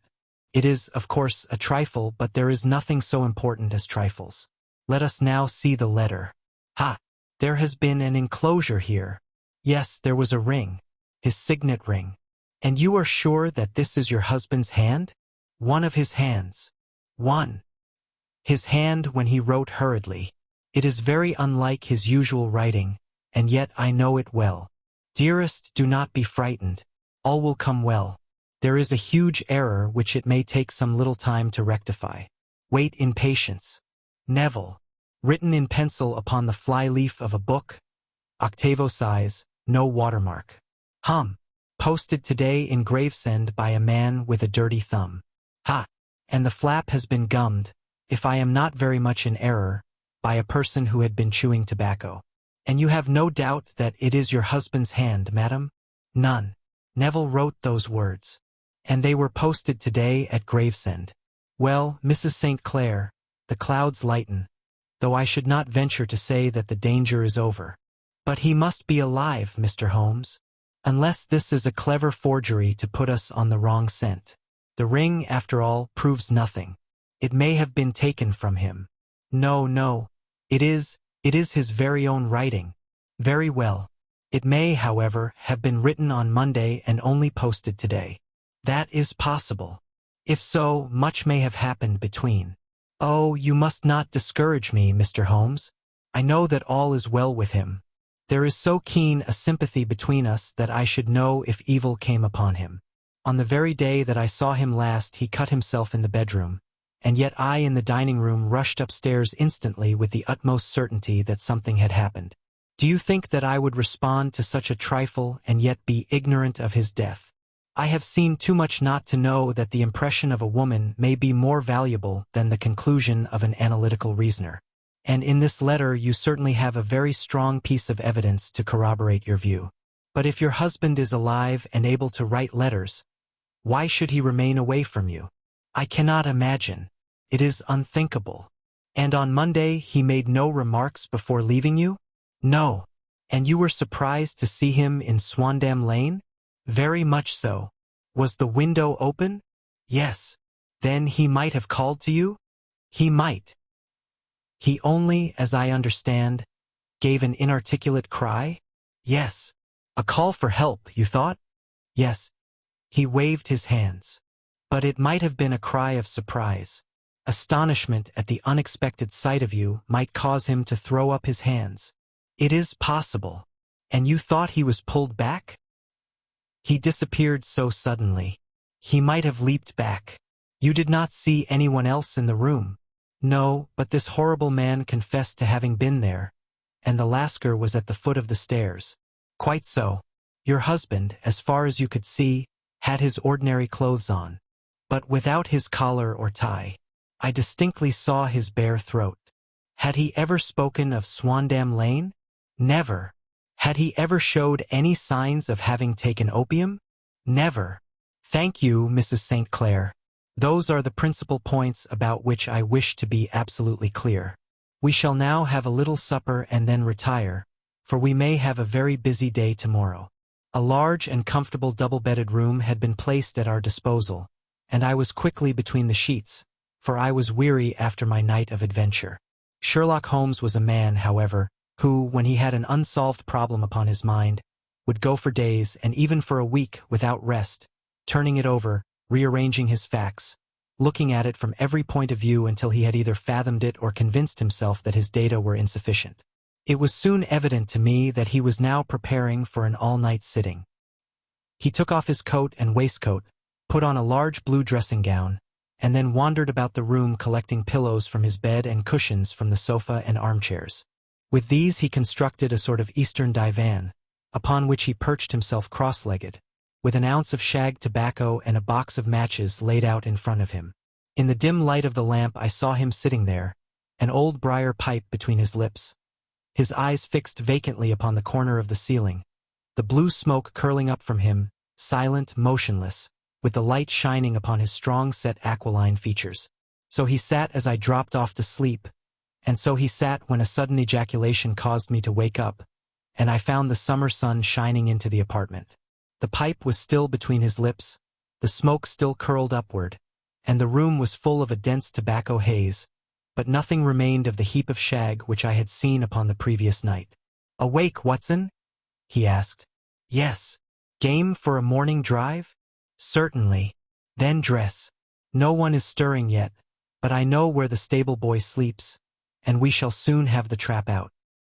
He chuckled to himself as he spoke, his eyes twinkled, and he seemed a different man to the somber thinker of the previous night. As I dressed I glanced at my watch. It was no wonder that no one was stirring. It was 25 minutes past 4. I had hardly finished when Holmes returned with the news that the boy was putting in the horse. "I want to test a little theory of mine," said he, pulling on his boots. "I think, Watson, that you are now standing in the presence of one of the most absolute fools in Europe. I deserve to be kicked from here to Charing Cross. But I think I have the key of the affair now." "And where is it?" I asked, smiling. "In the bathroom," he answered. "Oh, yes, I am not joking," he continued, seeing my look of incredulity. "I have just been there, and I have taken it out, and I have got it in this Gladstone bag. Come on, my boy, and we shall see whether it will not fit the lock." We made our way downstairs as quietly as possible, and out into the bright morning sunshine. In the road stood our horse and trap, with the half-clad stable boy waiting at the head. We both sprang in, and away we dashed down the London road. A few country carts were stirring, bearing in vegetables to the metropolis, but the lines of villas on either side were as silent and lifeless as some city in a dream. "It has been in some points a singular case," said Holmes, flicking the horse on into a gallop. "I confess that I have been as blind as a mole, but it is better to learn wisdom late than never to learn it at all." In town the earliest risers were just beginning to look sleepily from their windows as we drove through the streets of the Surrey side. Passing down the Waterloo Bridge Road we crossed over the river, and dashing up Wellington Street wheeled sharply to the right and found ourselves in Bow Street. Sherlock Holmes was well known to the force, and the two constables at the door saluted him. One of them held the horse's head while the other led us in. "Who is on duty?" asked Holmes. "The Adventures of Sherlock Holmes. Arthur Conan Doyle." 7. The Adventure of the Blue Carbuncle. I had called upon my friend Sherlock Holmes upon the second morning after Christmas, with the intention of wishing him the compliments of the season. He was lounging upon the sofa in a purple dressing gown, a pipe rack within his reach upon the right, and a pile of crumpled morning papers, evidently newly studied, near at hand. Beside the couch was a wooden chair, and on the angle of the back hung a very seedy and disreputable hard felt hat, much the worse for wear, and cracked in several places. A lens and a forceps lying upon the seat of the chair suggested that the hat had been suspended in this manner for the purpose of examination. "You are engaged," said I. "Perhaps I interrupt you." "Not at all. I am glad to have a friend with whom I can discuss my results.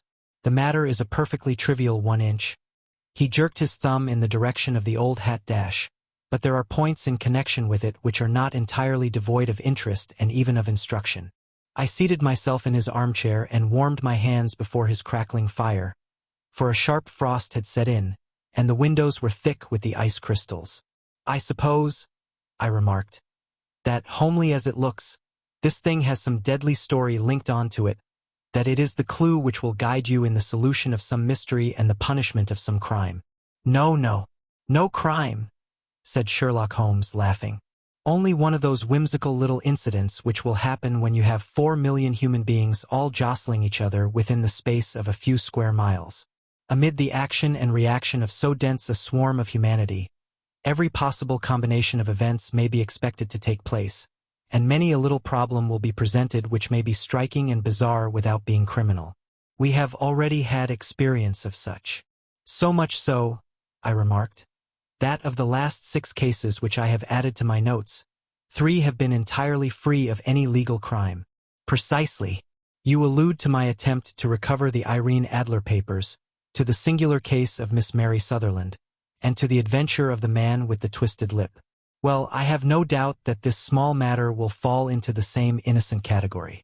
You know Peterson, the commissionaire? Yes. It is to him that this trophy belongs. It is his hat. No, he found it.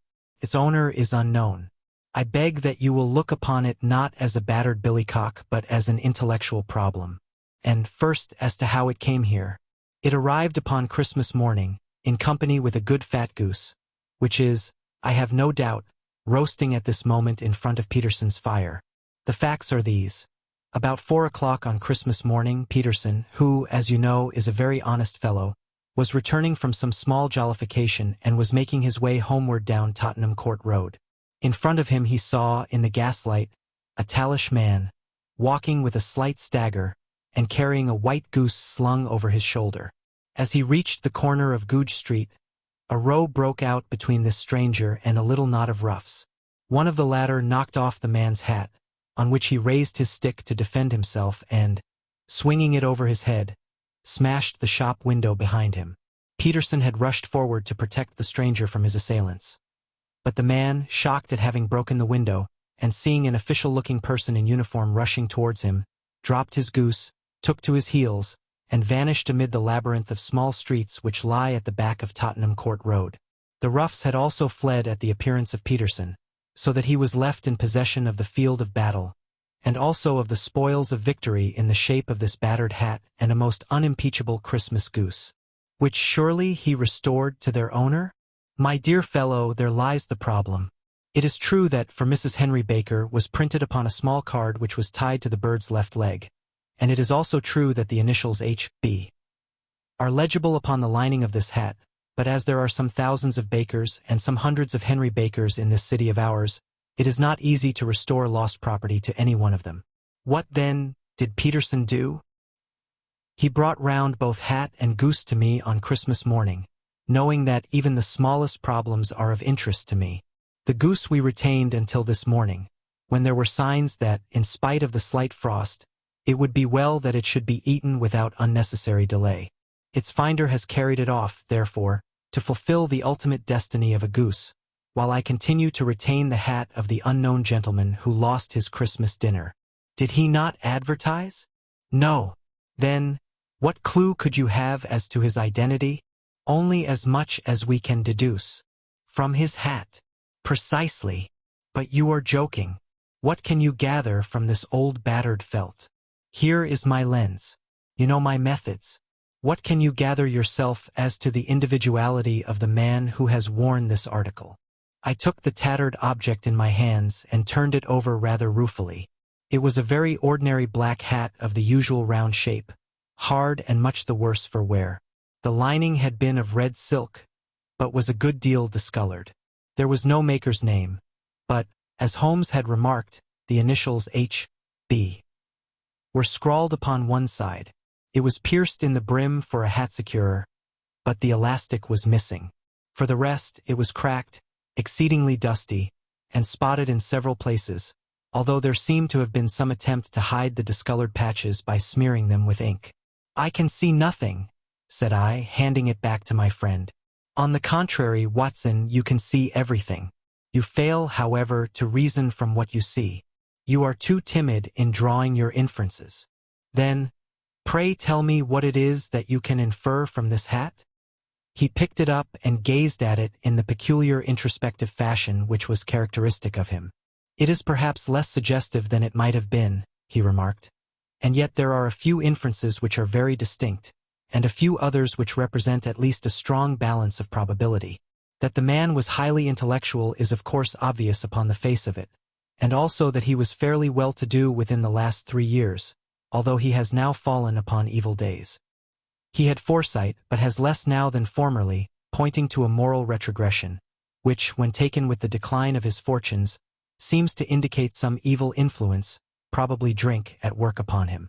This may account also for the obvious fact that his wife has ceased to love him. My dear Holmes. He has, however, retained some degree of self-respect, he continued, disregarding my remonstrance.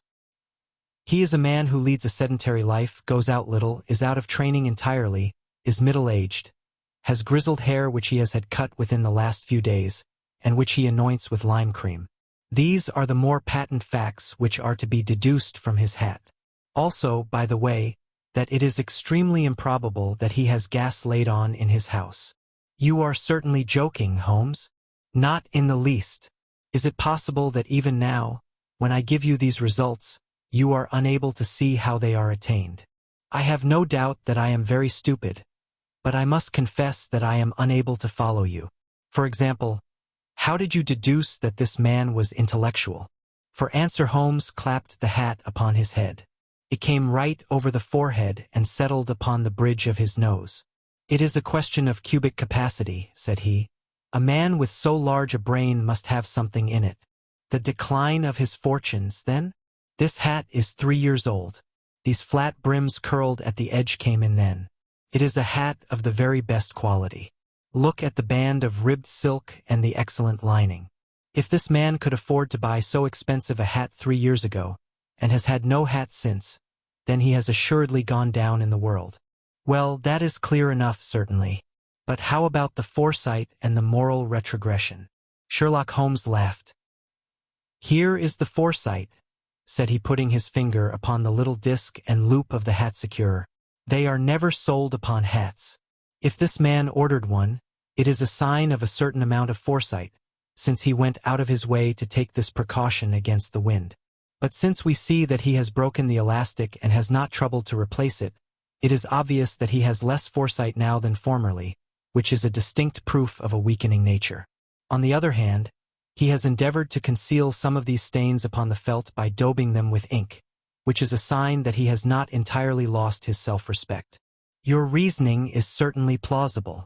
The further points that he is middle-aged, that his hair is grizzled, that it has been recently cut, and that he uses lime cream, are all to be gathered from a close examination of the lower part of the lining. The lens discloses a large number of hair ends, clean cut by the scissors of the barber. They all appear to be adhesive, and there is a distinct odor of lime cream. This dust, you will observe, is not the gritty, gray dust of the street but the fluffy brown dust of the house, showing that it has been hung up indoors most of the time, while the marks of moisture upon the inside are proof positive that the wearer perspired very freely, and could therefore hardly be in the best of training. But his wife, you said that she had ceased to love him. This hat has not been brushed for weeks. When I see you, my dear Watson, with a week's accumulation of dust upon your hat, and when your wife allows you to go out in such a state, I shall fear that you also have been unfortunate enough to lose your wife's affection. But he might be a bachelor. Nay, he was bringing home the goose as a peace offering to his wife. Remember the card upon the bird's leg. You have an answer to everything. But how on earth do you deduce that the gas is not laid on in his house? 1 tallow stain or even 2 might come by chance, but when I see no less than 5, I think that there can be little doubt that the individual must be brought into frequent contact with burning tallow. Walks upstairs at night probably with his hat in one hand and a guttering candle in the other. Anyhow, he never got tallow stains from a gas jet. Are you satisfied? Well, it is very ingenious, said I, laughing. But since, as you said just now, there has been no crime committed, and no harm done save the loss of a goose, all this seems to be rather a waste of energy. Sherlock Holmes had opened his mouth to reply, when the door flew open, and Peterson, the commissionaire, rushed into the apartment with flushed cheeks and the face of a man who is dazed with astonishment. "The goose, Mr. Holmes." "The goose, sir," he gasped. "Eh? What of it, then? Has it returned to life and flapped off through the kitchen window?" Holmes twisted himself round upon the sofa to get a fairer view of the man's excited face. "See here, sir," See what my wife found in its crop." He held out his hand and displayed upon the center of the palm a brilliantly scintillating blue stone, rather smaller than a bean in size, but of such purity and radiance that it twinkled like an electric point in the dark hollow of his hand. Sherlock Holmes sat up with a whistle. "By Jove, Peterson," said he, "this is treasure trove indeed. I suppose you know what you have got." "A diamond, sir?" "Precious stone. It cuts into glass as though it were putty. It's more than a precious stone. It is the precious stone." "Not the Countess of Morcar's blue carbuncle?" I ejaculated. "Precisely so. I ought to know its size and shape, seeing that I have read the advertisement about it in the Times every day lately. It is absolutely unique, and its value can only be conjectured, but the reward offered of £1,000 is certainly not within a 20th part of the market price." £1,000! Great Lord of mercy! The commissionaire plumped down into a chair and stared from one to the other of us. "That is the reward, and I have reason to know that there are sentimental considerations in the background which would induce the Countess to part with half her fortune if she could but recover the gem. It was lost, if I remember aright, at the Hotel Cosmopolitan," I remarked. "Precisely so, on December 22nd, just 5 days ago. John Horner, a plumber, was accused of having abstracted it from the lady's jewel case. The evidence against him was so strong that the case has been referred to the assizes. I have some account of the matter here, I believe." He rummaged amid his newspapers, glancing over the dates, until at last he smoothed one out, doubled it over, and read the following paragraph. "Hotel Cosmopolitan Jewel Robbery. John Horner, 26, plumber, was brought up upon the charge of having upon the 22nd inst. abstracted from the jewel case of the Countess of Morcar the valuable gem known as the blue carbuncle. James Ryder, upper attendant at the hotel, gave his evidence to the effect that he had shown Horner up to the dressing-room of the Countess of Morcar upon the day of the robbery in order that he might solder the second bar of the grate, which was loose. He had remained with Horner some little time, but had finally been called away. On returning, he found that Horner had disappeared, that the bureau had been forced open, and that the small morocco casket in which, as it afterwards transpired, the Countess was accustomed to keep her jewel, was lying empty upon the dressing-table. Ryder instantly gave the alarm, and Horner was arrested the same evening. But the stone could not be found either upon his person or in his rooms. Catherine Cusack, maid to the Countess, deposed to having heard Ryder's cry of dismay on discovering the robbery, and to having rushed into the room, where she found matters as described by the last witness. Inspector Bradstreet, B Division, gave evidence as to the arrest of Horner, who struggled frantically, and protested his innocence in the strongest terms. Evidence of a previous conviction for robbery having been given against the prisoner, the magistrate refused to deal summarily with the offense, but referred it to the assizes. Horner, who had shown signs of intense emotion during the proceedings, fainted away at the conclusion and was carried out of court. So much for the police court," said Holmes thoughtfully, tossing aside the paper. "The question for us now to solve is the sequence of events leading from a rifled jewel case at one end to the crop of a goose in Tottenham Court Road at the other. You see, Watson, our little deductions have suddenly assumed a much more important and less innocent aspect. Here is the stone. The stone came from the goose, and the goose came from Mr. Henry Baker, the gentleman with the bad hat and all the other characteristics with which I have bored you. So now we must set ourselves very seriously to finding this gentleman and ascertaining what part he has played in this little mystery. To do this, we must try the simplest means first, and these lie undoubtedly in an advertisement in all the evening papers. If this fail, I shall have recourse to other methods. What will you say? Give me a pencil and that slip of paper. Now then, found at the corner of Goodge Street, a goose and a black felt hat. Mr. Henry Baker can have the same by applying at 6:30 this evening at 221B Baker Street. That is clear and concise. Very. But will he see it? Well, he is sure to keep an eye on the papers since, to a poor man, the loss was a heavy one. He was clearly so scared by his mischance in breaking the window and by the approach of Peterson that he thought of nothing but flight. But since then he must have bitterly regretted the impulse which caused him to drop his bird. Then, again, the introduction of his name will cause him to see it, for everyone who knows him will direct his attention to it. Here you are, Peterson. Run down to the advertising agency and have this put in the evening papers. In which, sir? Oh, in the Globe, Star, Pall Mall, St. James's Gazette, Evening News, Standard, Echo, and any others that occur to you. Very well, sir. And this stone? Ah, yes, I shall keep the stone. Thank you. And I say, Peterson, just buy a goose on your way back and leave it here with me. For we must have one to give to this gentleman in place of the one which your family is now devouring. When the commissionaire had gone, Holmes took up the stone and held it against the light. It's a bonny thing, said he. Just see how it glints and sparkles. Of course it is a nucleus and focus of crime. Every good stone is. They are the devil's pet baits. In the larger and older jewels every facet may stand for a bloody deed. This stone is not yet 20 years old. It was found in the banks of the Amoy River in southern China and is remarkable in having every characteristic of the carbuncle, save that it is blue in shade instead of ruby red. In spite of its youth, it has already a sinister history. There have been 2 murders, a vitriol throwing, a suicide, and several robberies brought about for the sake of this 40-grain weight of crystallized charcoal. Who would think that so pretty a toy would be a purveyor to the gallows and the prison?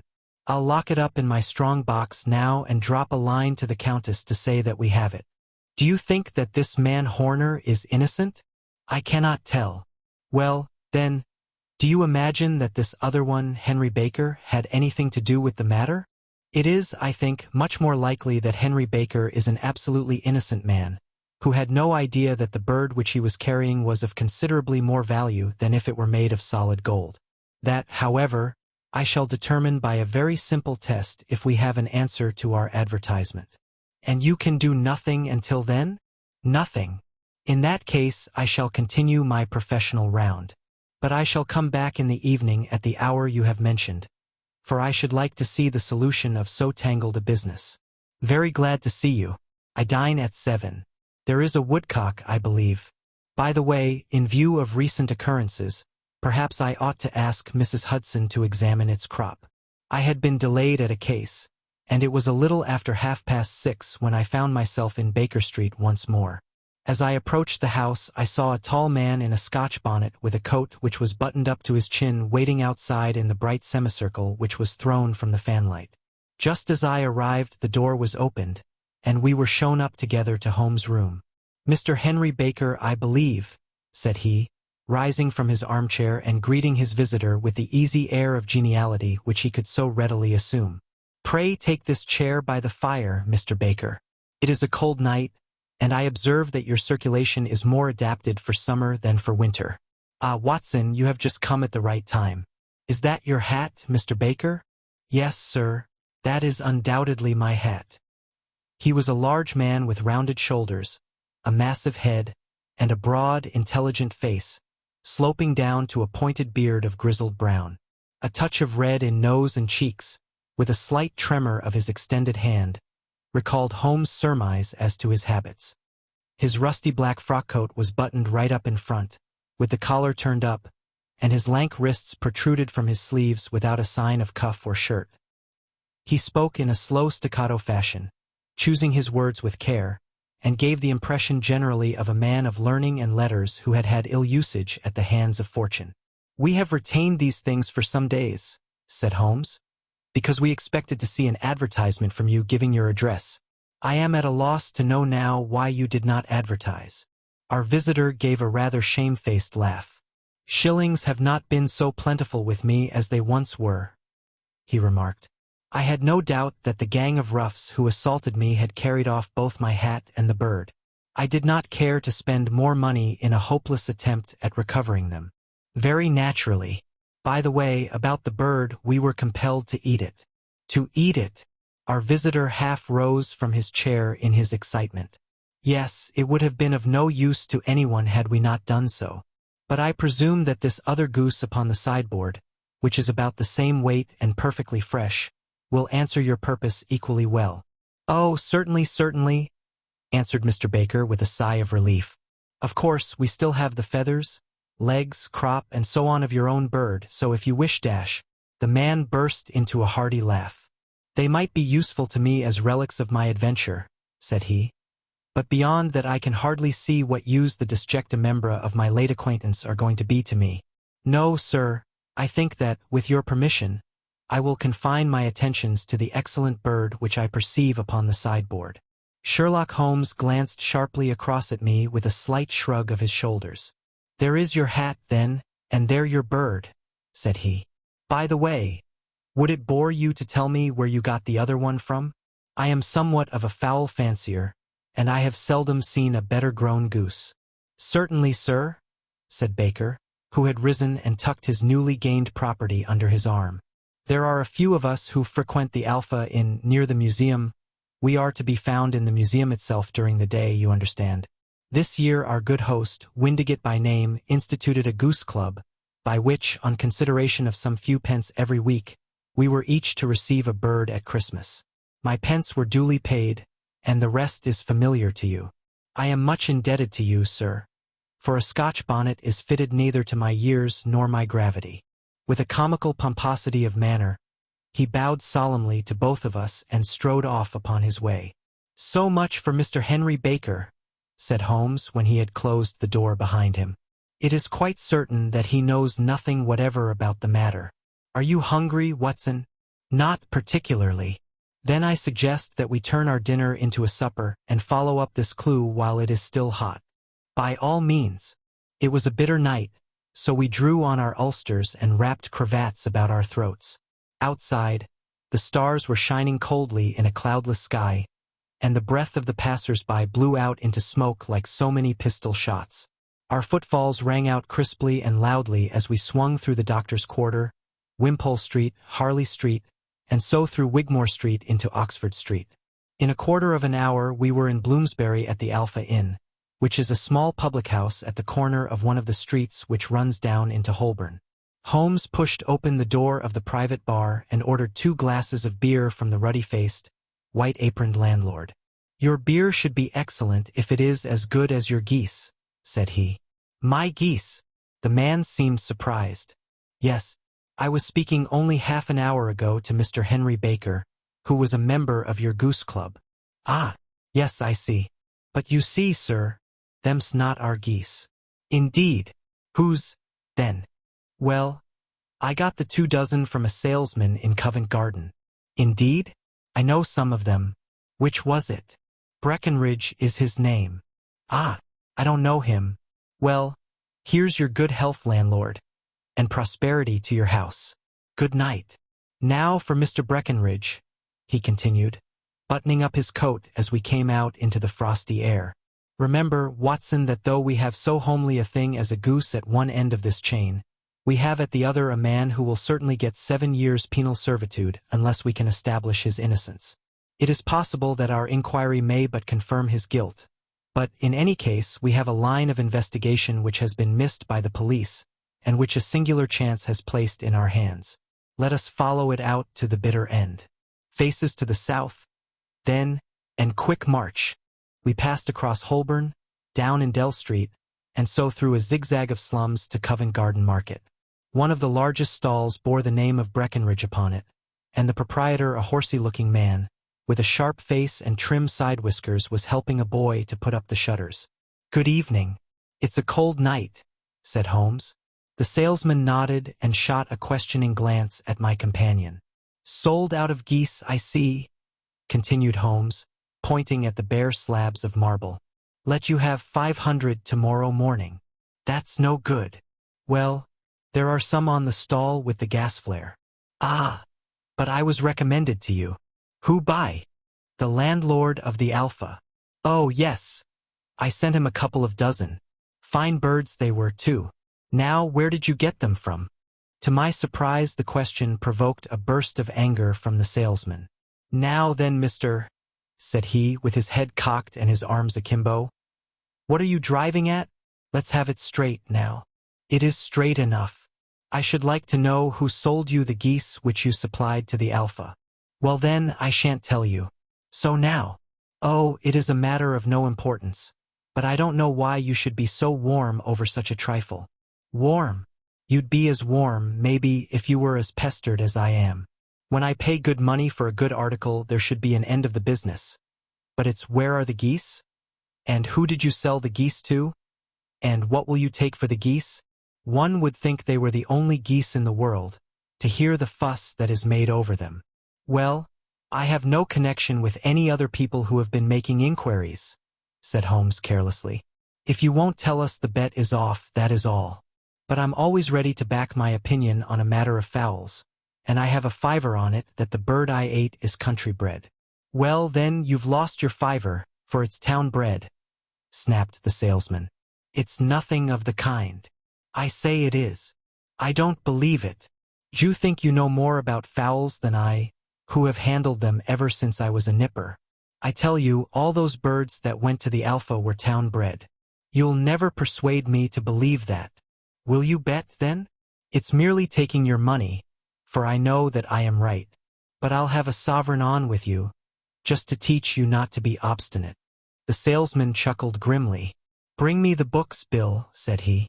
The small boy brought round a small thin volume and a great greasy-backed one, laying them out together beneath the hanging lamp. Now then, Mr. Cocksure, said the salesman. I thought that I was out of geese, but before I finish you'll find that there is still one left in my shop. You see this little book? Well, that's the list of the folk from whom I buy. Do you see? Well, then, here on this page are the country folk, and the numbers after their names are where their accounts are in the big ledger. Now then, you see this other page in red ink? Well, that is a list of my town suppliers. Now look at that third name. Just read it out to me. Mrs. Oakshott, 117, Brixton Road, 249. Read Holmes. Quite so. Now turn that up in the ledger. Holmes turned to the page indicated. Here you are. Mrs. Oakshott, 117, Brixton Road, egg and poultry supplier. Now then, what's the last entry? December 22nd. 24 geese at sevens. 6D. Quite so. There you are. And underneath, sold to Mr. Windigate of the Alpha, at 12s. What have you to say now? Sherlock Holmes looked deeply chagrined. He drew a sovereign from his pocket and threw it down upon the slab, turning away with the air of a man whose disgust is too deep for words. A few yards off he stopped under a lamp-post and laughed in the hearty, noiseless fashion which was peculiar to him. The Adventures of Sherlock Holmes. Arthur Conan Doyle. 8. The Adventure of the Speckled Band. On glancing over my notes of the 70-odd cases in which I have during the last 8 years studied the methods of my friend Sherlock Holmes, I find many tragic, some comic, a large number merely strange, but none commonplace. For, working as he did rather for the love of his art than for the acquirement of wealth, he refused to associate himself with any investigation which did not tend towards the unusual, and even the fantastic. Of all these varied cases, however, I cannot recall any which presented more singular features than that which was associated with the well-known Surrey family of the Roylotts of Stoke Moran. The events in question occurred in the early days of my association with Holmes, when we were sharing rooms as bachelors in Baker Street. It is possible that I might have placed them upon record before, but a promise of secrecy was made at the time, from which I have only been freed during the last month by the untimely death of the lady to whom the pledge was given. It is perhaps as well that the facts should now come to light, for I have reasons to know that there are widespread rumors as to the death of Dr. Grimsby Roylott which tend to make the matter even more terrible than the truth. It was early in April in the year 83 that I woke one morning to find Sherlock Holmes standing, fully dressed, by the side of my bed. He was a late riser, as a rule, and as the clock on the mantelpiece showed me that it was only 7:15, I blinked up at him in some surprise, and perhaps just a little resentment, for I was myself regular in my habits. "Very sorry to knock you up, Watson," said he, "but it's the common lot this morning. Mrs. Hudson has been knocked up. She retorted upon me, and I on you. What is it? Then a fire? No, a client. It seems that a young lady has arrived in a considerable state of excitement, who insists upon seeing me. She is waiting now in the sitting-room. Now, when young ladies wander about the metropolis at this hour of the morning, and knock sleepy people up out of their beds, I presume that it is something very pressing which they have to communicate. Should it prove to be an interesting case, you would, I am sure, wish to follow it from the outset.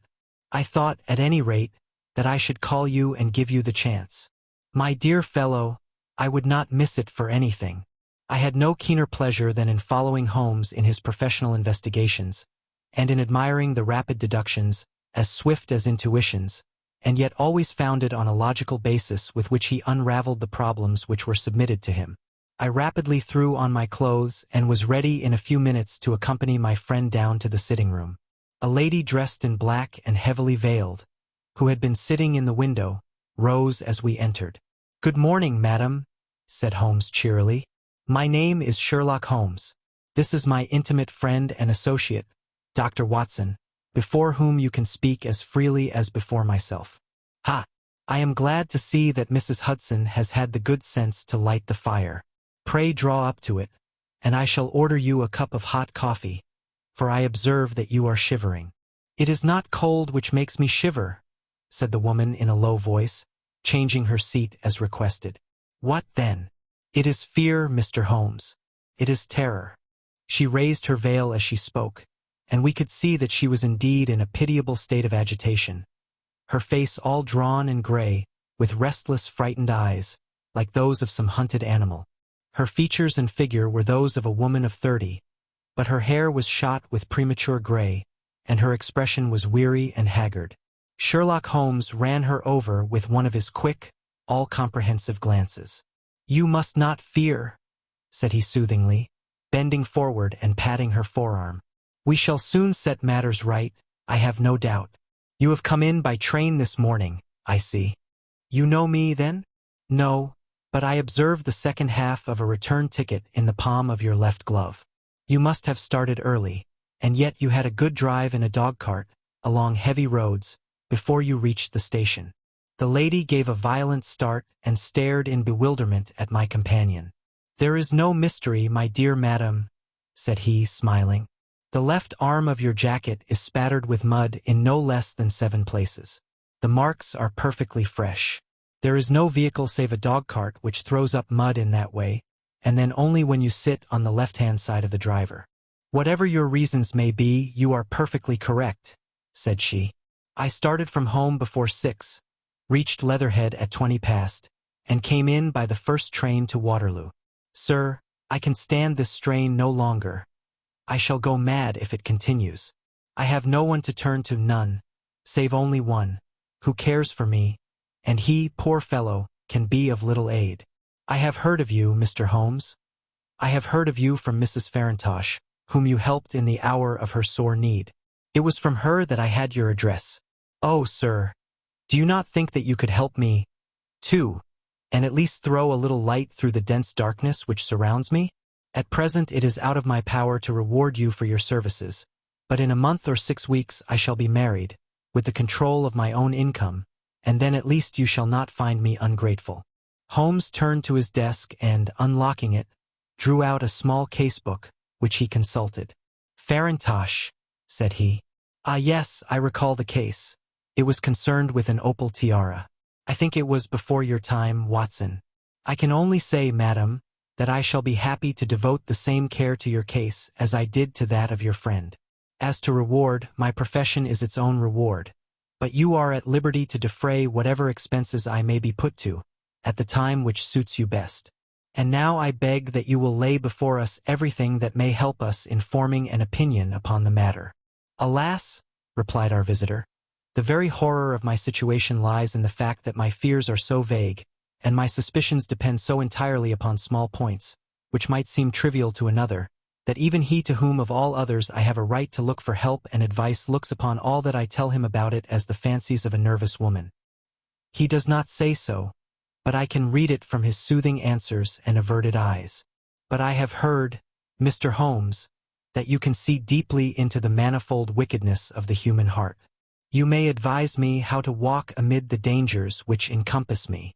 "I am all attention, madam.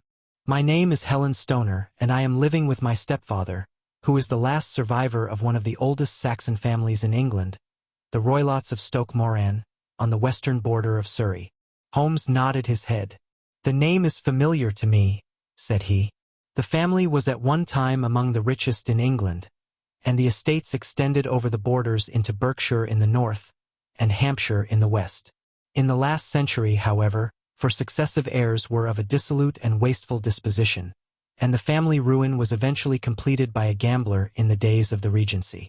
Nothing was left save a few acres of ground, and the 200-year-old house, which is itself crushed under a heavy mortgage. The last squire dragged out his existence there, living the horrible life of an aristocratic pauper. But his only son, my stepfather, seeing that he must adapt himself to the new conditions, obtained an advance from a relative, which enabled him to take a medical degree and went out to Calcutta, where, by his professional skill and his force of character, he established a large practice. In a fit of anger, however, caused by some robberies which had been perpetrated in the house, he beat his native butler to death and narrowly escaped a capital sentence. As it was, he suffered a long term of imprisonment and afterwards returned to England a morose and disappointed man. When Dr. Roylott was in India, he married my mother, Mrs. Stoner, the young widow of Major General Stoner, of the Bengal Artillery. My sister Julia and I were twins, and we were only 2 years old at the time of my mother's remarriage. She had a considerable sum of money, not less than £1,000 a year, and this she bequeathed to Dr. Roylott entirely while we resided with him, with a provision that a certain annual sum should be allowed to each of us in the event of our marriage. Shortly after our return to England, my mother died. She was killed 8 years ago in a railway accident near Crewe. Dr. Roylott then abandoned his attempts to establish himself in practice in London and took us to live with him in the old ancestral house at Stoke Moran. The money which my mother had left was enough for all our wants, and there seemed to be no obstacle to our happiness. But a terrible change came over our stepfather about this time. Instead of making friends and exchanging visits with our neighbors, who had at first been overjoyed to see a Roylott of Stoke Moran back in the old family seat, he shut himself up in his house and seldom came out save to indulge in ferocious quarrels with whoever might cross his path. Violence of temper approaching to mania has been hereditary in the men of the family, and in my stepfather's case it had, I believe, been intensified by his long residence in the tropics. A series of disgraceful brawls took place, 2 of which ended in the police court, until at last he became the terror of the village, and the folks would fly at his approach, for he is a man of immense strength, and absolutely uncontrollable in his anger. Last week he hurled the local blacksmith over a parapet into a stream, and it was only by paying over all the money which I could gather together that I was able to avert another public exposure. He had no friends at all save the wandering gypsies, and he would give these vagabonds leave to encamp upon the few acres of bramble-covered land which represent the family estate, and would accept in return the hospitality of their tents, wandering away with them sometimes for weeks on end. He has a passion also for Indian animals, which are sent over to him by a correspondent, and he has at this moment a cheetah and a baboon, which wander freely over his grounds and are feared by the villagers almost as much as their master. You can imagine from what I say that my poor sister Julia and I had no great pleasure in our lives. No servant would stay with us, and for a long time we did all the work of the house. She was but 30 at the time of her death, and yet her hair had already begun to whiten, even as mine has. Your sister is dead, then? She died just 2 years ago, and it is of her death that I wish to speak to you. You can understand that, living the life which I have described, we were little likely to see anyone of our own age and position. We had, however, an aunt, my mother's maiden sister, Miss Honoria Westphale, who lives near Harrow, and we were occasionally allowed to pay short visits at this lady's house. Julia went there at Christmas 2 years ago, and met there a half-pay major of Marines, to whom she became engaged. My stepfather learned of the engagement when my sister returned and offered no objection to the marriage. But within a fortnight of the day which had been fixed for the wedding, the terrible event occurred which has deprived me of my only companion. Sherlock Holmes had been leaning back in his chair with his eyes closed and his head sunk in a cushion, but he half opened his lids now and glanced across at his visitor. "Pray be precise as to details," said he. "It is easy for me to be so, for every event of that dreadful time is seared into my memory. The manor house is, as I have already said, very old, and only one wing is now inhabited. The bedrooms in this wing are on the ground floor, the sitting rooms being in the central block of the buildings. Of these bedrooms the first is Dr. Roylott's, the second my sister's, and the third my own. There is no communication between them, but they all open out into the same corridor. Do I make myself plain? Perfectly so. The windows of the 3 rooms open out upon the lawn. That fatal night Dr. Roylott had gone to his room early, though we knew that he had not retired to rest, for my sister was troubled by the smell of the strong Indian cigars which it was his custom to smoke. She left her room, therefore, and came into mine, where she sat for some time, chatting about her approaching wedding. At 11 o'clock she rose to leave me, but she paused at the door and looked back. "Tell me, Helen," said she, "have you ever heard anyone whistle in the dead of the night?" "Never," said I. "I suppose that you could not possibly whistle yourself in your sleep?" "Certainly not." "But why?" "Because during the last few nights I have always, about 3 in the morning, heard a low, clear whistle. I am a light sleeper, and it has awakened me. I cannot tell where it came from. Perhaps from the next room, perhaps from the lawn. I thought that I would just ask you whether you had heard it." "No, I have not. It must be those wretched gypsies in the plantation." "Very likely. And yet, if it were on the lawn, I wonder that you did not hear it also." "Ah, but I sleep more heavily than you." "Well, it is of no great consequence, at any rate." She smiled back at me, closed my door, and a few moments later I heard her key turn in the lock. "Indeed," said Holmes. "Was it your custom always to lock yourselves in at night?" "Always." "And why?" "I think that I mentioned to you that the doctor kept a cheetah and a baboon. We had no feeling of security unless our doors were locked." "Quite so. Pray proceed with your statement." "I could not sleep that night. A vague feeling of impending misfortune impressed me.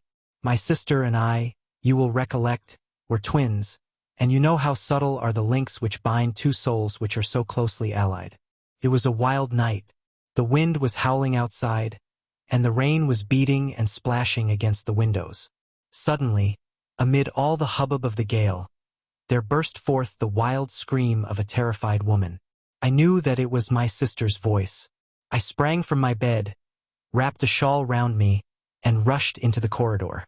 As I opened my door I seemed to hear a low whistle, such as my sister described, and a few moments later a clanging sound, as if a mass of metal had fallen. As I ran down the passage, my sister's door was unlocked, and revolved slowly upon its hinges.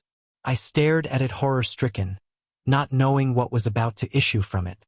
By the light of the corridor lamp I saw my sister appear at the opening, her face blanched with terror, her hands groping for help, her whole figure swaying to and fro like that of a drunkard. I ran to her and threw my arms round her, but at that moment her knees seemed to give way and she fell to the ground. She writhed as one who is in terrible pain, and her limbs were dreadfully convulsed. At first I thought that she had not recognized me, but as I bent over her she suddenly shrieked out in a voice which I shall never forget, "Oh my God, Helen!" It was the band, the Speckled Band. There was something else which she would fain have said, and she stabbed with her finger into the air in the direction of the doctor's room, but a fresh convulsion seized her and choked her words. I rushed out, calling loudly for my stepfather, and I met him hastening from his room in his dressing gown. When he reached my sister's side she was unconscious, and though he poured brandy down her throat and sent for medical aid from the village, all efforts were in vain, for she slowly sank and died without having recovered her consciousness. Such was the dreadful end of my beloved sister. "One moment," said Holmes. "Are you sure about this whistle and metallic sound? Could you swear to it?" "That was what the county coroner asked me at the inquiry. It is my strong impression that I heard it, and yet, among the crash of the gale and the creaking of an old house, I may possibly have been deceived." "Was your sister dressed?" "No, she was in her nightdress. In her right hand was found the charred stump of a match, and in her left a matchbox, showing that she had struck a light and looked about her when the alarm took place. That is important." "And what conclusions did the coroner come to?" "He investigated the case with great care, for Dr. Roylott's conduct had long been notorious in the county, but he was unable to find any satisfactory cause of death. My evidence showed that the door had been fastened upon the inner side, and the windows were blocked by old-fashioned shutters with broad iron bars, which were secured every night. The walls were carefully sounded, and were shown to be quite solid all round, and the flooring was also thoroughly examined, with the same result. The chimney is wide, but is barred up by 4 large staples. It is certain, therefore, that my sister was quite alone when she met her end. Besides, there were no marks of any violence upon her. How about poison? The doctors examined her for it, but without success. What do you think that this unfortunate lady died of, then? It is my belief that she died of pure fear and nervous shock, though what it was that frightened her I cannot imagine. Were there gypsies in the plantation at the time? Yes, there are nearly always some there. Ah, and what did you gather from this allusion to a band? A speckled band? Sometimes I have thought that it was merely the wild talk of delirium, sometimes that it may have referred to some band of people, perhaps to these very gypsies in the plantation. I do not know whether the spotted handkerchiefs which so many of them wear over their heads might have suggested the strange adjective which she used. Holmes shook his head like a man who is far from being satisfied. "These are very deep waters," said he. "Pray go on with your narrative. 2 years have passed since then, and my life has been until lately lonelier than ever. A month ago, however, a dear friend, whom I have known for many years, has done me the honor to ask my hand in marriage. His name is Armitage, Percy Armitage, the second son of Mr. Armitage of Cranewater, near Reading. My stepfather has offered no opposition to the match, and we are to be married in the course of the spring. 2 days ago some repairs were started in the west wing of the building, and my bedroom wall has been pierced, so that I have had to move into the chamber in which my sister died, and to sleep in the very bed in which she slept. Imagine, then, my thrill of terror when last night, as I lay awake, thinking over her terrible fate, I suddenly heard in the silence of the night the low whistle which had been the herald of her own death. I sprang up and lit the lamp, but nothing was to be seen in the room. I was too shaken to go to bed again, however, so I dressed, and as soon as it was daylight I slipped down, got a dog-cart at the Crown Inn, which is opposite, and drove to Leatherhead, from whence I have come on this morning with the one object of seeing you and asking your advice. "You have done wisely," said my friend. "But have you told me all?" "Yes, all." "Miss Roylott, you have not. You are screening your stepfather." "Why, what do you mean?" For answer Holmes pushed back the frill of black lace which fringed the hand that lay upon our visitor's knee. 5 little livid spots, the marks of 4 fingers and a thumb, were printed upon the white wrist. "You have been cruelly used," said Holmes. The lady colored deeply and covered over her injured wrist. "He is a hard man," she said, "and perhaps he hardly knows his own strength." There was a long silence, during which Holmes leaned his chin upon his hands and stared into the crackling fire. "This is a very deep business," he said at last. "There are 1,000 details which I should desire to know before I decide upon our course of action. Yet we have not a moment to lose. If we were to come to Stoke Moran today, would it be possible for us to see over these rooms without the knowledge of your stepfather? As it happens, he spoke of coming into town today upon some most important business. It is probable that he will be away all day, and that there would be nothing to disturb you. We have a housekeeper now, but she is old and foolish, and I could easily get her out of the way." "Excellent. You are not averse to this trip, Watson?" "By no means." "Then we shall both come. What are you going to do yourself?" "I have 1 or 2 things which I would wish to do now that I am in town. But I shall return by the 12 o'clock train, so as to be there in time for your coming. And you may expect us early in the afternoon. I have myself some small business matters to attend to. Will you not wait and breakfast?" "No, I must go. My heart is lightened already since I have confided my trouble to you. I shall look forward to seeing you again this afternoon." She dropped her thick black veil over her face and glided from the room. "And what do you think of it all, Watson?" asked Sherlock Holmes, leaning back in his chair. "It seems to me to be a most dark and sinister business." "Dark enough and sinister enough. Yet if the lady is correct in saying that the flooring and walls are sound, and that the door, window, and chimney are impassable, then her sister must have been undoubtedly alone when she met her mysterious end. What becomes, then, of these nocturnal whistles, and what of the very peculiar words of the dying woman? I cannot think. When you combine the ideas of whistles at night, the presence of a band of gypsies who are on intimate terms with this old doctor, the fact that we have every reason to believe that the doctor has an interest in preventing his stepdaughter's marriage, the dying allusion to a band, and, finally, the fact that Miss Helen Stoner heard a metallic clang, which might have been caused by one of those metal bars that secured the shutters falling back into its place. I think that there is good ground to think that the mystery may be cleared along those lines. But what, then, did the gypsies do? I cannot imagine. I see many objections to any such theory, and so do I. It is precisely for that reason that we are going to Stoke Moran this day. I want to see whether the objections are fatal, or if they may be explained away. But what in the name of the devil? The ejaculation had been drawn from my companion by the fact that our door had been suddenly dashed open, and that a huge man had framed himself in the aperture. His costume was a peculiar mixture of the professional and of the agricultural, having a black top hat, a long frock coat, and a pair of high gaiters, with a hunting crop swinging in his hand. So tall was he that his hat actually brushed the crossbar of the doorway, and his breadth seemed to span it across from side to side. A large face, seared with 1,000 wrinkles, burned yellow with the sun, and marked with every evil passion, was turned from one to the other of us, while his deep-set, bile-shot eyes, and his high, thin, fleshless nose gave him somewhat the resemblance to a fierce old bird of prey. "Which of you is Holmes?" asked this apparition. "My name, sir. But you have the advantage of me," said my companion quietly. "I am Dr. Grimsby Roylott of Stoke Moran." "Indeed, doctor," said Holmes blandly. "Pray take a seat." "I will do nothing of the kind. My stepdaughter has been here. I have traced her. What has she been saying to you?" "It is a little cold for the time of the year," said Holmes. "What has she been saying to you?"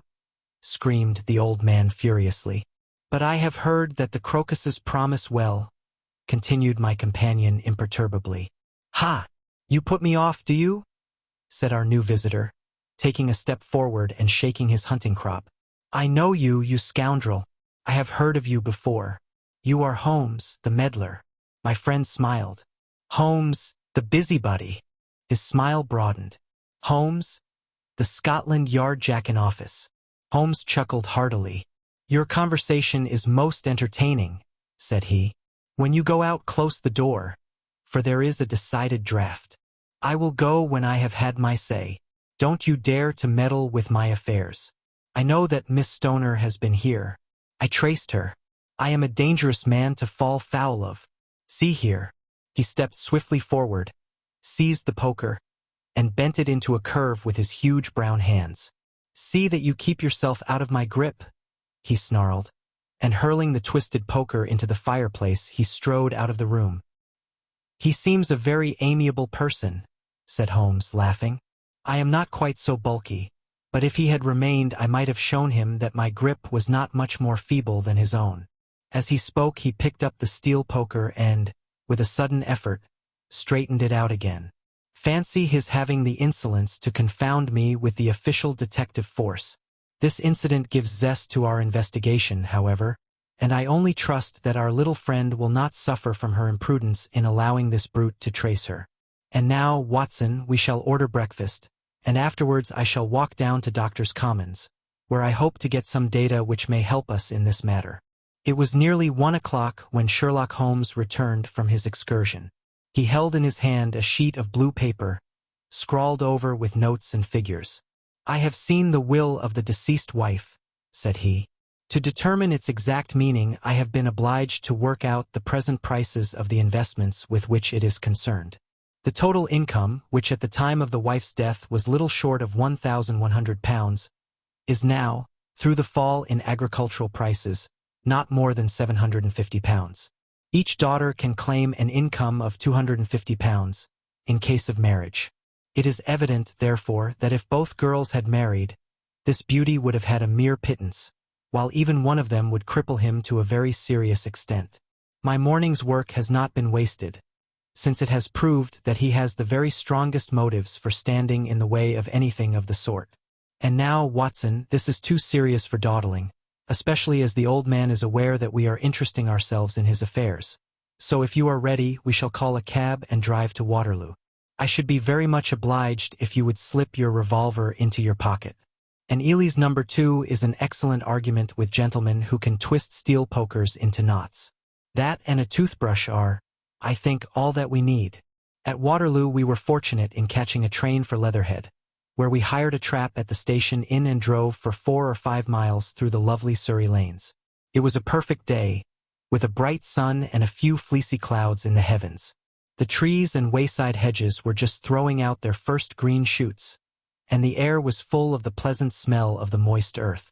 To me, at least, there was a strange contrast between the sweet promise of the spring and this sinister quest upon which we were engaged. My companion sat in the front of the trap, his arms folded, his hat pulled down over his eyes, and his chin sunk upon his breast, buried in the deepest thought. Suddenly, however, he started, tapped me on the shoulder, and pointed over the meadows. "Look there," said he. A heavily timbered park stretched up in a gentle slope, thickening into a grove at the highest point. From amid the branches there jutted out the grey gables and high roof-tree of a very old mansion. "Stoke Moran?" said he. "Yes, sir, that be the house of Dr. Grimsby Roylott," remarked the driver. "There is some building going on there," said Holmes. "That is where we are going." "There's the village," said the driver, pointing to a cluster of roofs some distance to the left. "But if you want to get to the house, you'll find it shorter to get over this stile and so by the footpath over the fields. There it is where the lady is walking." "And the lady, I fancy, is Miss Stoner," observed Holmes, shading his eyes. "Yes, I think we had better do as you suggest." We got off, paid our fare, and the trap rattled back on its way to Leatherhead. "I thought it as well," said Holmes as we climbed the stile, "that this fellow should think we had come here as architects or on some definite business. It may stop his gossip. Good afternoon, Miss Stoner. You see that we have been as good as our word." Our client of the morning had hurried forward to meet us with a face which spoke her joy. "I have been waiting so eagerly for you," she cried, shaking hands with us warmly. "All has turned out splendidly. Dr. Roylott has gone to town, and it is unlikely that he will be back before evening." "We have had the pleasure of making the doctor's acquaintance," said Holmes, and in a few words he sketched out what had occurred. Miss Stoner turned white to the lips as she listened. "Good heavens!" she cried. "He has followed me, then? So it appears. He is so cunning that I never know when I am safe from him. What will he say when he returns? He must guard himself, for he may find that there is someone more cunning than himself upon his track. You must lock yourself up from him tonight. If he is violent, we shall take you away to your aunt's at Harrow. Now, we must make the best use of our time, so kindly take us at once to the rooms which we are to examine." The building was of grey, lichen-blotched stone, with a high central portion and 2 curving wings, like the claws of a crab, thrown out on each side. In one of these wings the windows were broken and blocked with wooden boards, while the roof was partly caved in, a picture of ruin. The central portion was in little better repair, but the right-hand block was comparatively modern, and the blinds in the windows, with the blue smoke curling up from the chimneys, showed that this was where the family resided. Some scaffolding had been erected against the end wall, and the stonework had been broken into, but there were no signs of any workmen at the moment of our visit. Holmes walked slowly up and down the ill-trimmed lawn and examined with deep attention the outsides of the windows. "This, I take it, belongs to the room in which you used to sleep, the center one to your sister's, and the one next to the main building to Dr. Roylott's chamber?" "Exactly so, but I am now sleeping in the middle one. Pending the alterations, as I understand. By the way, there does not seem to be any very pressing need for repairs at that end wall." There were none. I believe that it was an excuse to move me from my room. "Ah, that is suggestive. Now, on the other side of this narrow wing runs the corridor from which these 3 rooms open. There are windows in it, of course." "Yes, but very small ones. Too narrow for anyone to pass through. As you both locked your doors at night, your rooms were unapproachable from that side. Now, would you have the kindness to go into your room and bar your shutters?"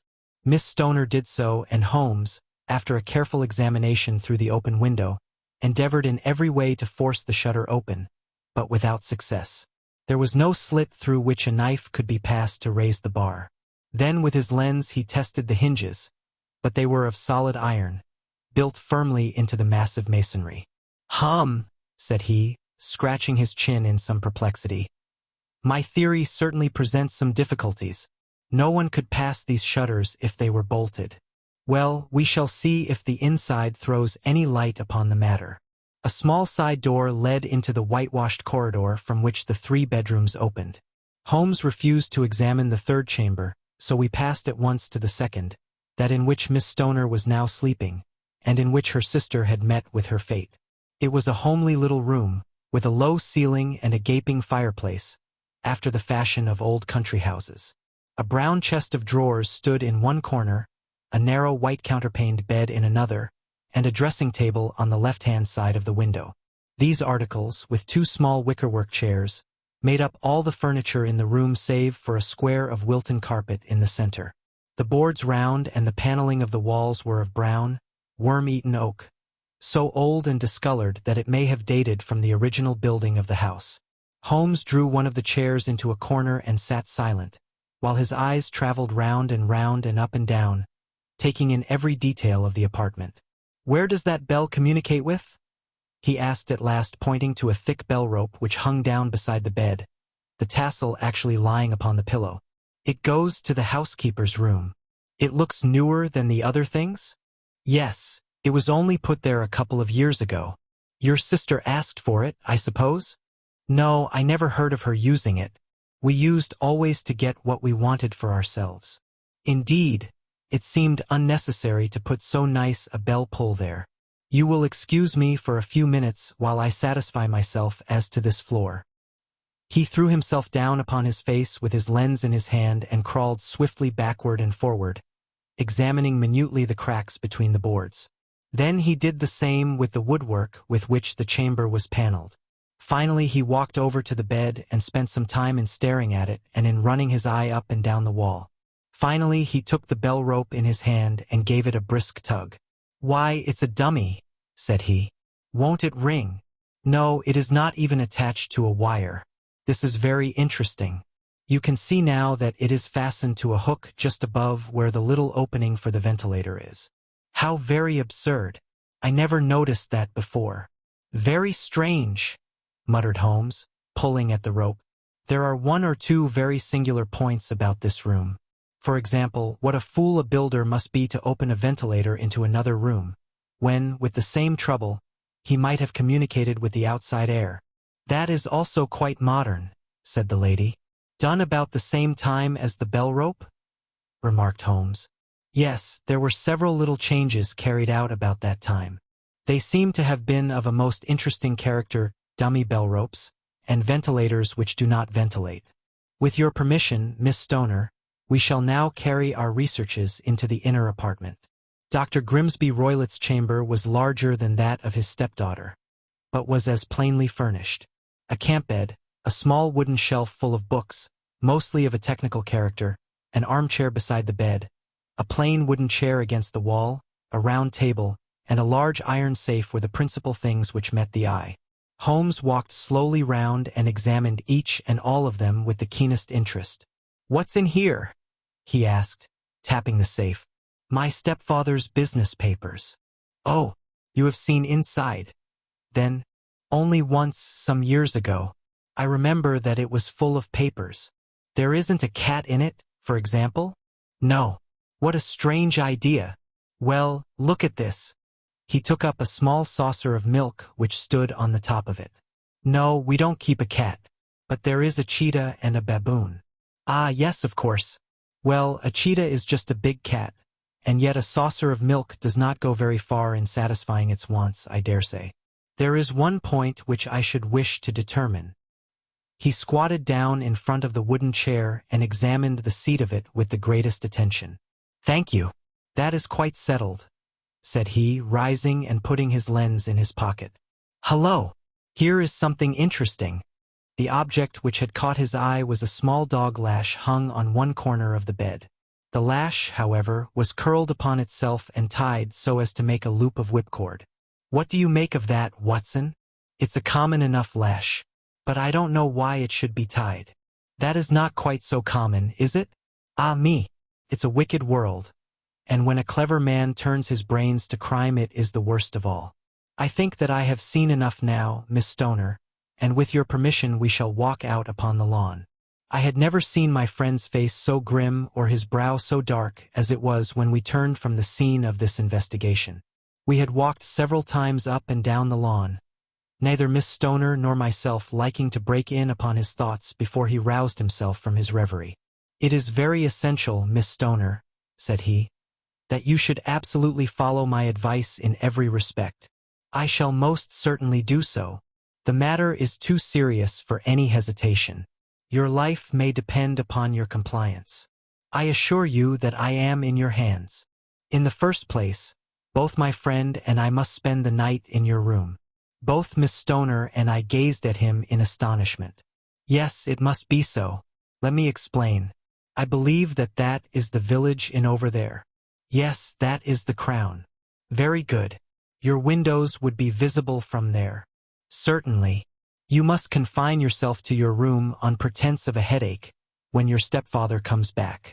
Then when you hear him retire for the night, you must open the shutters of your window, undo the hasp, put your lamp there as a signal to us, and then withdraw quietly with everything which you are likely to want into the room which you used to occupy. I have no doubt that, in spite of the repairs, you could manage there for one night." "Oh, yes, easily. The rest you will leave in our hands." "But what will you do?"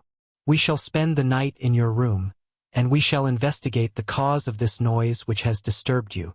"I believe, Mr. Holmes, that you have already made up your mind," said Miss Stoner, laying her hand upon my companion's sleeve. "Perhaps I have. Then, for pity's sake, tell me what was the cause of my sister's death." "I should prefer to have clearer proofs before I speak." "You can at least tell me whether my own thought is correct, and if she died from some sudden fright." "No, I do not think so. I think that there was probably some more tangible cause. And now, Miss Stoner, we must leave you, for if Dr. Roylott returned and saw us, our journey would be in vain. Goodbye, and be brave, for if you will do what I have told you, you may rest assured that we shall soon drive away the dangers that threaten you." Sherlock Holmes and I had no difficulty in engaging a bedroom and sitting room at the Crown Inn. They were on the upper floor, and from our window we could command a view of the avenue gate, and of the inhabited wing of Stoke Moran Manor House. At dusk we saw Dr. Grimsby Roylott drive past, his huge form looming up beside the little figure of the lad who drove him. The boy had some slight difficulty in undoing the heavy iron gates, and we heard the hoarse roar of the doctor's voice and saw the fury with which he shook his clenched fists at him. The trap drove on, and a few minutes later we saw a sudden light spring up among the trees as the lamp was lit in one of the sitting rooms. The Adventures of Sherlock Holmes. Arthur Conan Doyle. 9. The Adventure of the Engineer's Thumb. Of all the problems which have been submitted to my friend, Mr. Sherlock Holmes, for solution during the years of our intimacy, there were only two which I was the means of introducing to his notice, that of Mr. Hatherley's thumb, and that of Colonel Warburton's madness. Of these the latter may have afforded a finer field for an acute and original observer, but the other was so strange in its inception and so dramatic in its details that it may be the more worthy of being placed upon record, even if it gave my friend fewer openings for those deductive methods of reasoning by which he achieved such remarkable results. The story has, I believe, been told more than once in the newspapers, but, like all such narratives, its effect is much less striking when set forth in block in a single half-column of print than when the facts slowly evolve before your own eyes, and the mystery clears gradually away as each new discovery furnishes a step which leads on to the complete truth. At the time the circumstances made a deep impression upon me, and the lapse of 2 years has hardly served to weaken the effect. It was in the summer of '89, not long after my marriage, that the events occurred which I am now about to summarize. I had returned to civil practice and had finally abandoned Holmes in his Baker Street rooms, although I continually visited him and occasionally even persuaded him to forego his Bohemian habits so far as to come and visit us. My practice had steadily increased, and as I happened to live at no very great distance from Paddington Station, I got a few patients from among the officials. One of these, whom I had cured of a painful and lingering disease, was never weary of advertising my virtues and of endeavoring to send me on every sufferer over whom he might have any influence. One morning, at a little before 7 o'clock, I was awakened by the maid tapping at the door to announce that 2 men had come from Paddington and were waiting in the consulting room. I dressed hurriedly, for I knew by experience that railway cases were seldom trivial, and hastened downstairs. As I descended, my old ally, the guard, came out of the room and closed the door tightly behind him. "I've got him here," he whispered, jerking his thumb over his shoulder. "He's all right." "What is it, then?" I asked, for his manner suggested that it was some strange creature which he had caged up in my room. "It's a new patient," he whispered. "I thought I'd bring him round myself. Then he couldn't slip away. There he is, all safe and sound. I must go now, doctor. I have my duties just the same as you." And off he went, this trusty tout, without even giving me time to thank him. I entered my consulting room and found a gentleman seated by the table. He was quietly dressed in a suit of heather tweed with a soft cloth cap which he had laid down upon my books. Round one of his hands he had a handkerchief wrapped, which was mottled all over with bloodstains. He was young, not more than 25, I should say, with a strong, masculine face. But he was exceedingly pale and gave me the impression of a man who was suffering from some strong agitation, which it took all his strength of mind to control. "I am sorry to knock you up so early, doctor," said he, "but I have had a very serious accident during the night. I came in by train this morning, and on inquiring at Paddington as to where I might find a doctor, a worthy fellow very kindly escorted me here. I gave the maid a card, but I see that she has left it upon the side table." I took it up and glanced at it. "Mr. Victor Hatherley, hydraulic engineer, 16A Victoria Street, 3rd floor." That was the name, style, and abode of my morning visitor. "I regret that I have kept you waiting," said I, sitting down in my library chair. "You are fresh from a night journey, I understand, which is in itself a monotonous occupation." "Oh, my night could not be called monotonous," said he, and laughed.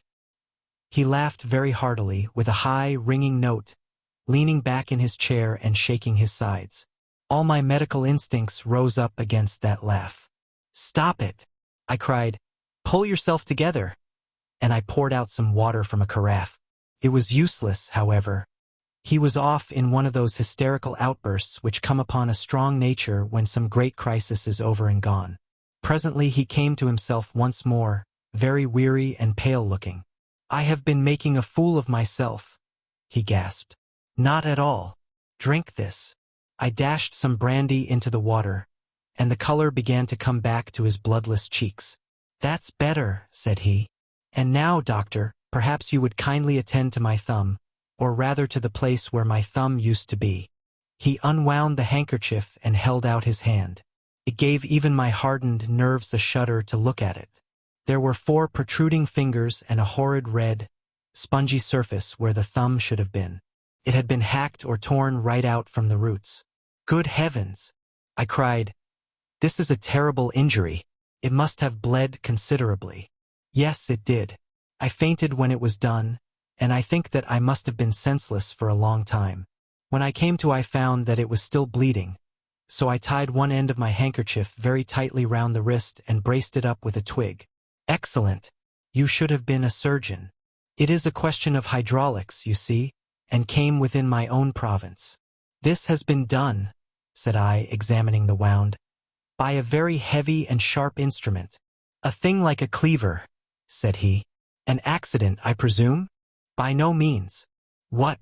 A murderous attack." "Very murderous indeed." "You horrify me." I sponged the wound, cleaned it, dressed it, and finally covered it over with cotton wadding and Carbolese bandages. He lay back without wincing, though he bit his lip from time to time. "How is that?" I asked when I had finished. "Capital. Between your brandy and your bandage, I feel a new man. I was very weak, but I have had a good deal to go through. Perhaps you had better not speak of the matter. It is evidently trying to your nerves." "Oh no, not now. I shall have to tell my tale to the police. But between ourselves, if it were not for the convincing evidence of this wound of mine, I should be surprised if they believed my statement, for it is a very extraordinary one, and I have not much in the way of proof with which to back it up. And even if they believe me, the clues which I can give them are so vague that it is a question whether justice will be done." "Ha!" cried I. "If it is anything in the nature of a problem which you desire to see solved, I should strongly recommend you to come to my friend, Mr. Sherlock Holmes, before you go to the official police." "Oh, I have heard of that fellow," answered my visitor, "and I should be very glad if he would take the matter up, though of course I must use the official police as well. Would you give me an introduction to him?" "I'll do better. I'll take you round to him myself." "I should be immensely obliged to you. We'll call a cab and go together. We shall just be in time to have a little breakfast with him. Do you feel equal to it?" "Yes. I shall not feel easy until I have told my story. Then my servant will call a cab, and I shall be with you in an instant." I rushed upstairs, explained the matter shortly to my wife, and in 5 minutes was inside a hansom, driving with my new acquaintance to Baker Street. Sherlock Holmes was, as I expected, lounging about his sitting room in his dressing gown, reading the agony column of the Times and smoking his before-breakfast pipe, which was composed of all the plugs and dawdles left from his smokes of the day before, all carefully dried and collected on the corner of the mantelpiece.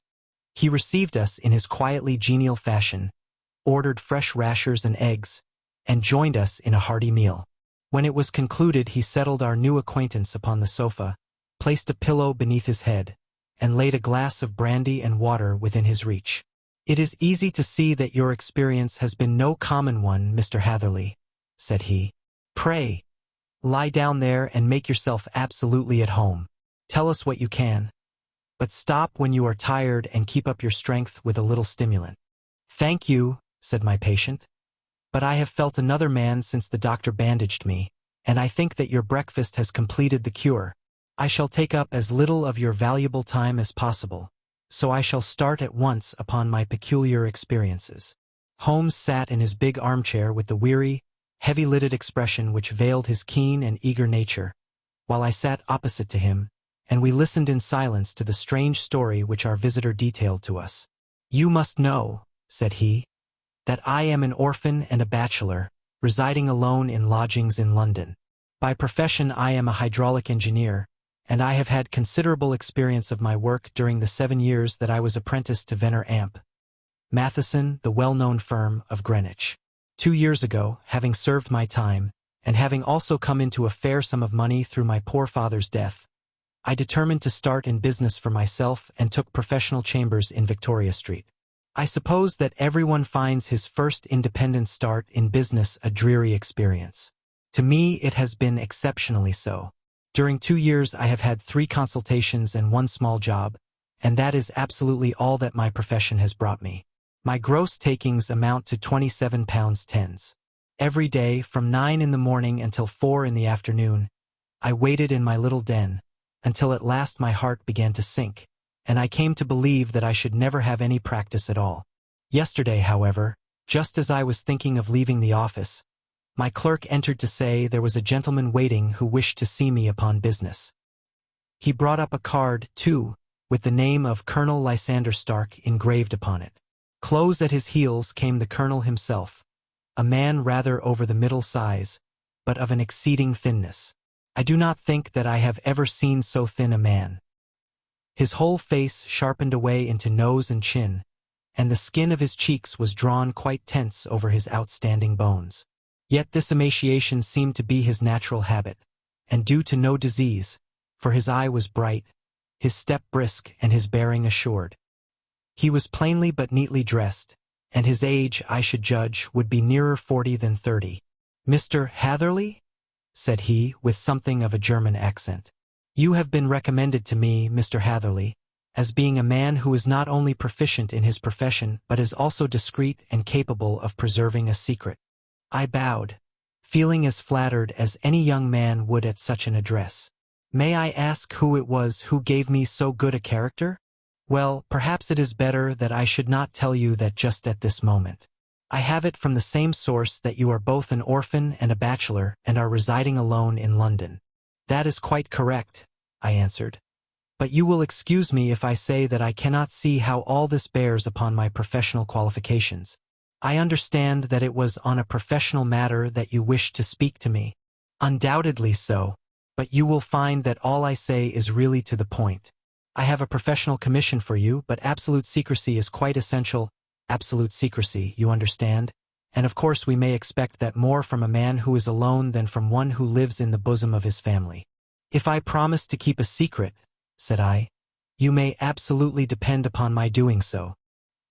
He looked very hard at me as I spoke, and it seemed to me that I had never seen so suspicious and questioning an eye. Do you promise, then? Said he at last. Yes, I promise. Absolute and complete silence before, during, and after? No reference to the matter at all, either in word or writing. I have already given you my word. Very good. He suddenly sprang up, and darting like lightning across the room, he flung open the door. The passage outside was empty. That's all right, said he, coming back. I know that clerks are sometimes curious as to their master's affairs. Now we can talk in safety. He drew up his chair very close to mine and began to stare at me again with the same questioning and thoughtful look. A feeling of repulsion, and of something akin to fear, had begun to rise within me at the strange antics of this fleshless man. Even my dread of losing a client could not restrain me from showing my impatience. I beg that you will state your business, sir, said I. My time is of value. Heaven forgive me for that last sentence, but the words came to my lips. How would 50 guineas for a night's work suit you? He asked. Most admirably. I say a night's work, but an hour's would be nearer the mark. I simply want your opinion about a hydraulic stamping machine which has got out of gear. If you show us what is wrong, we shall soon set it right ourselves. What do you think of such a commission as that? The work appears to be light and the pay munificent. Precisely so. We shall want you to come tonight by the last train. Where to? To Ayford, in Berkshire. It is a little place near the borders of Oxfordshire, and within 7 miles of Reading. There is a train from Paddington which would bring you there at about 11:15. Very good. I shall come down in a carriage to meet you. There is a drive, then? Yes, our little place is quite out in the country. It is a good 7 miles from Ayford station. Then we can hardly get there before midnight. I suppose there would be no chance of a train back. I should be compelled to stop the night. Yes, we could easily give you a shakedown. That is very awkward. Could I not come at some more convenient hour? We have judged it best that you should come late. It is to recompense you for any inconvenience that we are paying to you, a young and unknown man, a fee which would buy an opinion from the very heads of your profession. Still, of course, if you would like to draw out of the business, there is plenty of time to do so. I thought of the 50 guineas, and of how very useful they would be to me. Not at all, said I. I shall be very happy to accommodate myself to your wishes. I should like, however, to understand a little more clearly what it is that you wish me to do. Quite so. It is very natural that the pledge of secrecy which we have exacted from you should have aroused your curiosity. I have no wish to commit you to anything without your having it all laid before you. I suppose that we are absolutely safe from eavesdroppers. Entirely. Then the matter stands thus. You are probably aware that Fuller's Earth is a valuable product, and that it is only found in 1 or 2 places in England. I have heard so. Some little time ago I bought a small place, a very small place, within 10 miles of Reading. I was fortunate enough to discover that there was a deposit of Fuller's Earth in one of my fields. On examining it, however, I found that this deposit was a comparatively small one, and that it formed a link between 2 very much larger ones upon the right and left of both of them, however, in the grounds of my neighbors. These good people were absolutely ignorant that their land contained that which was quite as valuable as a gold mine. Naturally, it was to my interest to buy their land before they discovered its true value, but unfortunately I had no capital by which I could do this. I took a few of my friends into the secret, however, and they suggested that we should quietly and secretly work our own little deposit, and that in this way we should earn the money which would enable us to buy the neighboring fields. This we have now been doing for some time, and in order to help us in our operations we erected a hydraulic press. This press, as I have already explained, has got out of order, and we wish your advice upon the subject. We guard our secret very jealously, however, and if it once became known that we had hydraulic engineers coming to our little house, it would soon rouse inquiry, and then, if the facts came out, it would be goodbye to any chance of getting these fields and carrying out our plans. That is why I have made you promise me that you will not tell a human being that you are going to Ayford tonight. I hope that I make it all plain." "I quite follow you," said I. "The only point which I could not quite understand was what use you could make of a hydraulic press in excavating fuller's earth, which, as I understand, is dug out like gravel from a pit." "Ah," said he carelessly, "we have our own process. We compress the earth into bricks, so as to remove them without revealing what they are. But that is a mere detail. I have taken you fully into my confidence now, Mr. Hatherley, and I have shown you how I trust you." He rose as he spoke. "I shall expect you, then, at Ayford at 11:15. I shall certainly be there, and not a word to a soul." He looked at me with a last long, questioning gaze, and then, pressing my hand in a cold, dank grasp, he hurried from the room.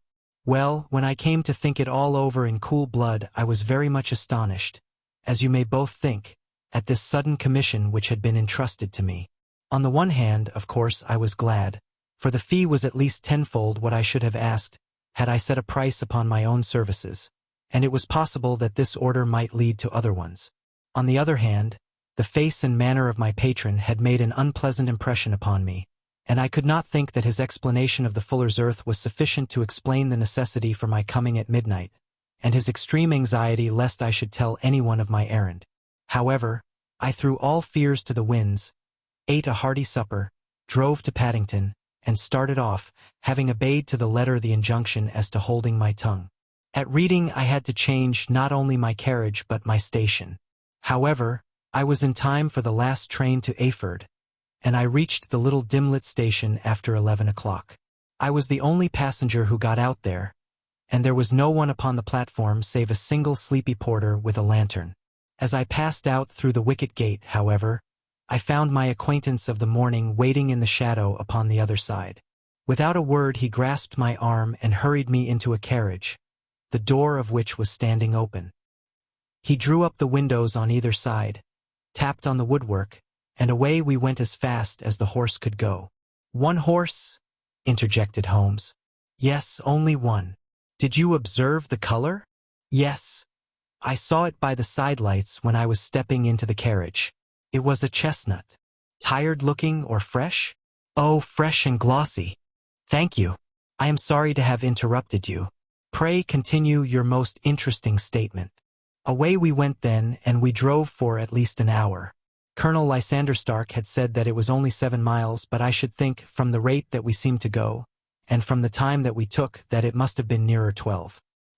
He sat at my side in silence all the time, and I was aware, more than once when I glanced in his direction, that he was looking at me with great intensity.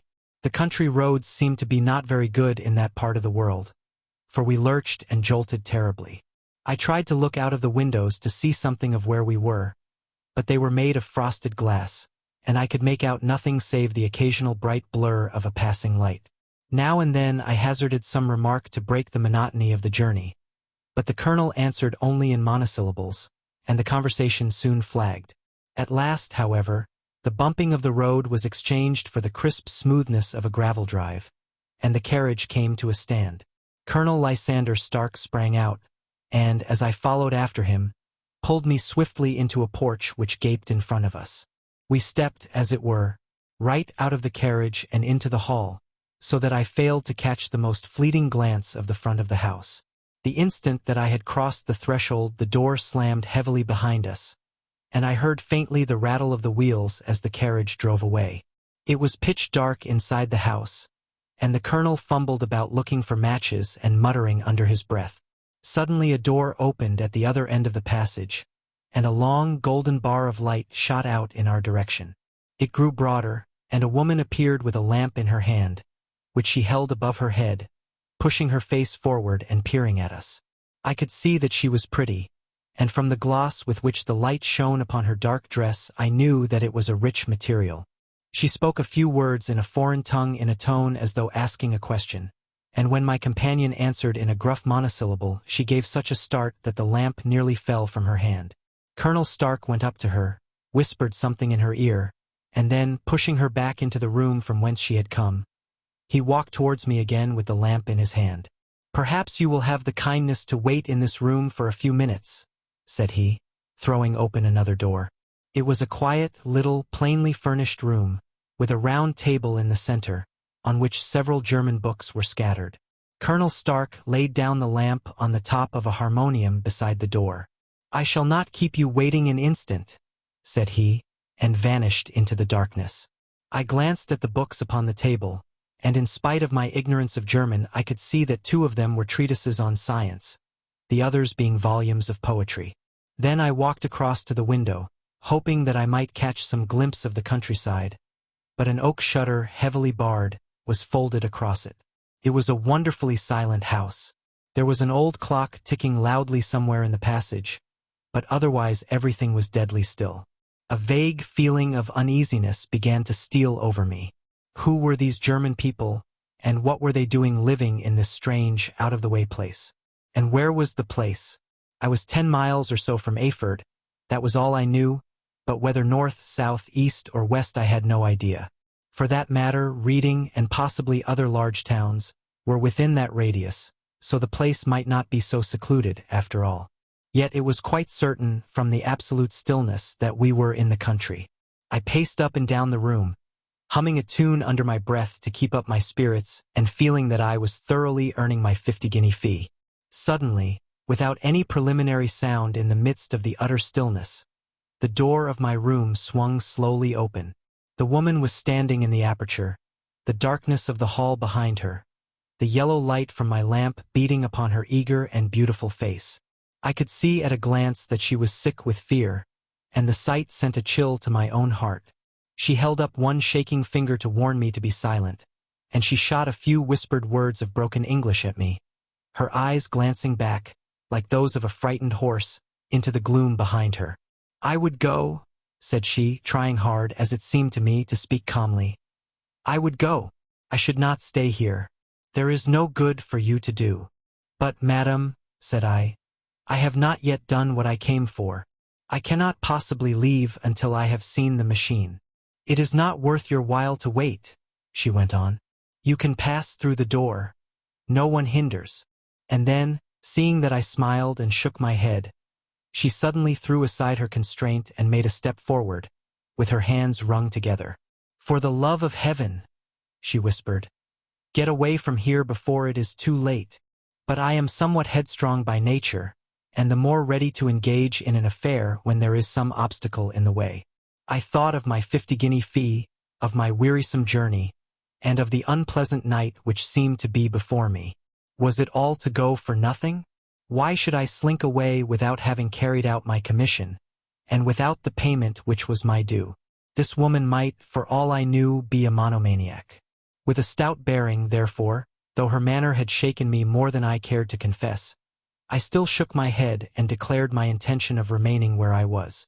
She was about to renew her entreaties when a door slammed overhead, and the sound of several footsteps was heard upon the stairs. She listened for an instant, threw up her hands with a despairing gesture, and vanished as suddenly and as noiselessly as she had come. The newcomers were Colonel Lysander Stark and a short, thick man with a chinchilla beard growing out of the creases of his double chin, who was introduced to me as Mr. Ferguson. "This is my secretary and manager," said the colonel. "By the way, I was under the impression that I left this door shut just now. I fear that you have felt the draft." "On the contrary," said I opened the door myself because I felt the room to be a little close." He shot one of his suspicious looks at me.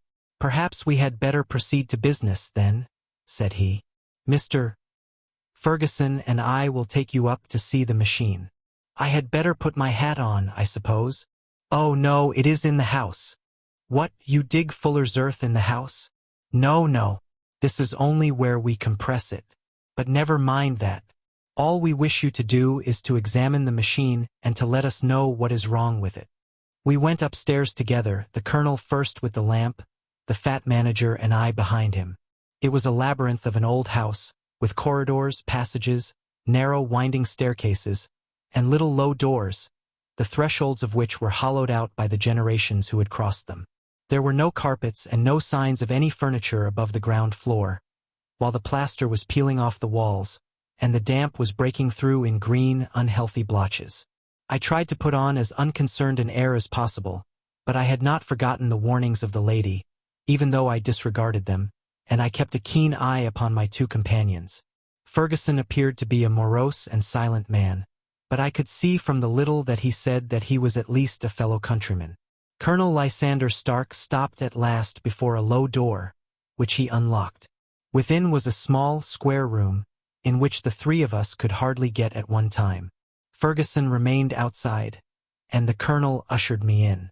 "We are now," said he, "actually within the hydraulic press, and it would be a particularly unpleasant thing for us if anyone were to turn it on. The ceiling of this small chamber is really the end of the descending piston, and it comes down with the force of many tons upon this metal floor. There are small lateral columns of water outside which receive the force, and which transmit and multiply it in the manner which is familiar to you. The machine goes readily in The Adventures of Sherlock Holmes, Arthur Conan Doyle. 10. The Adventure of the Noble Bachelor. The Lord Street Simon marriage and its curious termination have long ceased to be a subject of interest in those exalted circles in which the unfortunate bridegroom moves. Fresh scandals have eclipsed it, and their more piquant details have drawn the gossips away from this 4-year-old drama. As I have reason to believe, however, that the full facts have never been revealed to the general public, and as my friend Sherlock Holmes had a considerable share in clearing the matter up, I feel that no memoir of him would be complete without some little sketch of this remarkable episode. It was a few weeks before my own marriage, during the days when I was still sharing rooms with Holmes in Baker Street, that he came home from an afternoon stroll to find a letter on the table waiting for him. I had remained indoors all day, for the weather had taken a sudden turn to rain, with high autumnal winds, and the Jezile bullet which I had brought back in one of my limbs as a relic of my Afghan campaign throbbed with dull persistence. With my body in one easy chair and my legs upon another, I had surrounded myself with a cloud of newspapers until at last, saturated with the news of the day, I tossed them all aside and lay listless, watching the huge crest and monogram upon the envelope upon the table and wondering lazily who my friend's noble correspondent could be. "Here is a very fashionable epistle," I remarked as he entered. "Your morning letters, if I remember right, were from a fishmonger and a tide-waiter." "Yes, my correspondence has certainly the charm of variety," he answered, smiling, "and the humbler are usually the more interesting. This looks like one of those unwelcome social summonses which call upon a man either to be bored or to lie." He broke the seal and glanced over the contents. "Oh, come, it may prove to be something of interest after all." "Not social, then?" "No, distinctly professional." "And from a noble client?" "One of the highest in England." "My dear fellow, I congratulate you. I assure you, Watson, without affectation, that the status of my client is a matter of less moment to me than the interest of his case. It is just possible, however, that also may not be wanting in this new investigation. You have been reading the papers diligently of late, have you not?" "It looks like it," said I ruefully, pointing to a huge bundle in the corner. "I have had nothing else to do." "It is fortunate, for you will perhaps be able to post me up." I read nothing except the criminal news and the agony column. The latter is always instructive. But if you have followed recent events so closely, you must have read about Lord Street Simon and his wedding. "Oh, yes, with the deepest interest." "That is well. The letter which I hold in my hand is from Lord Street Simon. I will read it to you, and in return you must turn over these papers and let me have whatever bears upon the matter. This is what he says. "My dear Mr. Sherlock Holmes, Lord Backwater tells me that I may place implicit reliance upon your judgment and discretion. I have determined, therefore, to call upon you and to consult you in reference to the very painful event which has occurred in connection with my wedding. Mr. Lestrade of Scotland Yard is acting already in the matter, but he assures me that he sees no objection to your cooperation, and that he even thinks that it might be of some assistance. I will call at 4 o'clock in the afternoon, and, should you have any other engagement at that time, I hope that you will postpone it, as this matter is of paramount importance. Yours faithfully, Robert St. Simon. It is dated from Grosvenor Mansions, written with a quill pen, and the noble lord has had the misfortune to get a smear of ink upon the outer side of his right little finger," remarked Holmes as he folded up the epistle. He says 4 o'clock. It is 3 now. He will be here in an hour. Then I have just time, with your assistance, to get clear upon the subject. Turn over those papers and arrange the extracts in their order of time, while I take a glance as to who our client is. He picked a red-covered volume from a line of books of reference beside the mantelpiece. Here he is, said he, sitting down and flattening it out upon his knee. Lord Robert Walsingham de Vere Street Simon, second son of the Duke of Balmoral. Arms, azure, 3 caltrops in chief over a fess sable. Born in 1846. He's 41 years of age, which is mature for marriage. Was undersecretary for the colonies in a late administration. The Duke, his father, was at one time secretary for foreign affairs. They inherit Plantagenet blood by direct descent, and Tudor on the distaff side. Well, there is nothing very instructive in all this. I think that I must turn to you, Watson, for something more solid. I have very little difficulty in finding what I want, said I, for the facts are quite recent, and the matter struck me as remarkable. I feared to refer them to you, however, as I knew that you had an inquiry on hand and that you disliked the intrusion of other matters. Oh, you mean the little problem of the Grosvenor Square furniture van. That is quite cleared up now, though indeed it was obvious from the first. Pray give me the results of your newspaper selections. Here is the first notice which I can find. It is in the personal column of the Morning Post and dates, as you see, some weeks back.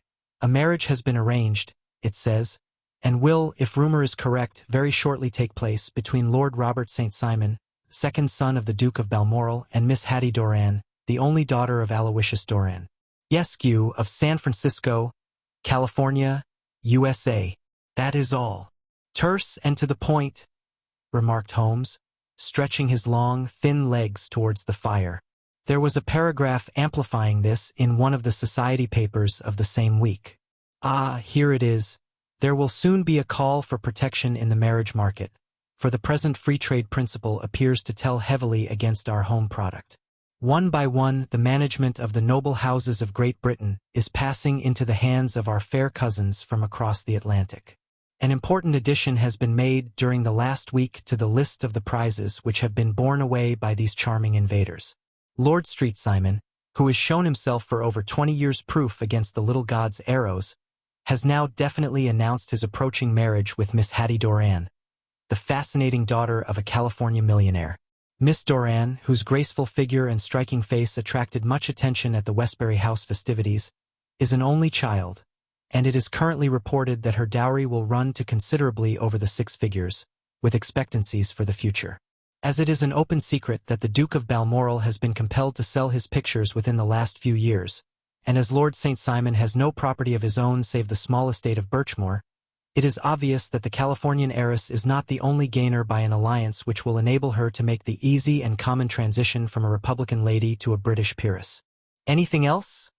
Asked Holmes, yawning. Oh yes, plenty.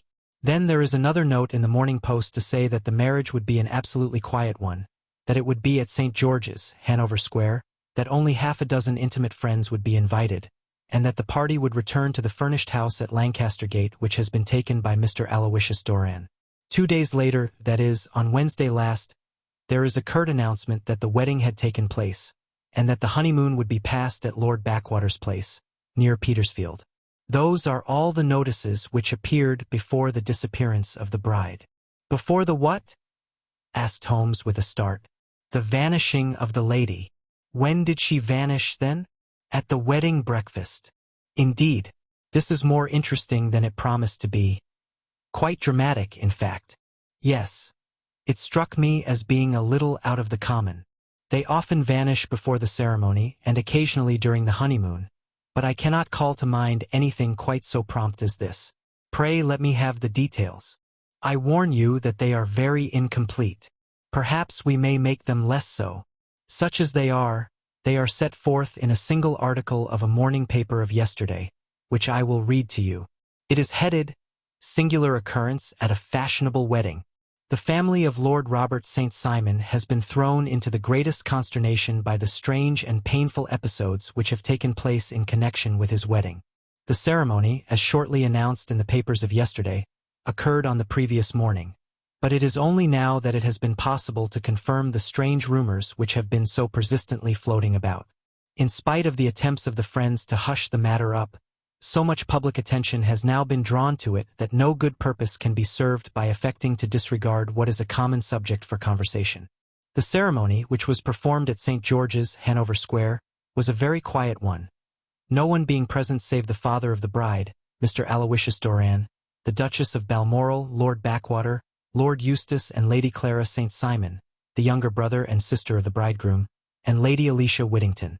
The whole party proceeded afterwards to the house of Mr. Aloysius Doran, at Lancaster Gate, where breakfast had been prepared.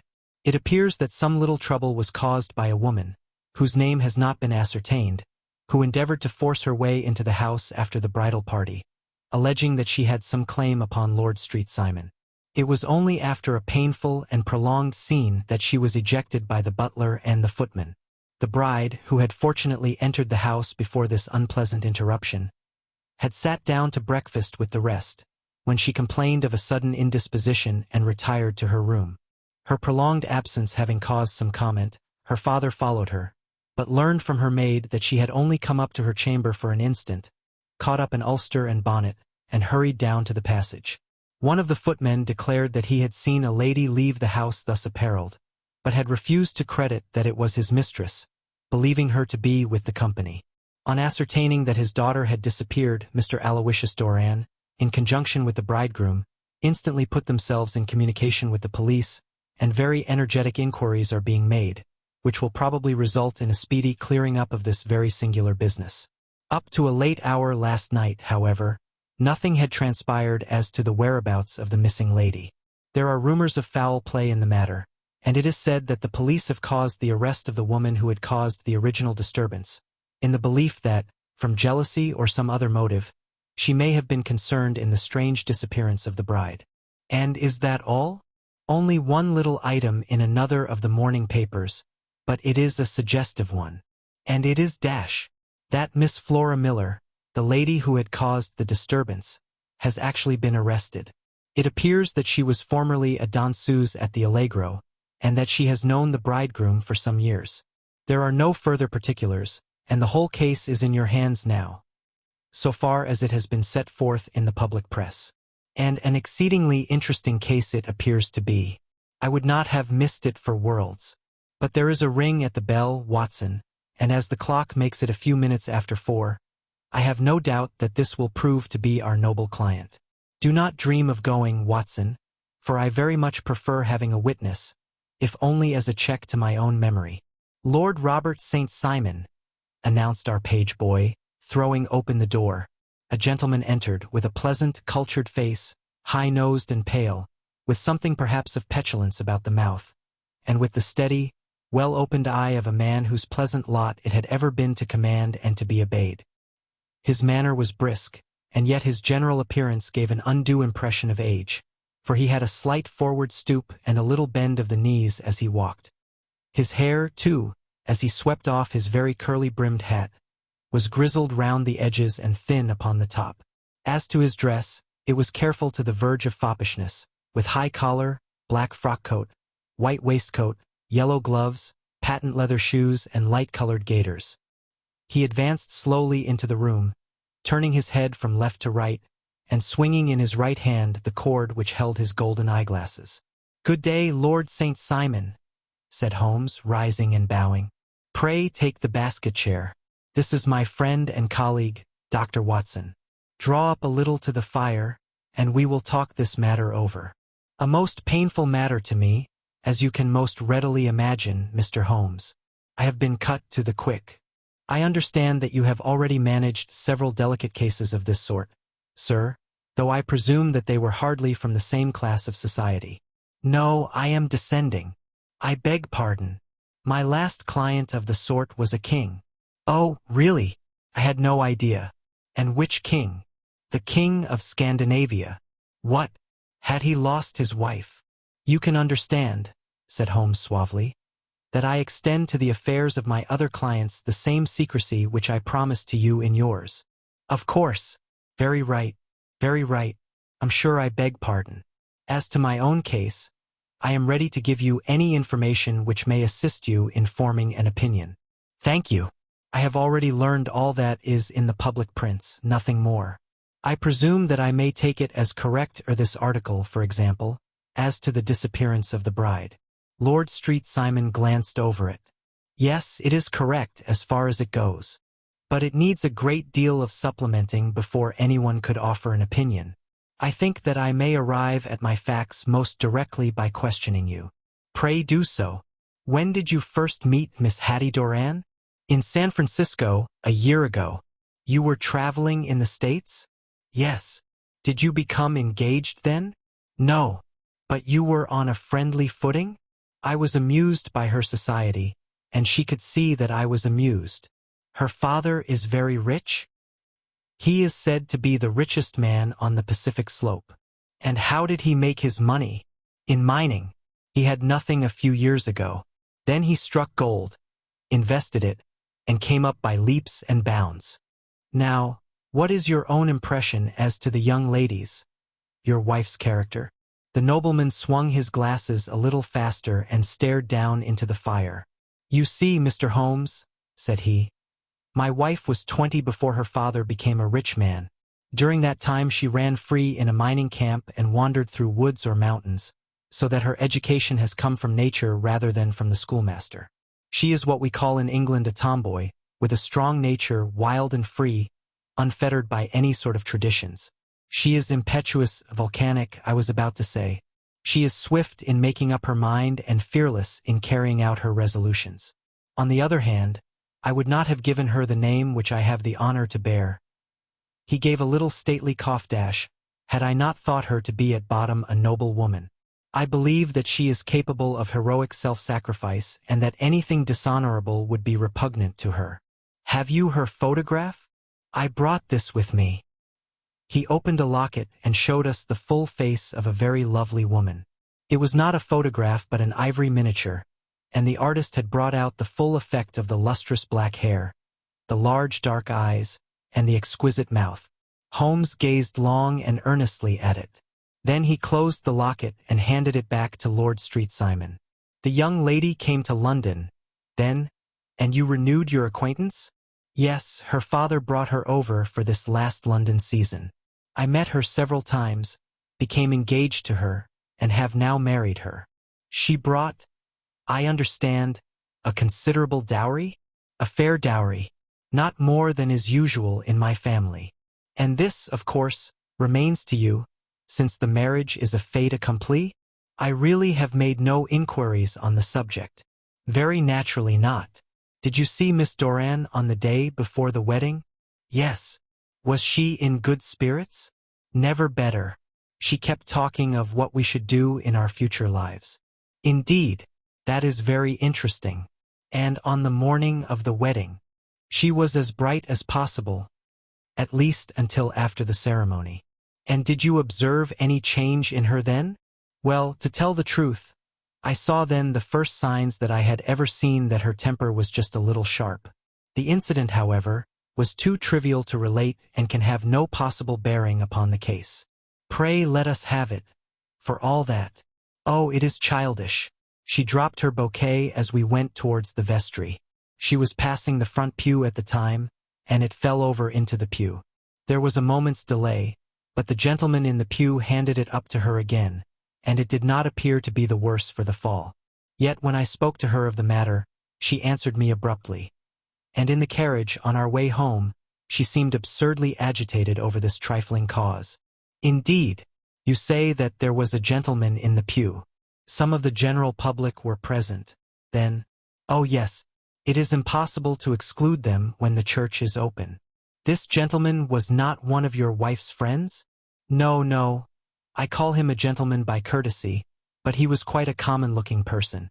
I hardly noticed his appearance. But really I think that we are wandering rather far from the point. Lady St. Simon, then, returned from the wedding in a less cheerful frame of mind than she had gone to it. What did she do on re-entering her father's house? I saw her in conversation with her maid. And who is her maid? Alice is her name. She is an American and came from California with her. A confidential servant? A little too much so. It seemed to me that her mistress allowed her to take great liberties. Still, of course, in America they look upon these things in a different way. How long did she speak to this Alice? Oh, a few minutes. I had something else to think of. You did not overhear what they said? Lady Street Simon said something about jumping a claim. She was accustomed to use slang of the kind. I have no idea what she meant. American slang is very expressive sometimes. And what did your wife do when she finished speaking to her maid? She walked into the breakfast room. On your arm? No, alone. She was very independent in little matters like that. Then, after we had sat down for 10 minutes or so, she rose hurriedly, muttered some words of apology, and left the room. She never came back. But this maid, Alice, as I understand, deposes that she went to her room, covered her bride's dress with a long ulster, put on a bonnet, and went out. Quite so. And she was afterwards seen walking into Hyde Park in company with Flora Miller, a woman who is now in custody, and who had already made a disturbance at Mr. Doran's house that morning. Ah, yes. I should like a few particulars as to this young lady, and your relations to her. Lord Street Simon shrugged his shoulders and raised his eyebrows. We have been on a friendly footing for some years. I may say on a very friendly footing. She used to be at the Allegro. I have not treated her ungenerously, and she had no just cause of complaint against me, but you know what women are, Mr. Holmes. Flora was a dear little thing, but exceedingly hot-headed and devotedly attached to me. She wrote me dreadful letters when she heard that I was about to be married, and, to tell the truth, the reason why I had the marriage celebrated so quietly was that I feared lest there might be a scandal in the church. She came to Mr. Doran's door just after we returned, and she endeavored to push her way in, uttering very abusive expressions towards my wife, and even threatening her, but I had foreseen the possibility of something of the sort, and I had 2 police fellows there in private clothes, who soon pushed her out again. She was quiet when she saw that there was no good in making a row. Did your wife hear all this? No, thank goodness she did not. And she was seen walking with this very woman afterwards? Yes, that is what Mr. Lestrade of Scotland Yard looks upon as so serious. It is thought that Flora decoyed my wife out and laid some terrible trap for her. Well, it is a possible supposition. You think so too? I did not say a probable one. But you do not yourself look upon this as likely. I do not think Flora would hurt a fly. Still, jealousy is a strange transformer of characters. Pray, what is your own theory as to what took place? Well, really, I came to seek a theory, not to propound one. I have given you all the facts. Since you ask me, however, I may say that it has occurred to me as possible that the excitement of this affair, the consciousness that she had made so immense a social stride, had the effect of causing some little nervous disturbance in my wife. In short, that she had become suddenly deranged? Well, really, when I consider that she has turned her back, I will not say upon me, but upon so much that many have aspired to without success, I can hardly explain it in any other fashion. Well, certainly that is also a conceivable hypothesis, said Holmes, smiling. And now, Lord St. Simon, I think that I have nearly all my data. May I ask whether you were seated at the breakfast table so that you could see out of the window? We could see the other side of the road and the park. Quite so. Then I do not think that I need to detain you longer. I shall communicate with you. Should you be fortunate enough to solve this problem, said our client, rising. I have solved it. Eh? What was that? I say that I have solved it. Where, then, is my wife? That is a detail which I shall speedily supply. Lord Street Simon shook his head. I am afraid that it will take wiser heads than yours or mine, he remarked, and bowing in a stately, old-fashioned manner he departed. It is very good of Lord Street Simon to honor my head by putting it on a level with his own, said Sherlock Holmes, laughing. I think that I shall have a whiskey and soda and a cigar after all this cross-questioning. I had formed my conclusions as to the case before our client came into the room. My dear Holmes, I have notes of several similar cases, though none, as I remarked before, which were quite as prompt. My whole examination served to turn my conjecture into a certainty. Circumstantial evidence is occasionally very convincing, as when you find a trout in the milk, to quote Thoreau's example. But I have heard all that you have heard. Without, however, the knowledge of pre-existing cases which serves me so well. There was a parallel instance in Aberdeen some years back, and something on very much the same lines at Munich the year after the Franco-Prussian War. It is one of these cases. But, hello, here is Lestrade. Good afternoon, Lestrade. You will find an extra tumbler upon the sideboard, and there are cigars in the box. The official detective was attired in a pea-jacket and cravat, which gave him a decidedly nautical appearance, and he carried a black canvas bag in his hand. With a short greeting, he seated himself and lit the cigar which had been offered to him. "What's up, then?" asked Holmes with a twinkle in his eye. "You look dissatisfied." "And I feel dissatisfied. It is this infernal Street Simon marriage case. I can make neither head nor tail of the business." "Really? You surprise me. Who ever heard of such a mixed affair? Every clue seems to slip through my fingers. I have been at work upon it all day." "And very wet it seems to have made you," said Holmes, laying his hand upon the arm of the pea-jacket. "Yes, I have been dragging the Serpentine. In heaven's name, what for?" "In search of the body of Lady Street Simon." Sherlock Holmes leaned back in his chair and laughed heartily. "Have you dragged the basin of Trafalgar Square fountain?" he asked. "Why? What do you mean?" "Because you have just as good a chance of finding this lady in the one as in the other." Lestrade shot an angry glance at my companion. "I suppose you know all about it," he snarled. "Well, I have only just heard the facts, but my mind is made up." "Oh, indeed. Then you think that the Serpentine plays no part in the matter." "I think it very unlikely." "Then perhaps you will kindly explain how it is that we found this in it?" He opened his bag as he spoke, and tumbled onto the floor a wedding dress of watered silk, a pair of white satin shoes, and a bride's wreath and veil, all discolored and soaked in water. "There," said he, putting a new wedding ring upon the top of the pile. "There is a little nut for you to crack, Master Holmes." "Oh, indeed," said my friend, blowing blue rings into the air. "You dragged them from the Serpentine?" "No. They were found floating near the margin by a park-keeper. They have been identified as her clothes, and it seemed to me that if the clothes were there the body would not be far off. By the same brilliant reasoning, every man's body is to be found in the neighborhood of his wardrobe. And pray, what did you hope to arrive at through this?" "At some evidence implicating Flora Miller in the disappearance." "I am afraid that you will find it difficult." "Are you indeed now?" cried Lestrade with some bitterness. "I am afraid, Holmes, that you are not very practical with your deductions and your inferences. You have made 2 blunders in as many minutes.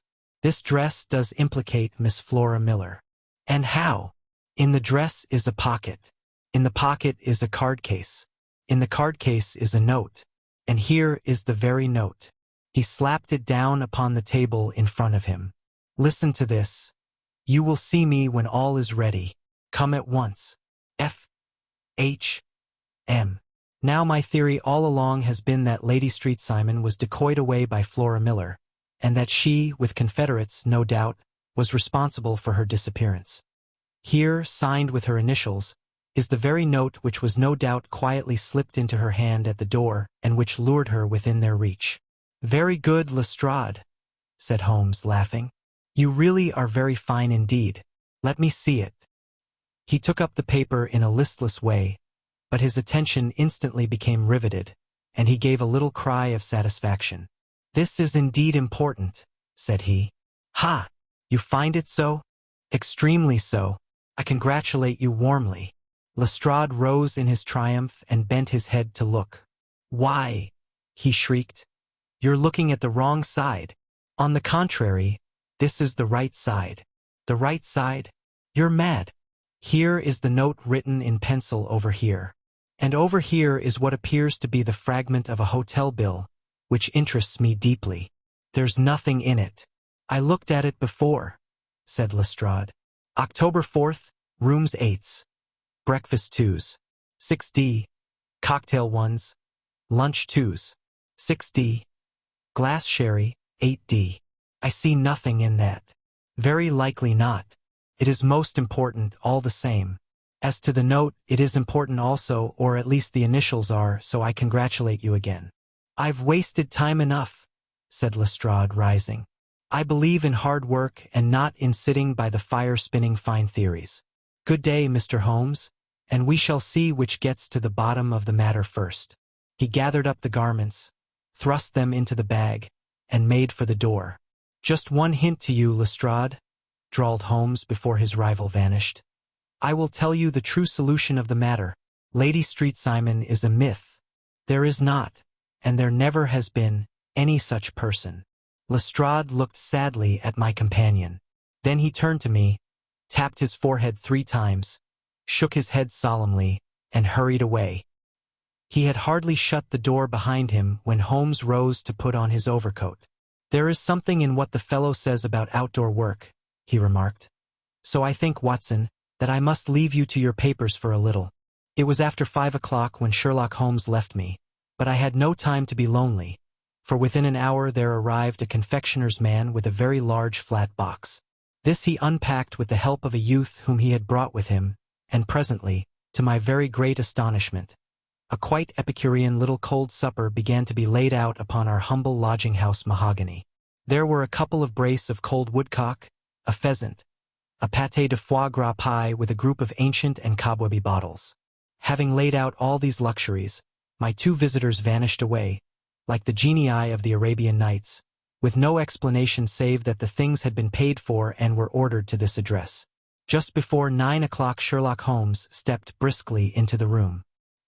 His features were gravely set, but there was a light in his eye which made me think that he had not been disappointed in his conclusions. "They have laid the supper, then?" he said, rubbing his hands. "You seem to expect company. They have laid for 5. "Yes, I fancy we may have some company dropping in," said he. "I am surprised that Lord Street-Simon has not already arrived. Ha! I fancy that I hear his step now upon the stairs." It was indeed our visitor of the afternoon who came bustling in, dangling his glasses more vigorously than ever, and with a very perturbed expression upon his aristocratic features. "My messenger reached you, then?" asked Holmes. "Yes, and I confess that the contents startled me beyond measure." "Have you good authority for what you say?" "The best possible." Lord Street-Simon sank into a chair and passed his hand over his forehead. "What will the Duke say," he murmured, "when he hears that one of the family has been subjected to such humiliation? It is the purest accident. I cannot allow that there is any humiliation." "Ah, you look on these things from another standpoint. I fail to see that anyone is to blame. I can hardly see how the lady could have acted otherwise, though her abrupt method of doing it was undoubtedly to be regretted. Having no mother, she had no one to advise her at such a crisis." "It was a slight, sir, a public slight," said Lord St. Simon, tapping his fingers upon the table. "You must make allowance for this poor girl, placed in so unprecedented a position." "I will make no allowance.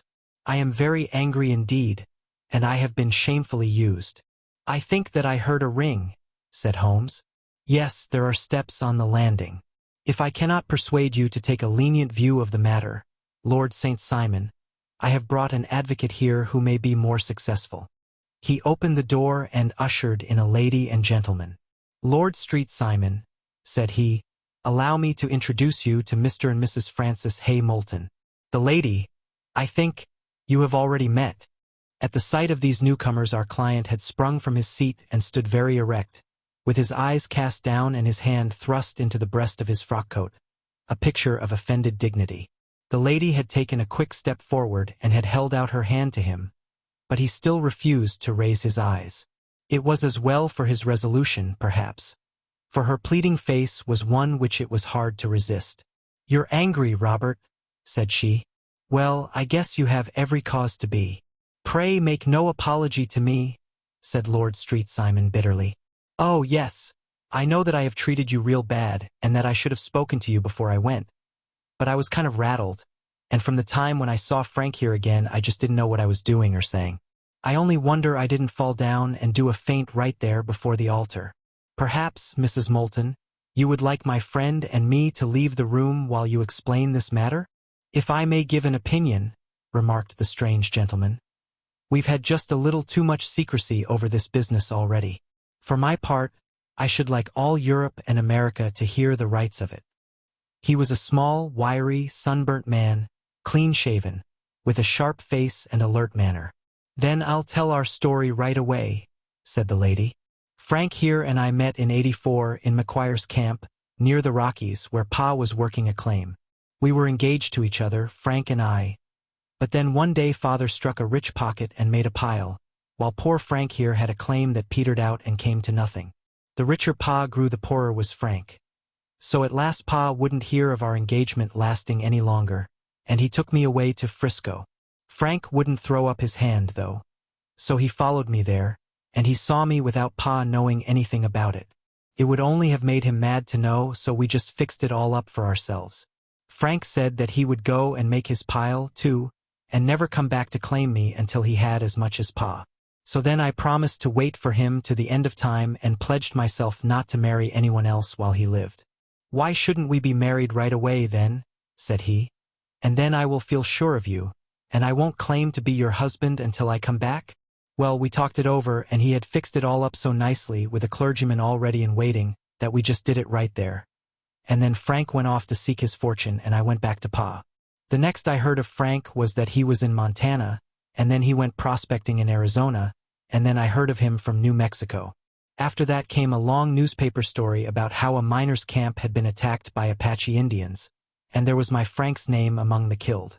I fainted dead away, and I was very sick for months after. Pa thought I had a decline and took me to half the doctors in Frisco. Not a word of news came for a year and more, so that I never doubted that Frank was really dead. Then Lord Street Simon came to Frisco and we came to London, and a marriage was arranged, and Pa was very pleased. But I felt all the time that no man on this earth would ever take the place in my heart that had been given to my poor Frank. Still, if I had married Lord St. Simon, of course I'd have done my duty by him. We can't command our love, but we can our actions. I went to the altar with him with the intention to make him just as good a wife as it was in me to be. But you may imagine what I felt when, just as I came to the altar rails, I glanced back and saw Frank standing and looking at me out of the first pew. I thought it was his ghost at first, but when I looked again there he was still, with a kind of question in his eyes, as if to ask me whether I were glad or sorry to see him. I wonder I didn't drop.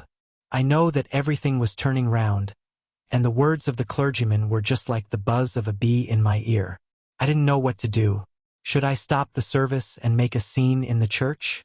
I glanced at him again, and he seemed to know what I was thinking, for he raised his finger to his lips to tell me to be still. Then I saw him scribble on a piece of paper, and I knew that he was writing me a note. As I passed his pew on the way out, I dropped my bouquet over to him, and he slipped the note into my hand when he returned me the flowers. It was only a line asking me to join him when he made the sign to me to do so. Of course, I never doubted for a moment that my first duty was now to him, and I determined to do just whatever he might direct. When I got back, I told my maid, who had known him in California, and had always been his friend. I ordered her to say nothing, but to get a few things packed and my ulster ready. I know I ought to have spoken to Lord St. Simon, but it was dreadful hard before his mother and all those great people. I just made up my mind to run away and explain afterwards. I hadn't been at the table 10 minutes before I saw Frank out of the window at the other side of the road. He beckoned to me and then began walking into the park. I slipped out, put on my things, and followed him. Some woman came talking something or other about Lord Street Simon to me. Seemed to me from the little I heard as if he had a little secret of his own before marriage also. But I managed to get away from her and soon overtook Frank. We got into a cab together, and away we drove to some lodgings he had taken in Gordon Square, and that was my true wedding after all those years of waiting. Frank had been a prisoner among the Apaches, had escaped, came on to Frisco, found that I had given him up for dead and had gone to England, followed me there, and had come upon me at last on the very morning of my second wedding. "I saw it in a paper," explained the American. "It gave the name and the church but not where the lady lived." Then we had a talk as to what we should do, and Frank was all for openness, but I was so ashamed of it all that I felt as if I should like to vanish away and never see any of them again. Just sending a line to Pa, perhaps, to show him that I was alive. It was awful to me to think of all those lords and ladies sitting round that breakfast table and waiting for me to come back. So Frank took my wedding clothes and things and made a bundle of them, so that I should not be traced, and dropped them away somewhere where no one could find them. It is likely that we should have gone on to Paris tomorrow, only that this good gentleman, Mr. Holmes, came round to us this evening, though how he found us is more than I can think, and he showed us very clearly and kindly that I was wrong and that Frank was right, and that we should be putting ourselves in the wrong if we were so secret. Then he offered to give us a chance of talking to Lord Street Simon alone, and so we came right away round to his rooms at once. Now, Robert, you have heard it all, and I am very sorry if I have given you pain, and I hope that you do not think very meanly of me. Lord Street Simon had by no means relaxed his rigid attitude, but had listened with a frowning brow and a compressed lip to this long narrative. "Excuse me," he said, "but it is not my custom to discuss my most intimate personal affairs in this public manner." "Then you won't forgive me? You won't shake hands before I go?" "Oh, certainly, if it would give you any pleasure." He put out his hand and coldly grasped that which she extended to him. "I had hoped," suggested Holmes, "that you would have joined us in a friendly supper." "I think that there you ask a little too much," responded his lordship. "I may be forced to acquiesce in these recent developments, but I can hardly be expected to make merry over them. I think that, with your permission, I will now wish you all a very good night." He included us all in a sweeping bow and stalked out of the room. "Then I trust that you at least will honor me with your company," said Sherlock Holmes. "It is always a joy to meet an American, Mr. Moulton, for I am one of those who believe that the folly of a monarch and the blundering of a minister in far-gone years will not prevent our children from being someday citizens of the same worldwide country under a flag which shall be a quartering of the Union Jack with the stars and stripes." "The case has been an interesting one," remarked Holmes when our visitors had left us, "because it serves to show very clearly how simple the explanation may be of an affair which at first sight seems to be almost inexplicable. Nothing could be more natural than the sequence of events as narrated by this lady, and nothing stranger than the result when viewed, for instance, by Mr. Lestrade of Scotland Yard." "You were not yourself at fault at all, then?" "From the first, two facts were very obvious to me, the one that the lady had been quite willing to undergo the wedding ceremony, the other that she had repented of it within a few minutes of returning home. Obviously something had occurred during the morning, then, to cause her to change her mind. What could that something be? She could not have spoken to anyone when she was out, for she had been in the company of the bridegroom. Had she seen someone, then? If she had, it must be someone from America, because she had spent so short a time in this country that she could hardly have allowed anyone to acquire so deep an influence over her that the mere sight of him would induce her to change her plans so completely. You see, we have already arrived, by a process of exclusion, at the idea that she might have seen an American. Then who could this American be, and why should he possess so much influence over her? It might be a lover, it might be a husband. Her young womanhood had, I knew, been spent in rough scenes and under strange conditions. So far I had got before I ever heard Lord St. Simon's narrative. When he told us of a man in a pew, of the change in the bride's manner, of so transparent a device for obtaining a note as the dropping of a bouquet, of her resort to her confidential maid, and of her very significant allusion to claim-jumping, which in miners' parlance means taking possession of that which another person has a prior claim to, the whole situation became absolutely clear. She had gone off with a man, and the man was either a lover or was a previous husband, the chances being in favor of the latter. "And how in the world did you find them?" It might have been difficult, but friend Lestrade held information in his hands the value of which he did not himself know. The initials were, of course, of the highest importance, but more valuable still was it to know that within a week he had settled his bill at one of the most select London hotels. "How did you deduce the select?" "By the select prices. 8 shillings for a bed and 8 pence for a glass of sherry," pointed to one of the most expensive hotels. "There are not many in London which charge at that rate. In the second one, which I visited in Northumberland Avenue, I learned by an inspection of the book that Francis H. Moulton, an American gentleman, had left only the day before, and on looking over the entries against him, I came upon the very items which I had seen in the duplicate bill. His letters were to be forwarded to 226 Gordon Square. So thither I traveled, and being fortunate enough to find the loving couple at home, I ventured to give them some paternal advice and to point out to them that it would be better in every way that they should make their position a little clearer both to the general public and to Lord St. Simon in particular. I invited them to meet him here, and, as you see, I made him keep the appointment. But with no very good result, I remarked. His conduct was certainly not very gracious. Ah, Watson, said Holmes, smiling. Perhaps you would not be very gracious either, if, after all the trouble of wooing and wedding, you found yourself deprived in an instant of wife and of fortune. I think that we may judge Lord St. Simon very mercifully and thank our stars that we are never likely to find ourselves in the same position.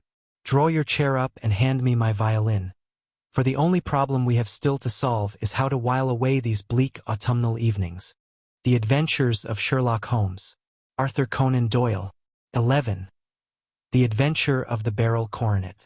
Holmes, said I as I stood one morning in our bow window looking down the street. Here is a madman coming along.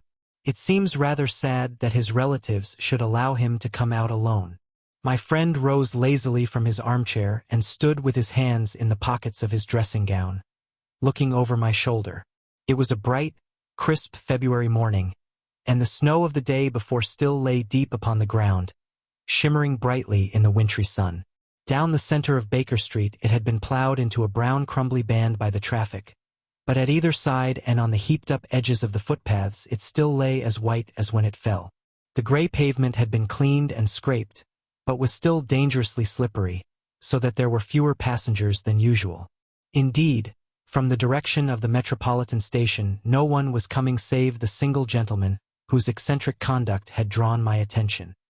He was a man of about 50, tall, portly, and imposing, with a massive, strongly marked face and a commanding figure. He was dressed in a somber yet rich style, in black frock coat, shining hat, neat brown gaiters, and well-cut pearl-gray trousers. Yet his actions were in absurd contrast to the dignity of his dress and features, for he was running hard, with occasional little springs, such as a weary man gives who is little accustomed to set any tax upon his legs. As he ran he jerked his hands up and down, waggled his head, and writhed his face into the most extraordinary contortions. "What on earth can be the matter with him?" I asked. "He is looking up at the numbers of the houses." "I believe that he is coming here," said Holmes, rubbing his hands. "Here? Yes. I rather think he is coming to consult me professionally. I think that I recognize the symptoms. Ha! Did I not tell you?" As he spoke, the man, puffing and blowing, rushed at our door and pulled at our bell until the whole house resounded with the clanging. A few moments later he was in our room, still puffing, still gesticulating, but with so fixed a look of grief and despair in his eyes that our smiles were turned in an instant to horror and pity. For a while he could not get his words out, but swayed his body and plucked at his hair like one who has been driven to the extreme limits of his reason. Then, suddenly springing to his feet, he beat his head against the wall with such force that we both rushed upon him and tore him away to the center of the room. Sherlock Holmes pushed him down into the easy-chair and, sitting beside him, patted his hand and chatted with him in the easy, soothing tones which he knew so well how to employ. "You have come to me to tell your story, have you not?" said he. "You are fatigued with your haste. Pray wait until you have recovered yourself, and then I shall be most happy to look into any little problem which you may submit to me." The man sat for a minute or more with a heaving chest, fighting against his emotion. Then he passed his handkerchief over his brow, set his lips tight, and turned his face towards us. "No doubt you think me mad?" said he. "I see that you have had some great trouble," responded Holmes. "God knows I have. A trouble which is enough to unseat my reason. So sudden and so terrible is it. Public disgrace I might have faced, although I am a man whose character has never yet borne a stain. Private affliction also is the lot of every man. But the two coming together, and in so frightful a form, have been enough to shake my very soul. Besides, it is not I alone. The very noblest in the land may suffer unless some way be found out of this horrible affair." "Pray compose yourself, sir," said Holmes, "and let me have a clear account of who you are and what it is that has befallen you." "My name," answered our visitor, "is probably familiar to your ears.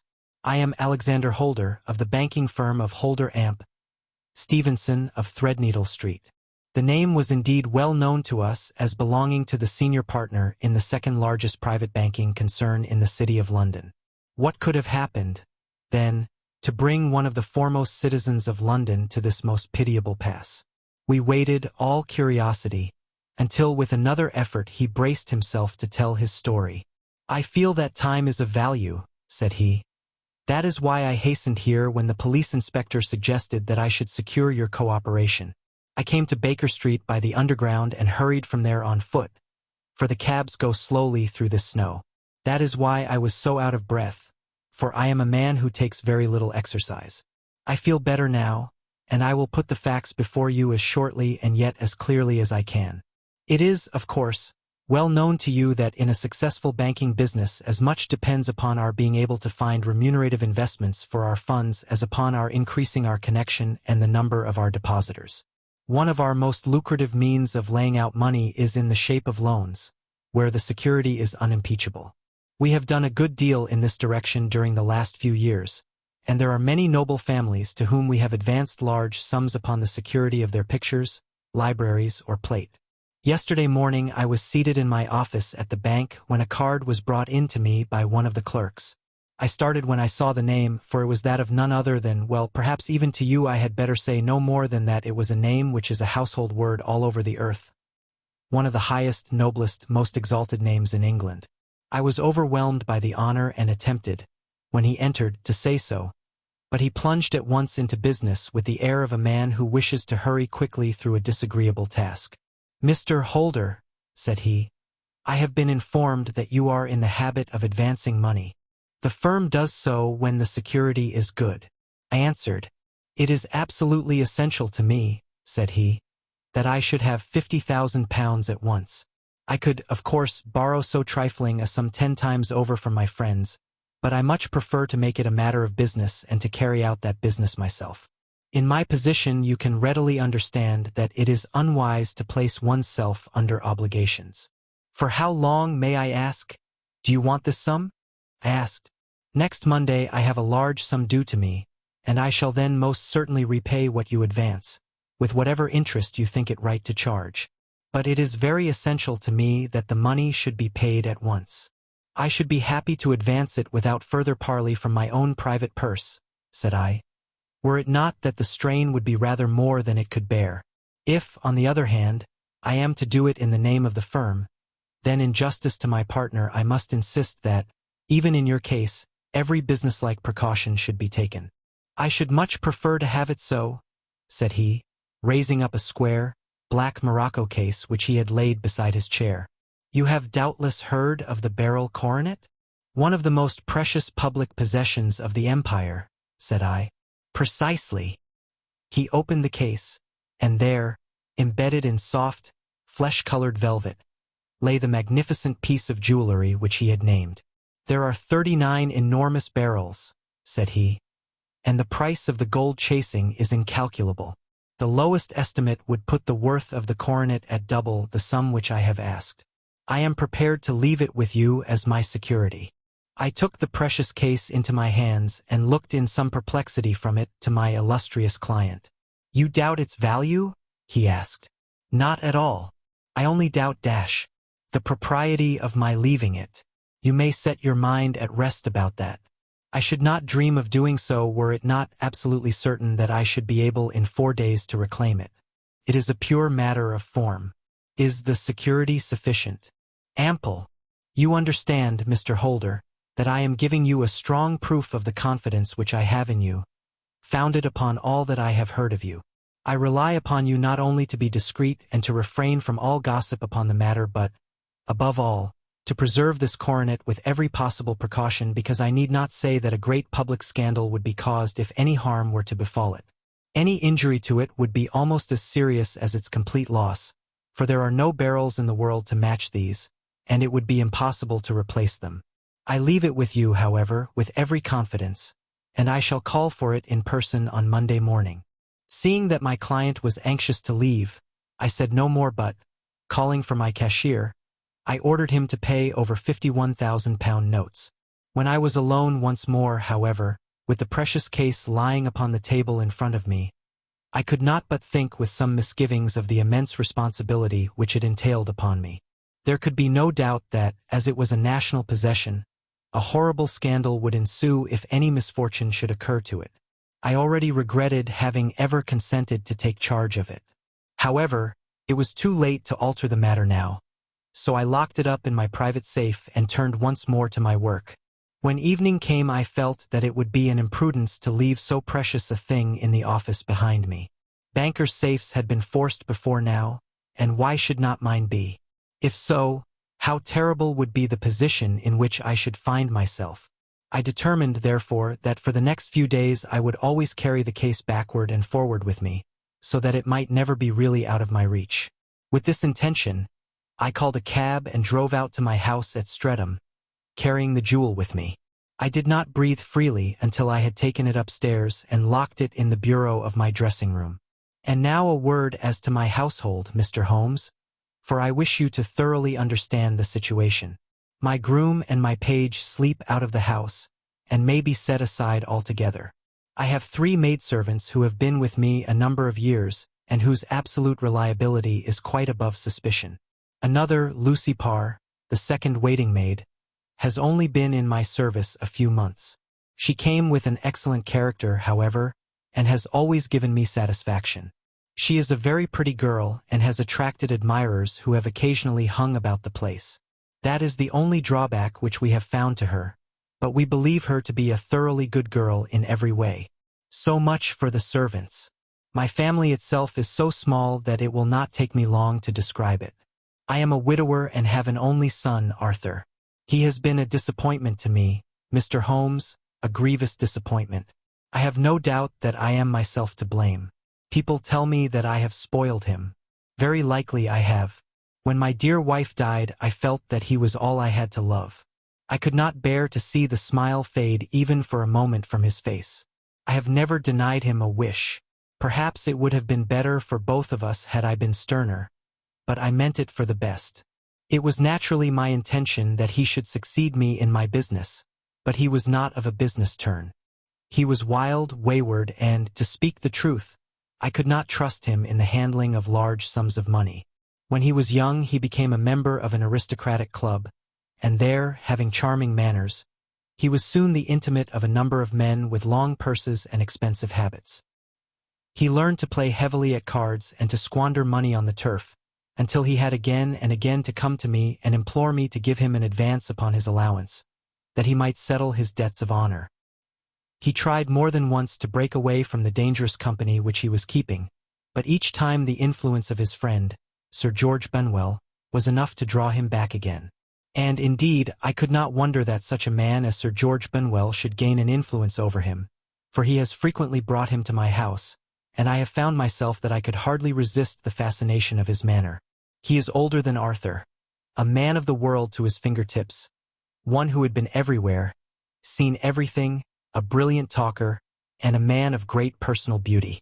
Yet when I think of him in cold blood, far away from the glamour of his presence, I am convinced from his cynical speech and the look which I have caught in his eyes that he is one who should be deeply distrusted. So I think, and so, too, thinks my little Mary, who has a woman's quick insight into character. And now there is only she to be described. She is my niece. But when my brother died 5 years ago and left her alone in the world, I adopted her, and have looked upon her ever since as my daughter. She is a sunbeam in my house, sweet, loving, beautiful, a wonderful manager and housekeeper, yet as tender and quiet and gentle as a woman could be. She is my right hand. I do not know what I could do without her. In only one matter has she ever gone against my wishes. Twice my boy has asked her to marry him, for he loves her devotedly, but each time she has refused him. I think that if anyone could have drawn him into the right path, it would have been she, and that his marriage might have changed his whole life. But now, alas, it is too late, forever too late. Now, Mr. Holmes, you know the people who live under my roof, and I shall continue with my miserable story. When we were taking coffee in the drawing-room that night after dinner, I told Arthur and Mary my experience, and of the precious treasure which we had under our roof, suppressing only the name of my client. Lucy Parr, who had brought in the coffee, had, I am sure, left the room, but I cannot swear that the door was closed. Mary and Arthur were much interested and wished to see the famous coronet, but I thought it better not to disturb it. "Where have you put it?" asked Arthur. "In my own bureau." "Well, I hope to goodness the house won't be burgled during the night," said he. "It is locked up," I answered. "Oh, any old key will fit that bureau. When I was a youngster I have opened it myself with the key of the box-room cupboard." He often had a wild way of talking, so that I thought little of what he said. He followed me to my room, however, that night with a very grave face. "Look here, Dad," said he with his eyes cast down. "Can you let me have £200? "No, I cannot," I answered sharply. "I have been far too generous with you in money matters." "You have been very kind," said he, "but I must have this money, or else I can never show my face inside the club again." "And a very good thing, too," I cried. "Yes, but you would not have me leave it a dishonored man," said he. "I could not bear the disgrace. I must raise the money in some way, and if you will not let me have it, then I must try other means." I was very angry, for this was the third demand during the month. "You shall not have a farthing from me," I cried, on which he bowed and left the room without another word. When he was gone I unlocked my bureau, made sure that my treasure was safe, and locked it again. Then I started to go round the house to see that all was secure, a duty which I usually leave to Mary, but which I thought it well to perform myself that night.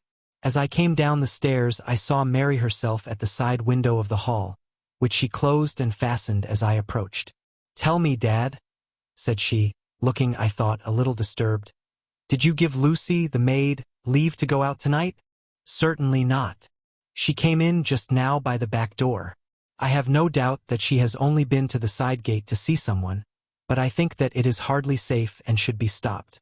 You must speak to her in the morning, or I will if you prefer it. Are you sure that everything is fastened?" "Quite sure, Dad." "Then good night." I kissed her and went up to my bedroom again, where I was soon asleep. I am endeavoring to tell you everything, Mr. Holmes, which may have any bearing upon the case, but I beg that you will question me upon any point which I do not make clear. On the contrary, your statement is singularly lucid. I come to a part of my story now in which I should wish to be particularly so. I am not a very heavy sleeper, and the anxiety in my mind tended, no doubt, to make me even less so than usual. About 2 in the morning, then, I was awakened by some sound in the house. It had ceased ere I was wide awake, but it had left an impression behind it as though a window had gently closed somewhere. I lay listening with all my ears. Suddenly, to my horror, there was a distinct sound of footsteps moving softly in the next room. I slipped out of bed, all palpitating with fear, and peeped round the corner of my dressing-room door. "Arthur!" I screamed. "You villain! You thief! How dare you touch that coronet?" The gas was half up as I had left it, and my unhappy boy, dressed only in his shirt and trousers, was standing beside the light, holding the coronet in his hands. He appeared to be wrenching at it, or bending it with all his strength. At my cry he dropped it from his grasp and turned as pale as death. I snatched it up and examined it. One of the gold corners, with 3 of the barrels in it, was missing. "You blackguard!" I shouted, beside myself with rage. "You have destroyed it. You have dishonored me forever. Where are the jewels which you have stolen?" "Stolen!" he cried. "Yes, thief!" I roared, shaking him by the shoulder. "There are none missing." "There cannot be any missing," said he. "There are 3 missing, and you know where they are. Must I call you a liar as well as a thief? Did I not see you trying to tear off another piece?" "You have called me names enough," said he. "I will not stand it any longer. I shall not say another word about this business, since you have chosen to insult me. I will leave your house in the morning and make my own way in the world." "You shall leave it in the hands of the police," I cried, half mad with grief and rage. "I shall have this matter probed to the bottom." "You shall learn nothing from me," said he with a passion such as I should not have thought was in his nature. "If you choose to call the police, let the police find what they can. By this time the whole house was astir, for I had raised my voice in my anger. Mary was the first to rush into my room, and, at the sight of the coronet and of Arthur's face, she read the whole story and, with a scream, fell down senseless on the ground. I sent the housemaid for the police and put the investigation into their hands at once. When the inspector and a constable entered the house, Arthur, who had stood sullenly with his arms folded, asked me whether it was my intention to charge him with theft. I answered that it had ceased to be a private matter, but had become a public one, since the ruined coronet was national property. I was determined that the law should have its way in everything. At least, said he, you will not have me arrested at once. It would be to your advantage as well as mine if I might leave the house for 5 minutes. That you may get away, or perhaps that you may conceal what you have stolen, said I. And then, realizing the dreadful position in which I was placed, I implored him to remember that not only my honor but that of one who was far greater than I was at stake, and that he threatened to raise a scandal which would convulse the nation. He might avert it all if he would but tell me what he had done with the 3 missing stones. You may as well face the matter, said I. You have been caught in the act, and no confession could make your guilt more heinous. If you but make such reparation as is in your power, by telling us where the barrels are, all shall be forgiven and forgotten. Keep your forgiveness for those who ask for it, he answered, turning away from me with a sneer. I saw that he was too hardened for any words of mine to influence him. There was but one way for it. I called in the inspector and gave him into custody. A search was made at once not only of his person but of his room and of every portion of the house where he could possibly have concealed the gems. But no trace of them could be found, nor would the wretched boy open his mouth for all our persuasions and our threats. This morning he was removed to a cell, and I, after going through all the police formalities, have hurried round to you to implore you to use your skill in unraveling the matter. The police have openly confessed that they can at present make nothing of it. You may go to any expense which you think necessary. I have already offered a reward of £1,000. My God, what shall I do? I have lost my honor, my gems, and my son in one night. Oh, what shall I do? He put a hand on either side of his head and rocked himself to and fro, droning to himself like a child whose grief has got beyond words. Sherlock Holmes sat silent for some few minutes, with his brows knitted and his eyes fixed upon the fire. "Do you receive much company?" he asked.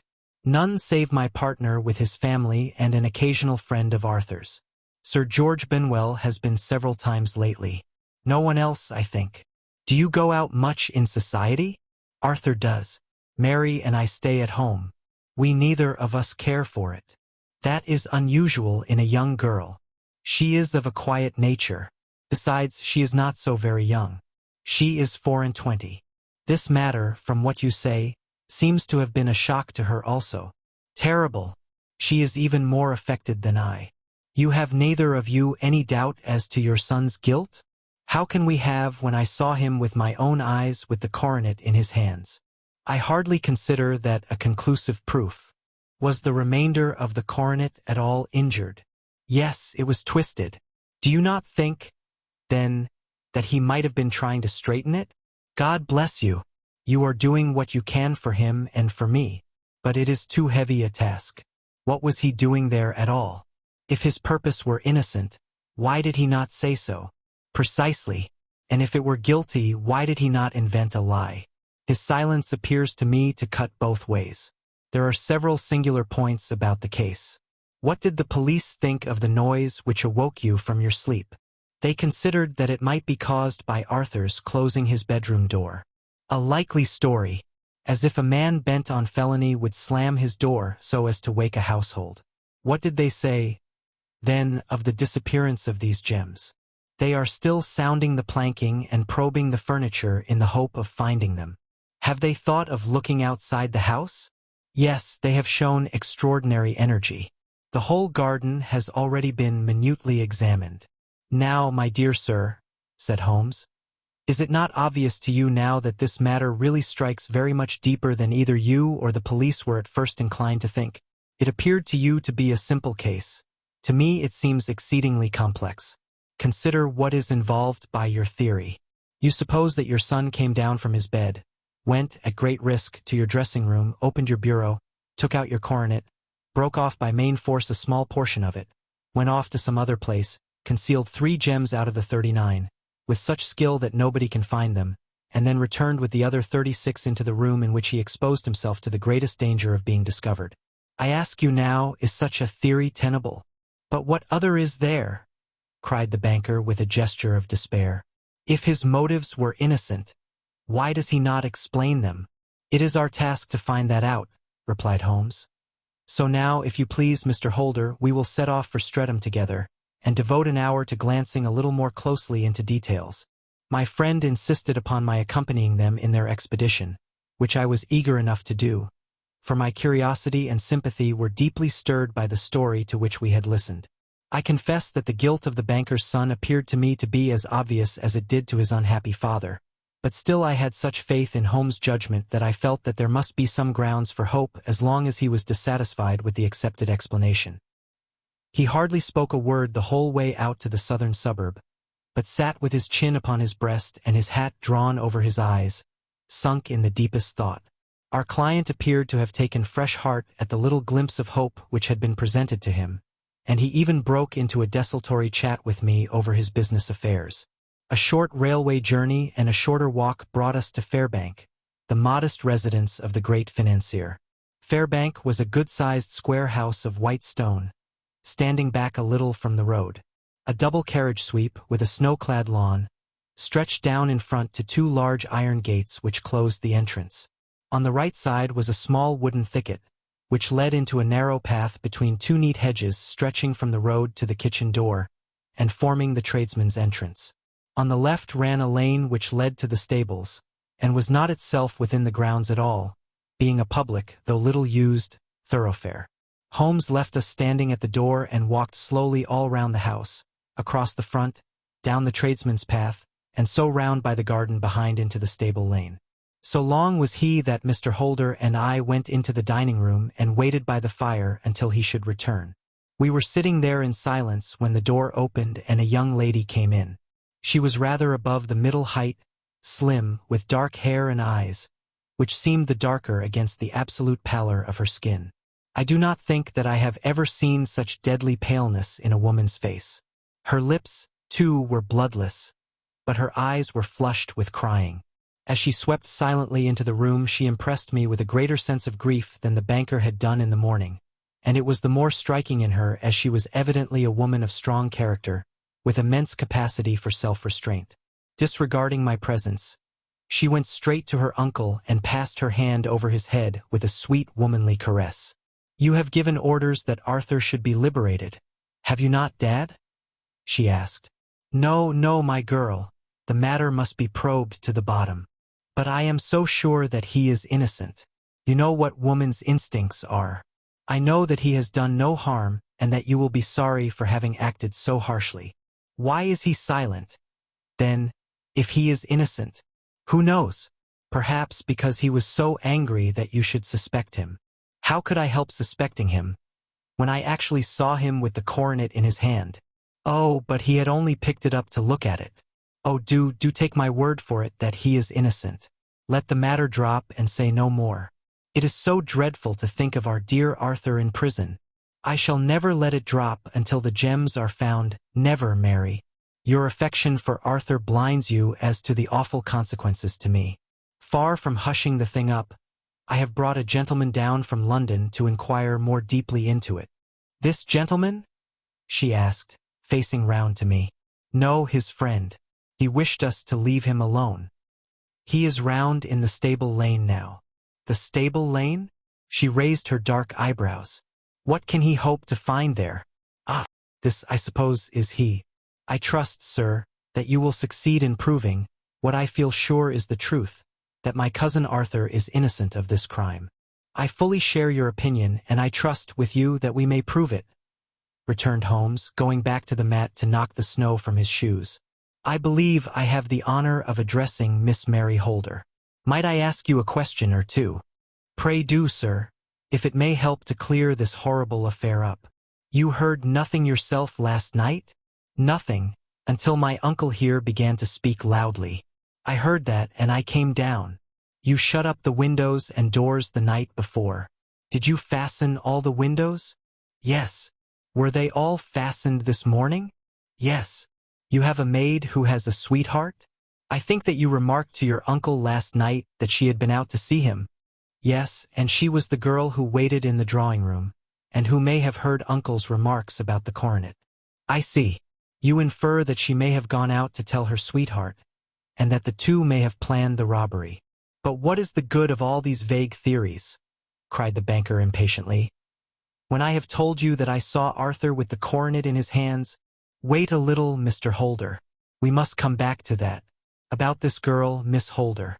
You saw her return by the kitchen door, I presume? Yes. When I went to see if the door was fastened for the night, I met her slipping in. I saw the man, too, in the gloom. Do you know him? Oh, yes. He is the greengrocer who brings our vegetables round. His name is Francis Prosper. He stood, said Holmes, to the left of the door, that is to say, farther up the path than is necessary to reach the door? Yes, he did. And he is a man with a wooden leg? Something like fear sprang up in the young lady's expressive black eyes. Why, you are like a magician, said she. How do you know that? She smiled, but there was no answering smile in Holmes' thin, eager face. I should be very glad now to go upstairs, said he. I shall probably wish to go over the outside of the house again.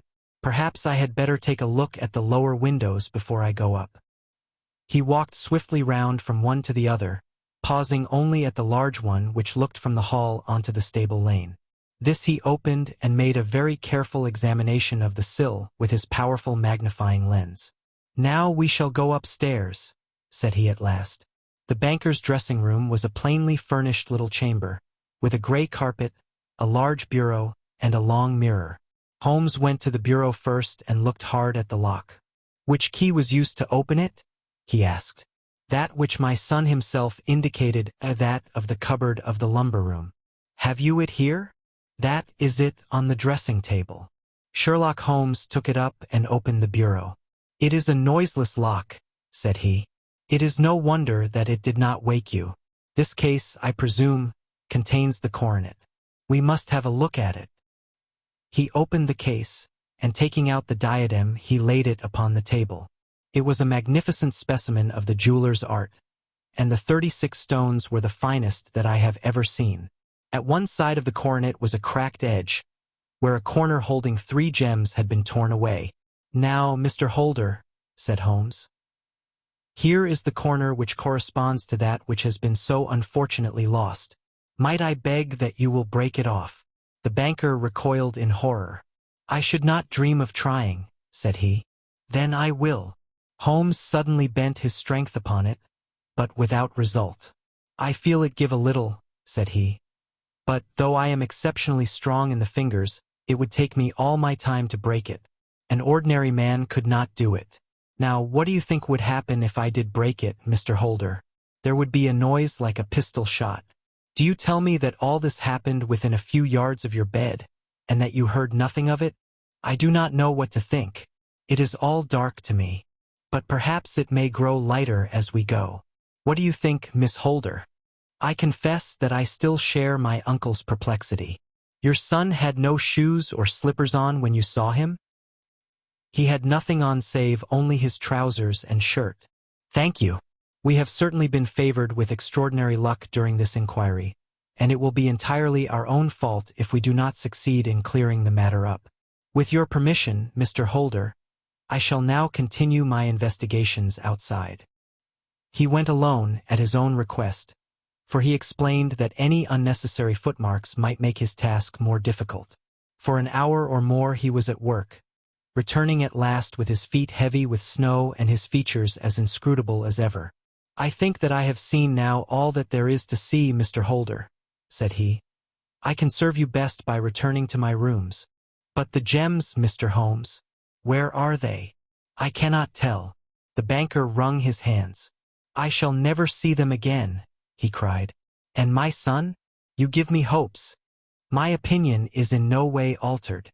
Then, for God's sake, what was this dark business which was acted in my house last night? If you can call upon me at my Baker Street rooms tomorrow morning between 9 and 10, I shall be happy to do what I can to make it clearer. I understand that you give me carte blanche to act for you, provided only that I get back the gems, and that you place no limit on the sum I may draw. I would give my fortune to have them back. Very good. I shall look into the matter between this and then. Goodbye.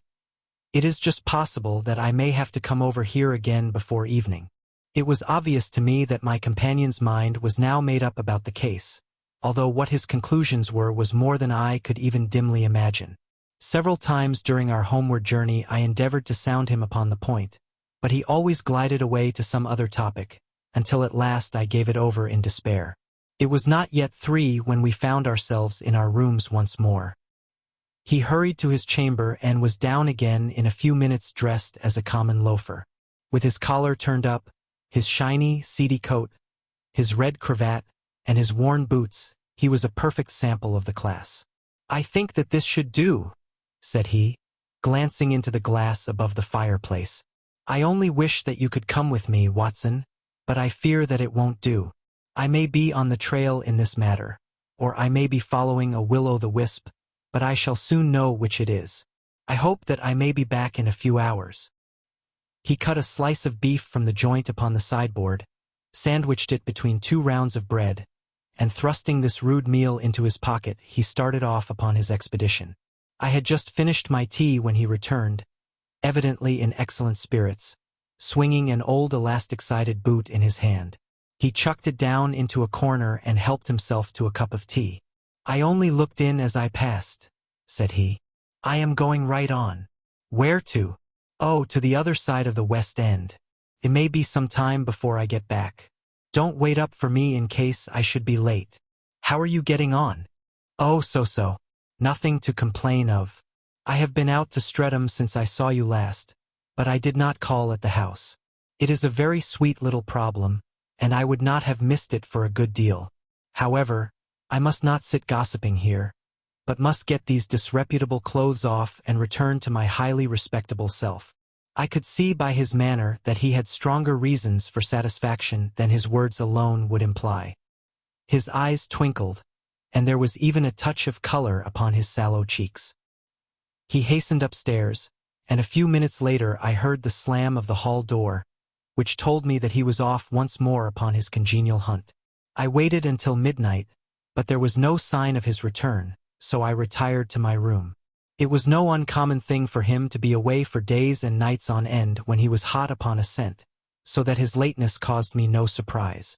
I do not know at what hour he came in, but when I came down to breakfast in the morning he was with a cup of coffee in one hand and the paper in the other, as fresh and trim as possible.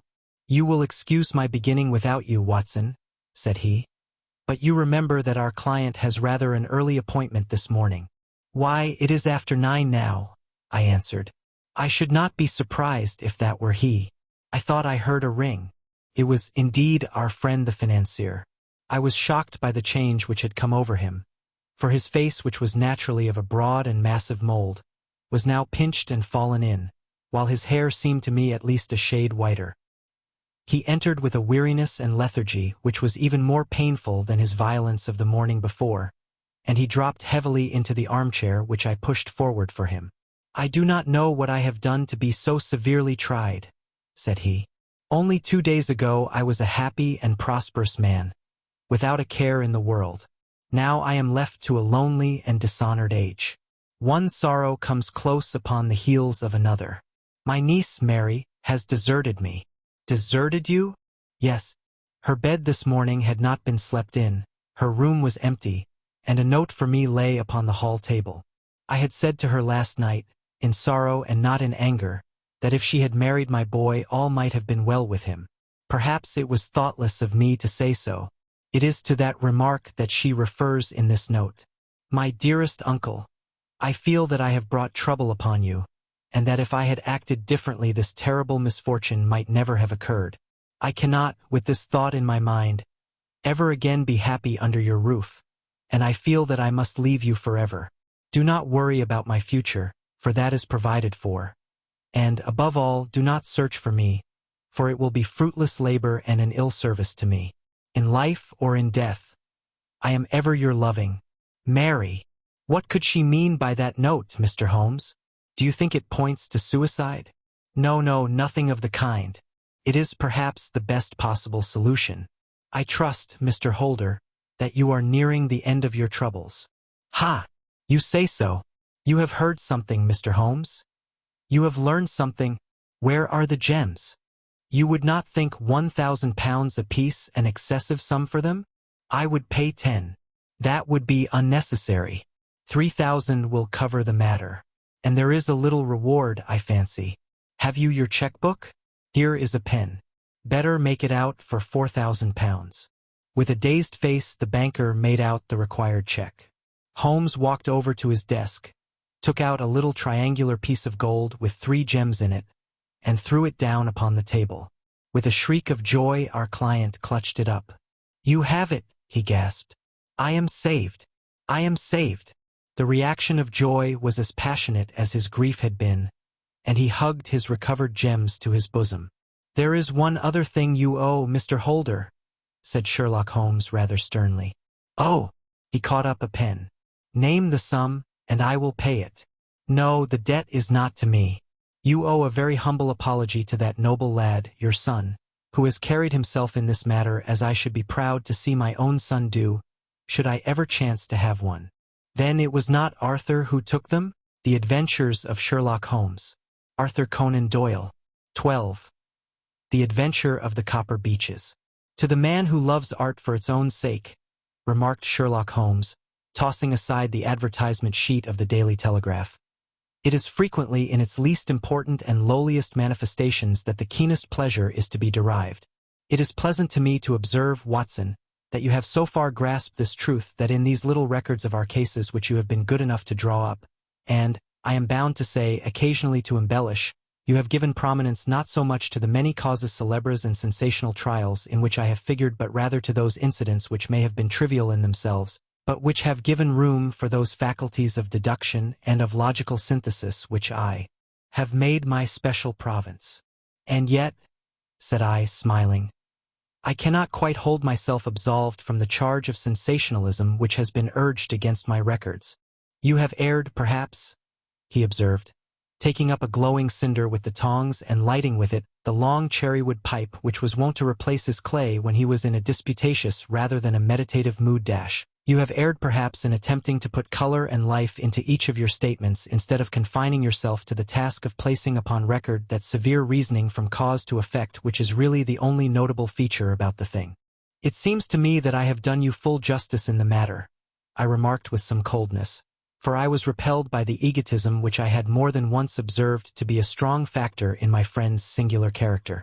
No, it is not selfishness or conceit, said he, answering, as was his wont, my thoughts rather than my words. If I claim full justice for my art, it is because it is an impersonal thing, a thing beyond myself. Crime is common. Logic is rare. Therefore it is upon the logic rather than upon the crime that you should dwell. You have degraded what should have been a course of lectures into a series of tales. It was a cold morning of the early spring, and we sat after breakfast on either side of a cheery fire in the old room at Baker Street. A thick fog rolled down between the lines of dun-colored houses, and the opposing windows loomed like dark, shapeless blurs through the heavy yellow wreaths. Our gas was lit and shone on the white cloth and glimmer of china and metal, for the table had not been cleared yet. Sherlock Holmes had been silent all the morning, dipping continuously into the advertisement columns of a succession of papers until at last, having apparently given up his search, he had emerged in no very sweet temper to lecture me upon my literary shortcomings. At the same time, he remarked after a pause, during which he had sat puffing at his long pipe and gazing down into the fire, you can hardly be open to a charge of sensationalism, for out of these cases which you have been so kind as to interest yourself in, a fair proportion do not treat of crime in its legal sense at all. The small matter in which I endeavored to help the King of Bohemia, the singular experience of Miss Mary Sutherland, the problem connected with the man with the twisted lip, and the incident of the noble bachelor, were all matters which are outside the pale of the law. But in avoiding the sensational, I fear that you may have bordered on the trivial. The end may have been so, I answered, but the methods I hold to have been novel and of interest. Pshaw, my dear fellow, what do the public, the great unobservant public, who could hardly tell a weaver by his tooth or a compositor by his left thumb, care about the finer shades of analysis and deduction? But, indeed, if you are trivial, I cannot blame you, for the days of the great cases are past. Man, or at least criminal man, has lost all enterprise and originality. As to my own little practice, it seems to be degenerating into an agency for recovering lost lead pencils and giving advice to young ladies from boarding schools. I think that I have touched bottom at last, however. This note I had this morning marks my 0 point, I fancy. Read it. He tossed a crumpled letter across to me. It was dated from Montague Place upon the preceding evening, and ran thus: Dear M.R. Holmes, I am very anxious to consult you as to whether I should or should not accept a situation which has been offered to me as governess. I shall call at 10:30 tomorrow if I do not inconvenience you. Yours faithfully, Violet Hunter. Do you know the young lady? I asked. Not I. It is 10:30 now. Yes, and I have no doubt that is her ring. It may turn out to be of more interest than you think. You remember that the affair of the blue carbuncle, which appeared to be a mere whim at first, developed into a serious investigation. It may be so in this case also. Well, let us hope so. But our doubts will very soon be solved, for here, unless I am much mistaken, is the person in question. As he spoke, the door opened and a young lady entered the room. She was plainly but neatly dressed, with a bright, quick face, freckled like a plover's egg, and with the brisk manner of a woman who has had her own way to make in the world. You will excuse my troubling you, I am sure, said she, as my companion rose to greet her. But I have had a very strange experience, and as I have no parents or relations of any sort from whom I could ask advice, I thought that perhaps you would be kind enough to tell me what I should do. Pray take a seat, Miss Hunter. I shall be happy to do anything that I can to serve you. I could see that Holmes was favorably impressed by the manner and speech of his new client. He looked her over in his searching fashion, and then composed himself, with his lids drooping and his fingertips together, to listen to her story. I have been a governess for 5 years, said she, in the family of Colonel Spence Monroe, but 2 months ago the colonel received an appointment at Halifax, in Nova Scotia, and took his children over to America with him, so that I found myself without a situation. I advertised, and I answered advertisements, but without success. At last the little money which I had saved began to run short, and I was at my wits' end as to what I should do. There is a well-known agency for governesses in the West End called Westways, and there I used to call about once a week in order to see whether anything had turned up which might suit me. Westway was the name of the founder of the business, but it is really managed by Miss Stoper. She sits in her own little office, and the ladies who are seeking employment wait in an anteroom, and are then shown in one by one, when she consults her ledgers and sees whether she has anything which would suit them. Well, when I called last week I was shown into the little office as usual, but I found that Miss Stoper was not alone. A prodigiously stout man with a very smiling face and a great heavy chin which rolled down in fold upon fold over his throat sat at her elbow with a pair of glasses on his nose, looking very earnestly at the ladies who entered. As I came in he gave quite a jump in his chair and turned quickly to Miss Stoper. That will do, said he. I could not ask for anything better. Capital. Capital. He seemed quite enthusiastic and rubbed his hands together in the most genial fashion. He was such a comfortable-looking man that it was quite a pleasure to look at him. You are looking for a situation, miss? He asked. Yes, sir. As governess? Yes, sir. And what salary do you ask? I had £4 a month in my last place with Colonel Spence Monroe. Oh, tut, tut. Sweating, rank sweating, he cried, throwing his fat hands out into the air like a man who is in a boiling passion. How could anyone offer so pitiful a sum to a lady with such attractions and accomplishments? My accomplishments, sir, may be less than you imagine, said I. A little French, a little German, music and drawing dash. Tut, tut, he cried. This is all quite beside the question. The point is, have you or have you not the bearing and deportment of a lady? There it is in a nutshell. If you have not, you are not fitted for the rearing of a child who may some day play a considerable part in the history of the country. But if you have, why, then, How could any gentleman ask you to condescend to accept anything under the 3 figures? Your salary with me, madam, would commence at £100 a year. You may imagine, Mr. Holmes, that to me, destitute as I was, such an offer seemed almost too good to be true. The gentleman, however, seeing perhaps the look of incredulity upon my face, opened a pocketbook and took out a note. "It is also my custom," said he, smiling in the most pleasant fashion until his eyes were just 2 little shining slits amid the white creases of his face, "to advance to my young ladies half their salary beforehand, so that they may meet any little expenses of their journey and their wardrobe." It seemed to me that I had never met so fascinating and so thoughtful a man. As I was already in debt to my tradesmen, the advance was a great convenience, and yet there was something unnatural about the whole transaction which made me wish to know a little more before I quite committed myself. "May I ask where you live, sir?" said I. "Hampshire. Charming rural place. The Copper Beeches, 5 miles on the far side of Winchester. It is the most lovely country, my dear young lady, and the dearest old country house." "And my duties, sir? I should be glad to know what they would be." "One child, one dear little romper just 6 years old. Oh, if you could see him killing cockroaches with a slipper. Smack, smack, smack. 3 gone before you could wink." He leaned back in his chair and laughed his eyes into his head again. I was a little startled at the nature of the child's amusement, but the father's laughter made me think that perhaps he was joking. "My sole duties, then," I asked, "are to take charge of a single child?" "No, no, not the sole, not the sole, my dear young lady," he cried. "Your duty would be, as I am sure your good sense would suggest, to obey any little commands my wife might give, provided always that they were such commands as a lady might with propriety obey. You see no difficulty, eh? I should be happy to make myself useful." "Quite so. In dress now, for example. We are fatty people, you know, fatty but kind-hearted.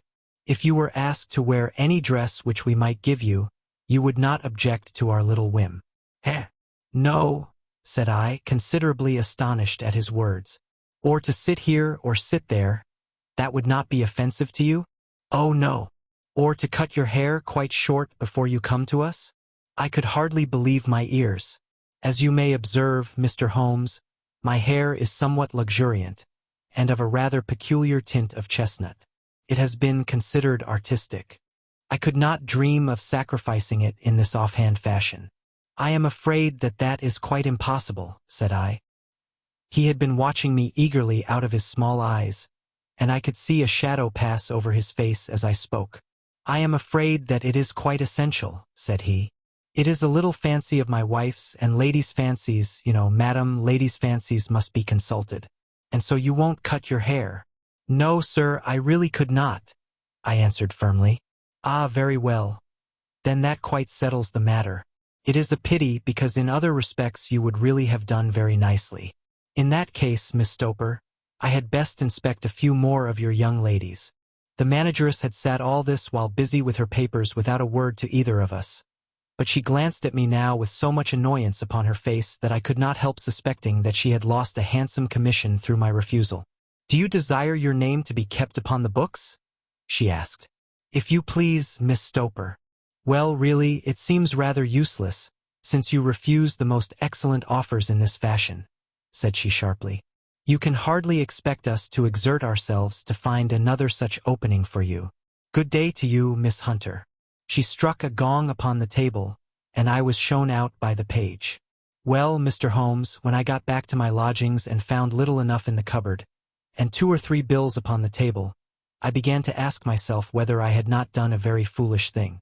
After all, if these people had strange fads and expected obedience on the most extraordinary matters, they were at least ready to pay for their eccentricity. Very few governesses in England are getting £100 a year. Besides, what use was my hair to me? Many people are improved by wearing it short, and perhaps I should be among the number.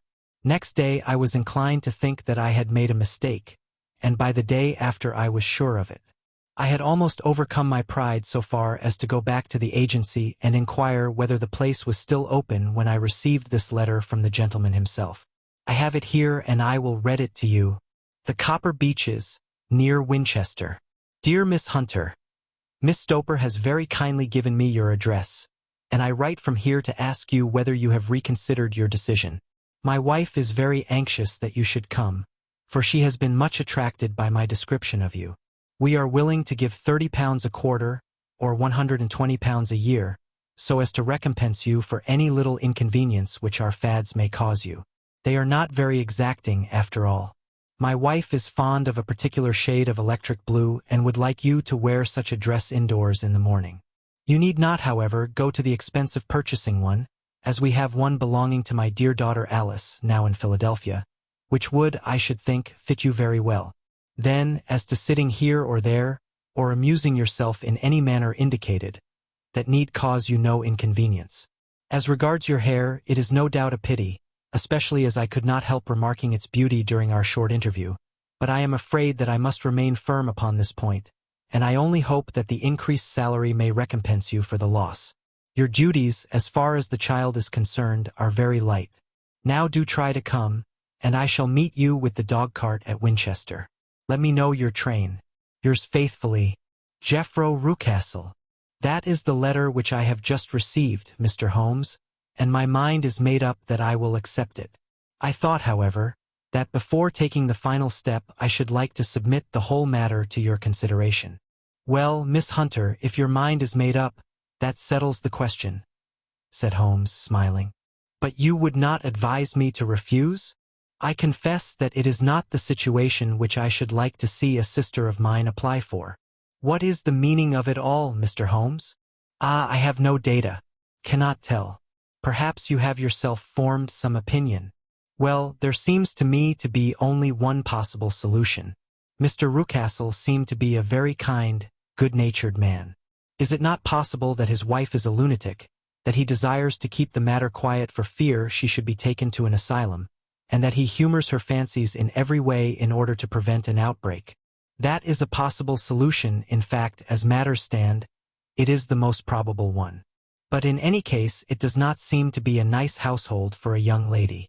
But the money, Mr. Holmes, the money. Well, yes, of course the pay is good, too good. That is what makes me uneasy. Why should they give you £120 a year, when they could have their pick for £40? There must be some strong reason behind. I thought that, if I told you the circumstances, you would understand afterwards if I wanted your help. I should feel so much stronger if I felt that you were at the back of me. Oh, you may carry that feeling away with you. I assure you that your little problem promises to be the most interesting which has come my way for some months. There is something distinctly novel about some of the features. If you should find yourself in doubt or in danger Danger? What danger do you foresee? Holmes shook his head gravely. It would cease to be a danger if we could define it, said he.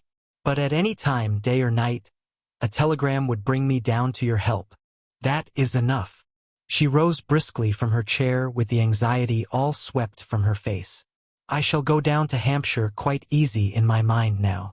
I shall write to Mr. Rucastle at once, sacrifice my poor hair tonight, and start for Winchester tomorrow. With a few grateful words to Holmes, she bade us both good night and bustled off upon her way.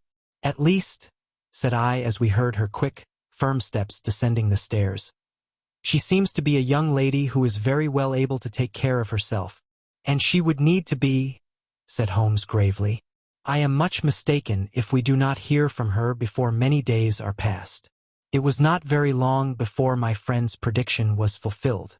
A fortnight went by, during which I frequently found my thoughts turning in her direction and wondering what strange side alley of human experience this lonely woman had strayed into. The unusual salary, the curious conditions, the light duties all pointed to something abnormal, though whether a fad or a plot, or whether the man were a philanthropist or a villain, it was quite beyond my powers to determine. As to Holmes, I observed that he sat frequently for half an hour on end, with knitted brows and an abstracted air, but he swept the matter away with a wave of his hand when I mentioned it. Data! Data! Data! He cried impatiently. I can't make bricks without clay. And yet he would always wind up by muttering that no sister of his should ever have accepted such a situation. The telegram which we eventually received came late one night, just as I was thinking of turning in and Holmes was settling down to one of those all-night chemical researches which he frequently indulged in. when I would leave him stooping over a retort and a test tube at night and find him in the same position when I came down to breakfast in the morning. He opened the yellow envelope, and then, glancing at the message, threw it across to me. "Just look up the trains in Bradshaw," said he, and turned back to his chemical studies. The summons was a brief and urgent one. "Please be at the Black Swan Hotel at Winchester at midday tomorrow," it said. "Do come. I am at my wit's end." "Hunter, will you come with me?" asked Holmes, glancing up. "I should wish to." "Just look it up, then." "There is a train at 9:30, said I, glancing over my Bradshaw. "It is due at Winchester at 11:30. "That will do very nicely. Then perhaps I had better postpone my analysis of the acetones, as we may need to be at our best in the morning." By 11 o'clock the next day we were well upon our way to the old English capital. Holmes had been buried in the morning papers all the way down, but after we had passed the Hampshire border, he threw them down and began to admire the scenery. It was an ideal spring day, a light blue sky, flecked with little fleecy white clouds drifting across from west to east. The sun was shining very brightly, and yet there was an exhilarating nip in the air, which set an edge to a man's energy. All over the countryside, away to the rolling hills around Aldershot, the little red and gray roofs of the farmsteadings peeped out from amid the light green of the new foliage. "Are they not fresh and beautiful?" I cried with all the enthusiasm of a man fresh from the fogs of Baker Street. But Holmes shook his head gravely. "Do you know, Watson," said he, "that it is one of the curses of a mind with a turn like mine that I must look at everything with reference to my own special subject. You look at these scattered houses, and you are impressed by their beauty. I look at them, and the only thought which comes to me is a feeling of their isolation and of the impunity with which crime may be committed there." "Good heavens!" I cried. "Who would associate crime with these dear old homesteads? They always fill me with a certain horror. It is my belief, Watson, founded upon my experience, that the lowest and vilest alleys in London do not present a more dreadful record of sin than does the smiling and beautiful countryside." "You horrify me." "But the reason is very obvious. The pressure of public opinion can do in the town what the law cannot accomplish. There is no lane so vile that the scream of a tortured child, or the thud of a drunkard's blow, does not beget sympathy and indignation among the neighbors, and then the whole machinery of justice is ever so close that a word of complaint can set it going, and there is but a step between the crime and the dock. But look at these lonely houses, each in its own fields, filled for the most part with poor ignorant folk who know little of the law. Think of the deeds of hellish cruelty, the hidden wickedness which may go on, year in, year out, in such places, and none the wiser. Had this lady who appeals to us for help gone to live in Winchester, I should never have had a fear for her. It is the 5 miles of country which makes the danger. Still, it is clear that she is not personally threatened. No. If she can come to Winchester to meet us, she can get away. Quite so. She has her freedom. What can be the matter, then? Can you suggest no explanation? I have devised 7 separate explanations, each of which would cover the facts as far as we know them. But which of these is correct can only be determined by the fresh information which we shall no doubt find waiting for us. Well, there is the tower of the cathedral, and we shall soon learn all that Miss Hunter has to tell. The Black Swan is an inn of repute in the High Street, at no distance from the station, and there we found the young lady waiting for us. She had engaged a sitting room, and our lunch awaited us upon the table. "I am so delighted that you have come," she said earnestly. "It is so very kind of you both. But indeed I do not know what I should do. Your advice will be altogether invaluable to me. Pray tell us what has happened to you." "I will do so, and I must be quick, for I have promised Mr. Rucastle to be back before 3. I got his leave to come into town this morning, though he little knew for what purpose. Let us have everything in its due order." Holmes thrust his long thin legs out towards the fire and composed himself to listen. "In the first place, I may say that I have met, on the whole, with no actual ill-treatment from Mr. and Mrs. Rucastle. It is only fair to them to say that. But I cannot understand them, and I am not easy in my mind about them." "What can you not understand?" "Their reasons for their conduct. But you shall have it all just as it occurred. When I came down, Mr. Rucastle met me here and drove me in his dog-cart to the Copper Beeches. It is, as he said, beautifully situated, but it is not beautiful in itself, for it is a large square block of a house, whitewashed, but all stained and streaked with damp and bad weather. There are grounds round it, woods on 3 sides, and on the 4th a field which slopes down to the Southampton highroad, which curves past about 100 yards from the front door. This ground in front belongs to the house, but the woods all round are part of Lord Southerton's preserves. A clump of copper beeches immediately in front of the hall door has given its name to the place. I was driven over by my employer, who was as amiable as ever, and was introduced by him that evening to his wife and the child. There was no truth, Mr. Holmes, in the conjecture which seemed to us to be probable in your rooms at Baker Street. Mrs. Rucastle is not mad. I found her to be a silent, pale-faced woman, much younger than her husband, not more than 30, I should think, while he can hardly be less than 45. From their conversation I have gathered that they have been married about 7 years, that he was a widower, and that his only child by the first wife was the daughter who has gone to Philadelphia. Mr. Rucastle told me in private that the reason why she had left them was that she had an unreasoning aversion to her stepmother. As the daughter could not have been less than 20, I can quite imagine that her position must have been uncomfortable with her father's young wife. Mrs. Rucastle seemed to me to be colorless in mind as well as in feature. She impressed me neither favorably nor the reverse. She was a nonentity. It was easy to see that she was passionately devoted both to her husband and to her little son. Her light gray eyes wandered continually from one to the other, noting every little want and forestalling it if possible. He was kind to her also in his bluff, boisterous fashion, and on the whole they seemed to be a happy couple. And yet she had some secret sorrow, this woman. She would often be lost in deep thought, with the saddest look upon her face. More than once I have surprised her in tears. I have thought sometimes that it was the disposition of her child which weighed upon her mind, for I have never met so utterly spoiled and so ill-natured a little creature. He is small for his age, with a head which is quite disproportionately large. His whole life appears to be spent in an alternation between savage fits of passion and gloomy intervals of sulking. Giving pain to any creature weaker than himself seems to be his one idea of amusement, and he shows quite remarkable talent in planning the capture of mice, little birds, and insects. But I would rather not talk about the creature, Mr. Holmes, and, indeed, he has little to do with my story. I am glad of all details, remarked my friend, whether they seem to you to be relevant or not. I shall try not to miss anything of importance. The one unpleasant thing about the house, which struck me at once, was the appearance and conduct of the servants. There are only 2, a man and his wife. Toller, for that is his name, is a rough, uncouth man, with grizzled hair and whiskers, and a perpetual smell of drink. Twice since I have been with them he has been quite drunk, and yet Mr. Rucastle seemed to take no notice of it. His wife is a very tall and strong woman with a sour face, as silent as Mrs. Rucastle and much less amiable.